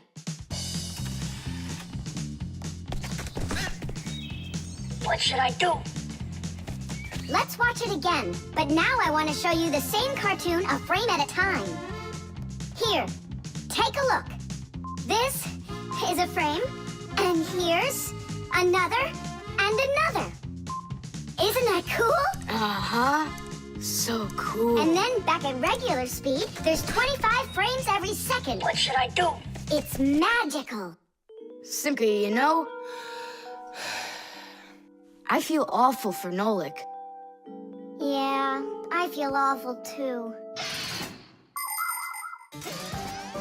There are many different ways of making animation. Hand-drawn animation is, of course, drawn by hand, and stop motion is made like this. The animators pose the model and take a picture of it. Then they move the model a little bit and take another picture. And they do it again and again and again until there are enough frames to make the characters look like they're moving very smoothly across the screen. Another popular style of animation is clay animation. In these films, everything is built and rebuilt out of modeling clay. But today, most of the cartoons are made on a computer. At first, they make a computer model of a character, a sort of digital puppet. After the models are built, they are colored and animated to move. This is the kind of animation that's used in the Fixie cartoons.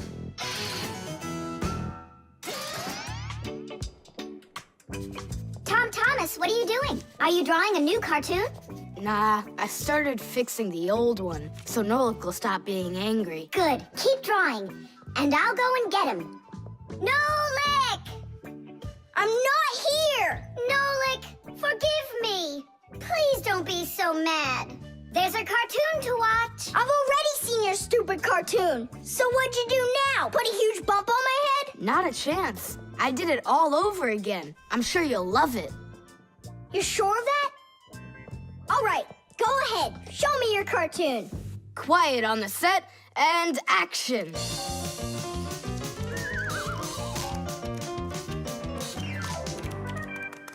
There you go. Now that cartoon I really liked. Good, 'cause I'm all out of paper. Well, I think the first cartoon was funnier. Whoa, but this one's much better, of course. Yeah. The keyboard. 5, 4, 3, 2, 1. Ready or not, here we come. And where is he hiding this time? Tom Thomas! Yoo-hoo! Tom Thomas, you didn't forget about your grandma's birthday, did you? No! Oops, I did. We found you this time. Hey, that's not fair. It was my mom that found me, not you. Then go and hide again. Not now. I have to draw a birthday card for... my grandmother. So, we need one clean sheet of paper. When's your grandma's birthday? Tomorrow. But your card won't get there on time. Oh, then what can I do? Come on and use your noggin. Pick up the phone and give her a ring. Your grandmother will be really happy to hear your voice. No, we've got a tradition. We send each other birthday cards. And what's the internet for? Why don't you send off an electronic card to her? Simka, that's genius. Oh, this one's cool. Now go ahead and type your message.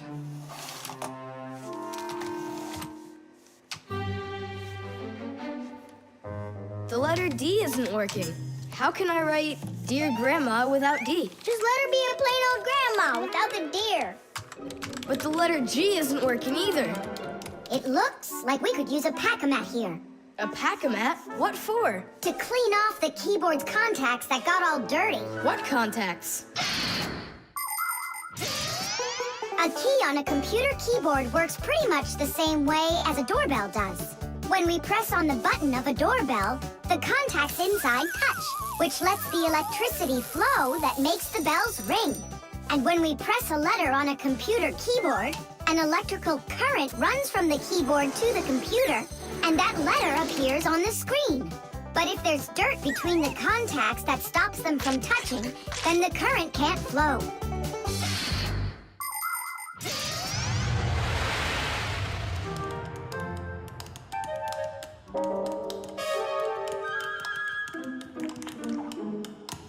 Tom Thomas, what did did you drop in here that is so sticky? It's probably the soda I was drinking. And so, you shared it with the keyboard? Here's the reason why it's not working. Where did so many crumbs come from? They fell off my sandwich.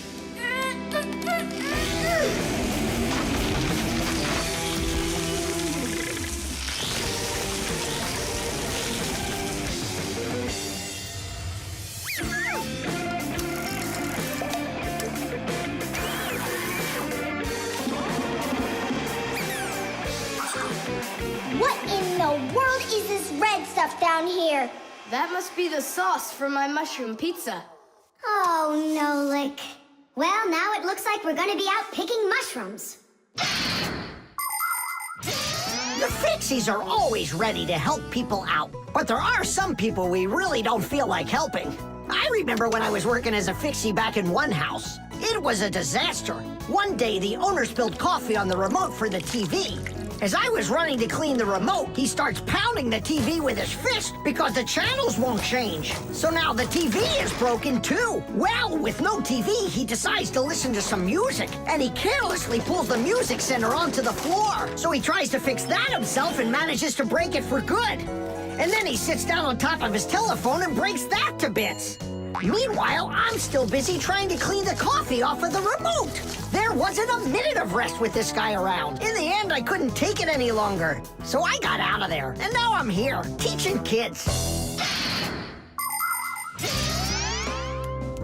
Tom Thomas, why are you eating food at your computer? Yeah, they don't feed you in the kitchen or something? Now I know it. It's not allowed. You said it. Now write your message. And write the address on there, too. Uh-huh. Mom, do you know what the email address for Grandma is? Grandma doesn't have an email address. So what? We went ahead and fixed that keyboard for nothing? I still need it. Am I Grandma? I'll give her a ring on the phone. You said you had a tradition of writing each other cards. And what? Grandma will be happy to hear my voice. That's some original idea, huh?